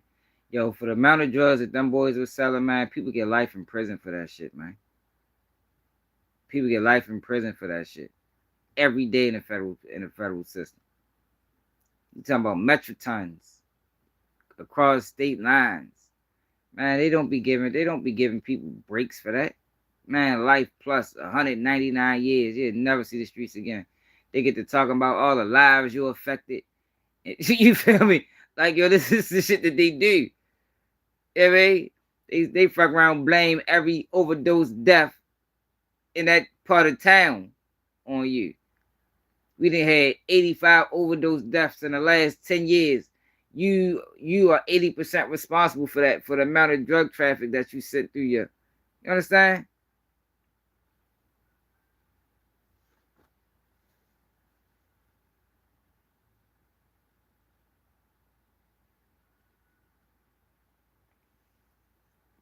And then you got them in paperwork. And that's another thing that's strange. You got him in paperwork. It's in paperwork that he was a part of this drug trafficking scheme between Cuffy, Suarez, and him. And he don't get no time for that. He don't get no time for that. It's in paperwork. Y'all know how Cuffy got booked, right? Cuffy got booked because the investigation that when they was investigating Cuffy for the whole Tammy situation, that case got thrown out because Tammy wasn't credible because once her name got hot, she fucking backtracked and recanted everything. So that made her testimony not credible, but they still had these wiretaps. So they used these wiretaps on Cuffy to build a whole separate investigation. That's what they did. Like, this is how the feds play. They play dirty. If they can fuck you out of deal, they will. Look how they did Ralo. Ralo got fucked out of a deal. The information that Ralo gave led to an arrest. Ralo didn't get shit off of it. Like, this is how they work, man. That's why it's best to not even work with them people, man. Because you're never gonna win. You're playing a rigged game. It's like you playing dice and ain't nothing but 2s and 3s on the bitch. It's rigged. They always gonna come out on top. Always gonna come out on top. So it's just best not to even play that game with them, man. It's the best thing to do. Don't even play with them people, yo. When you play with them people, they're gonna find a way to fuck you. Ralo gave up his phone. They didn't give him shit out of it because they said it was prosecution misconduct. Matter of fact, because they said it was a conflict of interest with the lawyer. Right, the house always wins. So his lawyer is upset, wondering why the fuck my client can't get a deal. When we gave y'all information, it led to an arrest. They say, hold up. It's conflict of interest. All information you gave us, you can't benefit from because this lawyer might be involved. Like, yo, this is how these people work. They dirty. And they'll fuck you over if they can. And that's what the fuck they do every day. And he just got fucked over too. It's a dirty game, man. But I appreciate everybody that tapped in. If y'all can support the platform, man, Cash App Baltimore Swag, man. at the bottom, man. Y'all know we go live every day, 11 p.m. Eastern time. Hit that like button. Yo, can we get to 100 likes? Yeah, we need 15 likes. We need 15 likes. We need some support to the channel. We need to share the video. We need some subscribers. We need it all, man. Straight up, we need it all. Yeah, yo, and that's the thing. Like, what reason would Cuffy have to lie? Like, I don't think Cuffy is lying. Ralo ain't admit nothing yet. It might be. I appreciate it, man. My man, Hot Boy, keep it 100. $5.99 super sticker. I don't know, yo. Like, it's just yo. Stay out the streets, man. Stay the fuck out the streets. It ain't worth it. It ain't worth your life. In the last couple of days, we done watched young kids get sentenced to 1,000 years in prison. And y'all know, like I was talking to my girl about that shit. Y'all know that shit be bothering me because, I was a young kid that could have got sentenced to all them years. And I just be like, damn, yo, like, these motherfuckers never gonna get a chance to experience life. You know what I mean? You getting locked up at 20, 21, 22, and they take your life away, man, you ain't even seen life yet. You don't even know what the fuck life about. You still think it's about girls, clothes, and cars. You know what I mean? It just ain't worth it, yo. The game is rigged. These niggas is telling. But I tell you one thing, I never get on. Yo, I'm tired. You know what I'm tired of people saying?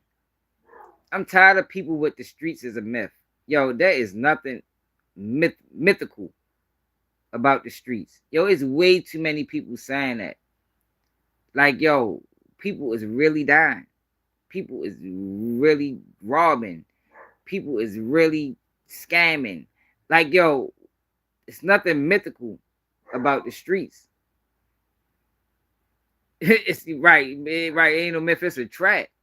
Like, yo, people gotta stop saying that, yo. Like, I don't know if people know what the definition of a myth is. Myth is it ain't true. The streets is very true. This is very real. Like, ain't nothing mythical about it. You spend enough time in the motherfuckers. Straight up, man. Make sure you subscribe. You spend enough time in the motherfuckers, you be mentally fucked up for the rest of your life. Like, it ain't nothing mythical about that shit. Like, yo, I used to wake up to loud bangs in my sleep.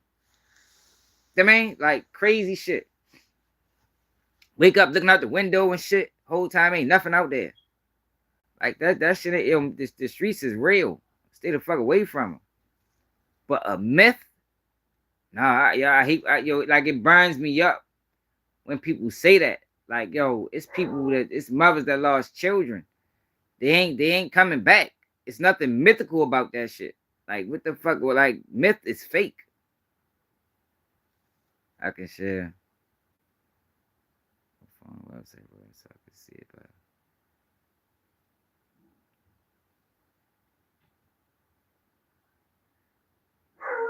Man, for real, man. Like, I just don't like that narrative, yo. People, hey, cut it out.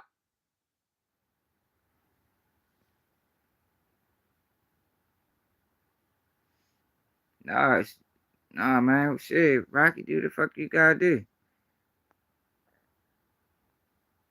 You got a page, Rocky? What's your page? Man, make sure y'all tap into my man Rocky, man. Why ain't tell me how to page? Or you be over here, I'll subscribe. What happened? Who you try to do a video on?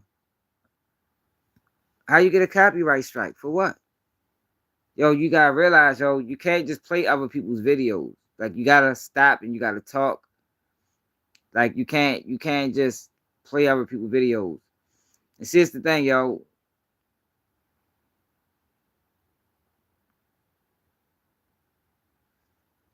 NBA stole. Well, ESPN gonna copyright you.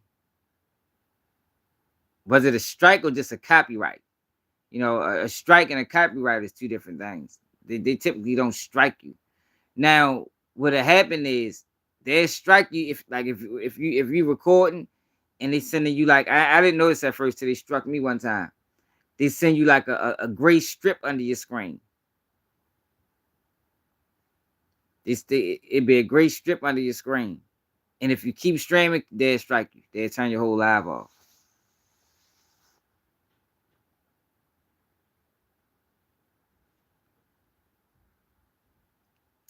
Now, when you go to copyright school, they don't take the strike off. They take it off in 30 days. Yo, you gotta make sure that you pausing and you can't just let it play through. Whenever you doing something.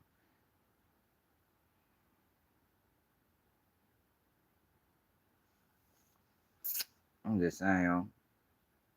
Yeah, I don't like that streets is a myth shit though. Like, I don't know what made you bring it up. I seen somebody say that shit today.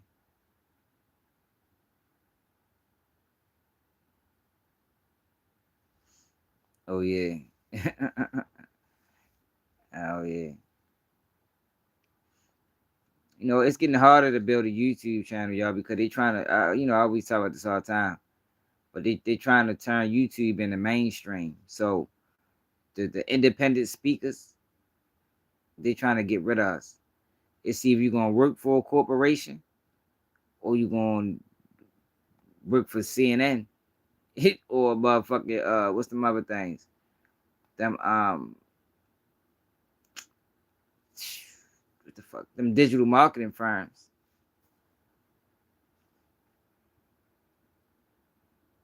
Appreciate it, Reza.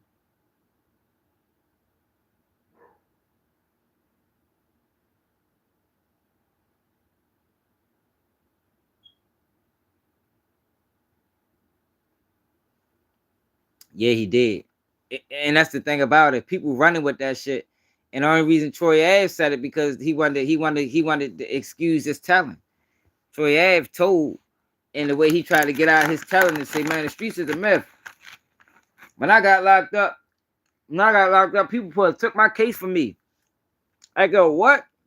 You just crashed out banger. Now you want motherfuckers to take your case for you.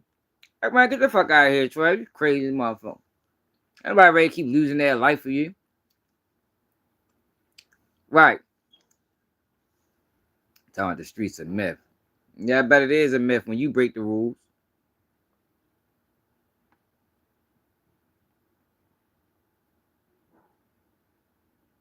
Okay, that's what's up.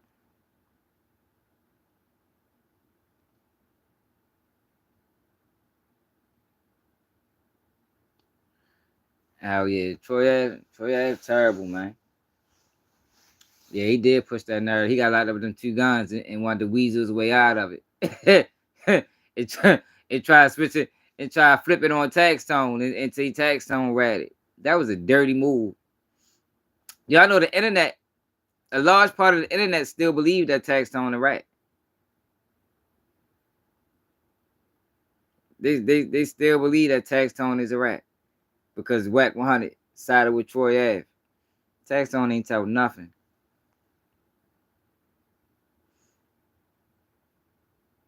Yeah, for real. Semblance, yeah. Troy Ave, wild ass motherfucker, boy. Troy Ave was facing 15 years on them gun cases. That's what it was. You know, he was a convicted felon, and he was in New York. He got caught with 2. He was facing 15 years. So he told on Tax Tone and testified on him. And then lied and said I had to do it. I ain't had no choice. He was telling on me. Like, what the fuck? Man wasn't telling on you, man. What you talking about? Yo, that whole Tax Tone situation is terrible. If Tax Tone was in Texas or Atlanta, he wouldn't even been charged, man. Like, that just shows you the difference in how state laws work. If that man was in Texas or Atlanta, he wouldn't have been charged, yo, because Troy Ave is the one who started that fight. They started that fight. They swung the first blow. And he fired, and they gave that man 30 years in prison for that shit. Self-defense. I mean, hey, that was self-defense for real. But since New York, laws is different. They gave his ass 30 years in prison. Hopefully he can get some time back one of these years. You know, after he do like 10 or something. Because it was self-defense. It was self-defense. You got two people. You got Banger who big as a motherfucker. Yeah, Banger was big as shit. Man, fucking Maryland the same way. You gotta do everything right in Maryland to get off. Motherfucker gotta damn near shoot you first.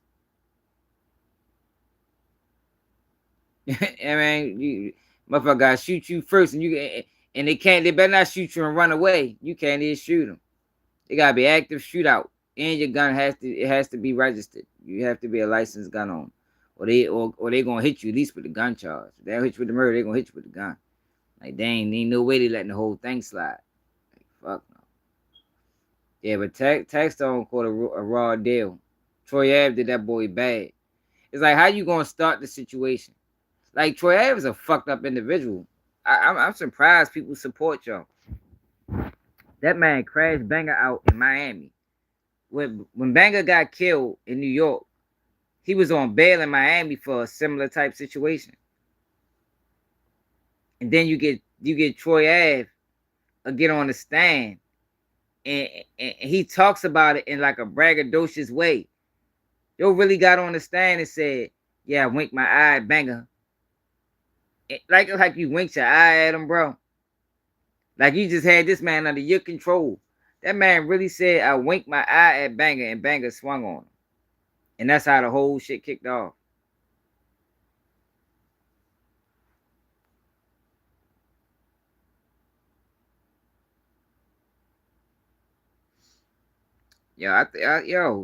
Because I don't think people really looked into Tery White, yo, for real. I don't think people really looked into Tery White. I think Tery White was a victim. I think he was a victim too. Cause people keep saying that she didn't know Meech at the time. That's what people keep saying. She ain't know Meech. No, she did know Meech. She knew Meech before she got Tery White locked up. And then if you hear Blue talk about the whole life rights came up in 2008, you find out the investigation of Tery White started in 2008. It's like, yo, all that shit lines up, yo. I think I have a hard time believing that Meech allowed this girl, who he was just a pen pal. I know it through Blue. Now you're a pen pal of me, and I'm gonna let you talk me out of my life rights. And just off of good faith, that you're gonna do the right thing, I'm gonna give you $1 million. Man, fuck no, man. That was a trade-off. Like, yo, if it wasn't a trade-off, he got to be the dumbest motherfucker in the world. And it's hard to say he the dumbest motherfucker in the world, knowing what he was able to accomplish on the drug level. That ain't no easy thing to do. If it was easy to get to that level, then everybody would have done it. You know what I mean? It's hard to get to that level them boys got at. Still, even being broke. Hi, boy, I would never do that. I don't give a fuck if I'm broke or not. I would trust a family member over like anybody could have did that. I did a story on Lil X, 2 of them. J-Rock, I got 2 videos on X, maybe 3. I got stories on down there, all the Baltimore rappers that came up in like 2015. G-Rock, I got Nick Breed, Lil X, Scooter, Young Moose, Tech. I even got one on Young Don, Big Six, Tico Bang, Shorty. Who else? NESG Chaz.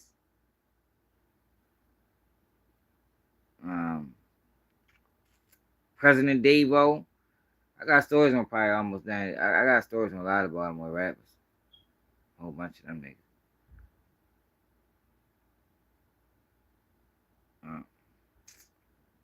But yeah, I can't believe that. I can't believe that. I mean, but yo, support the platform, y'all. Somebody cashed at me yesterday. I can't remember who it was. I can't never remember who it was.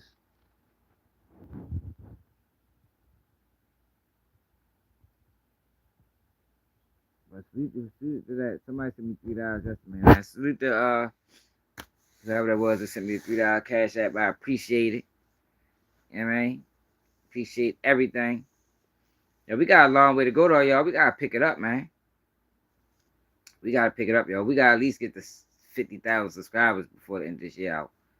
It's hard to do, y'all, when YouTube is dictating. Like, yo, they is dictating the shit out my page, y'all. Like, I don't know if y'all can notice it or not, but they is like seriously controlling the numbers, like for real.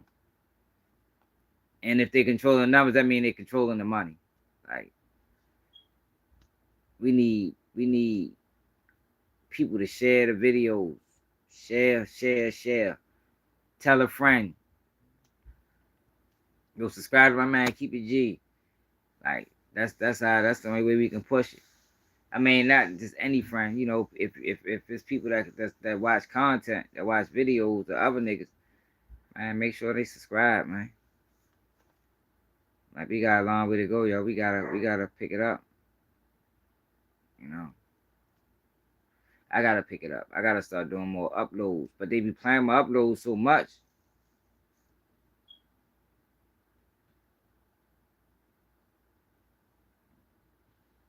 What are you talking about? What, Reggie? I forgot when I seen it.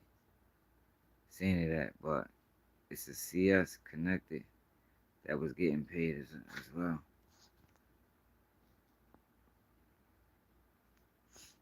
Yeah, yo, but I seen people running with the narrative that Tammy set the whole play up and she swindled everybody. I can't believe that either, yo. Like, I can't believe Cuffy let the girl swindle him. Meech let him swindle him. Suarez got swindled. Tery. Well, she just was a swindler. Like, man, fuck no. She wouldn't still be alive. I don't think. And she was able to just do that shit to all them people. And these guys that been in the mix. You know, when you been in the mix, you be prepared for that, yo. Like, from Baltimore, y'all done ran across some of the best of the best. You know what I mean? Motherfuckers slick talk the shit out you. Talk you right out your life. You heard me? That's the thing in my city. Niggas will talk you out your life, man. Before you know it, you be dead. You don't even know what the fuck happened. Like, god damn. I was just in the middle of a conversation. For real. Tomorrow holiday. No, tomorrow not a holiday. Next Monday is a holiday. Yeah, he should be back in court. He should be back in court. You know, we're gonna check that out. ASAP Rocky. Yo, if he loses that case, that's gonna be devastating. For real. Cause Wiscom is lying. Raleigh is lying on that man. He a dirty motherfucker, yo. You can lie on somebody like that.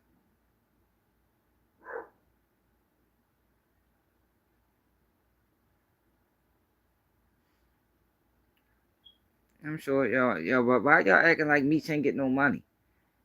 I'm sure but that's what I'm saying. But that's what I'm saying, hot boy. Why would he do that? You know what I mean? Like, for this my thinking, right? This my thing. If I'm in Meech's situation, if I'm in Meech's situation, right? Yo, for me, I don't give a fuck. Say I'm flat broke. I ain't got no money on commissary. They froze all my assets. All I got is my life rights. Yo, you got to do something for me. Outside of just the money. I don't know this girl. I know her through being a pen pal. That's like some catfishing type shit. You mean something Meech all the shit he did in the streets, he still was able to get catfished? Nah, bro. Hell no. Yo, you gotta do it. Yo, if I'm gonna give you my life rights, you're gonna have to work this play for me. And that's what I think happened. Like, you got to work this play for me, man. For real. Yeah, yo, but that's not enough. I can get one of my family members to do that. I can get somebody closer to me. That's all. That's what I'm trying to say, hot boy. But I'm not gonna get somebody close to me to go work with the feds. You understand? Like, you don't get like. Prime example. Let me give you an example. A real example. Let me give you a real example. I wanted to put all right. I got in a situation a while ago, and I wanted to put a girl on to the guys, right? But I did put a girl on to the guys. She ended up losing the whole wild shit. She ended up losing the phone, fighting at the strip club. So the shit ain't even work. But I had a girl that was in contact with these guys, right? Real situation.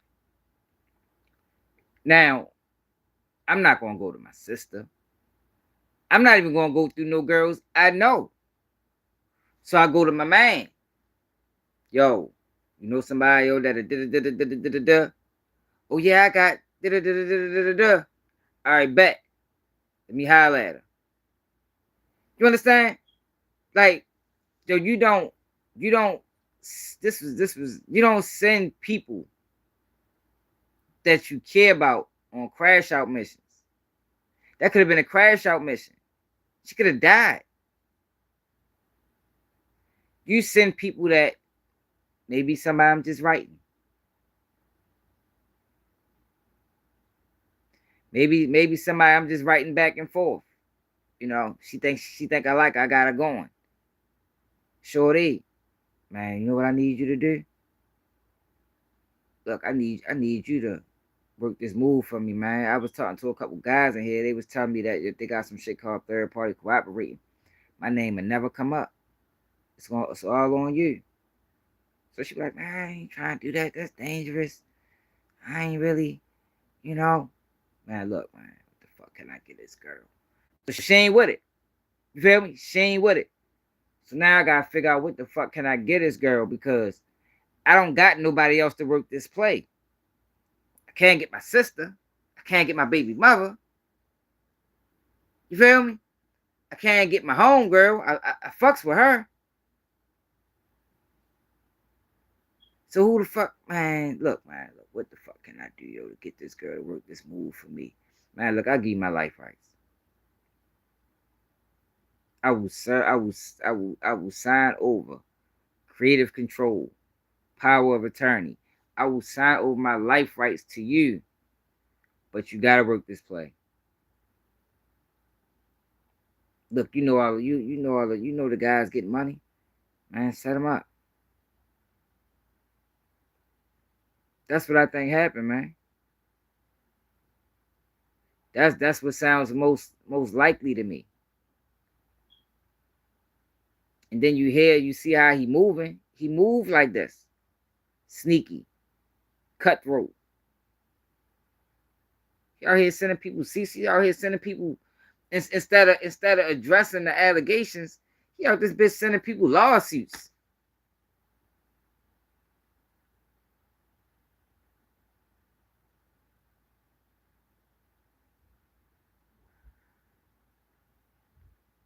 What you mean they never showed up for the setup? Think she played me like she can get dirt on that law for a partnership for real. What you mean by that?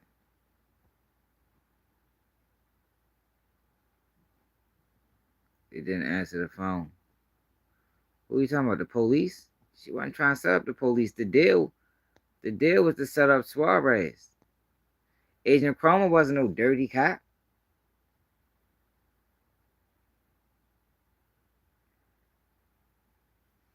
Agent Cromer wasn't dirty. The dirtiest thing he did was fuck her. But he wasn't no dirty cop.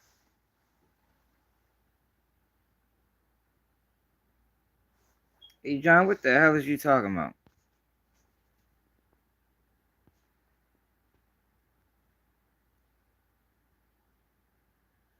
Do I support the police? What kind of police? No, our police ain't the same, man. There's some dirty ass police out here, man. Some dirty ass police out here, man.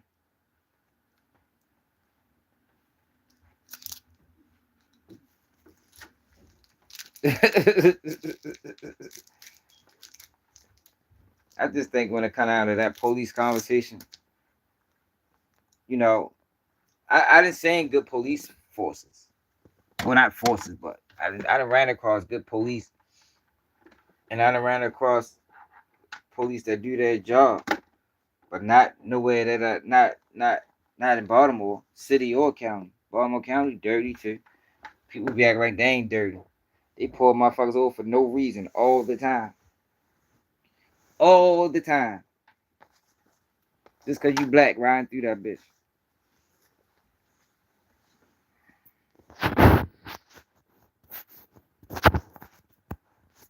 Lord, funny shit. All shit D was cast out on his credibility to fuck up all his old cases. I don't know if I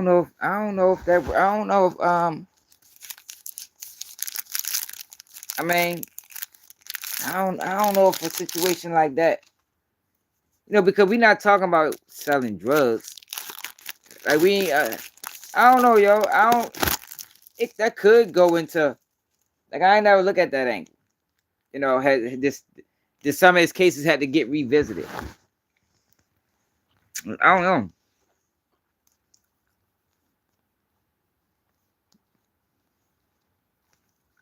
Because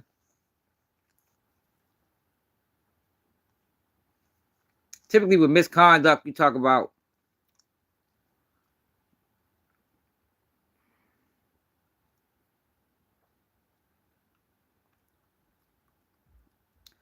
you're talking about, you know, planting evidence, falsifying documents.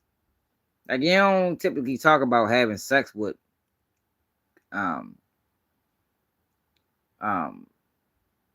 confidential sources. I mean,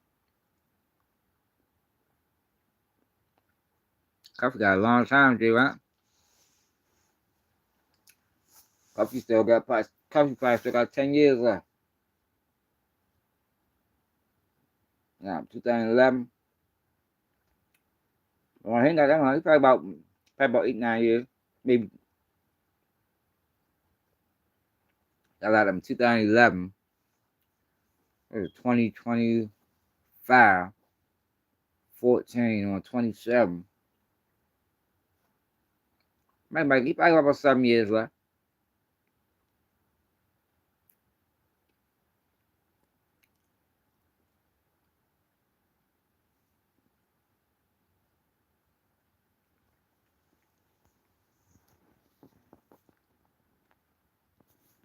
Yeah, but I'm ready to go to bed, y'all. I appreciate y'all. 3:30 in the morning. Like I said, hit that like button if you can. Share the live if you can. It's another day of Keep It G News.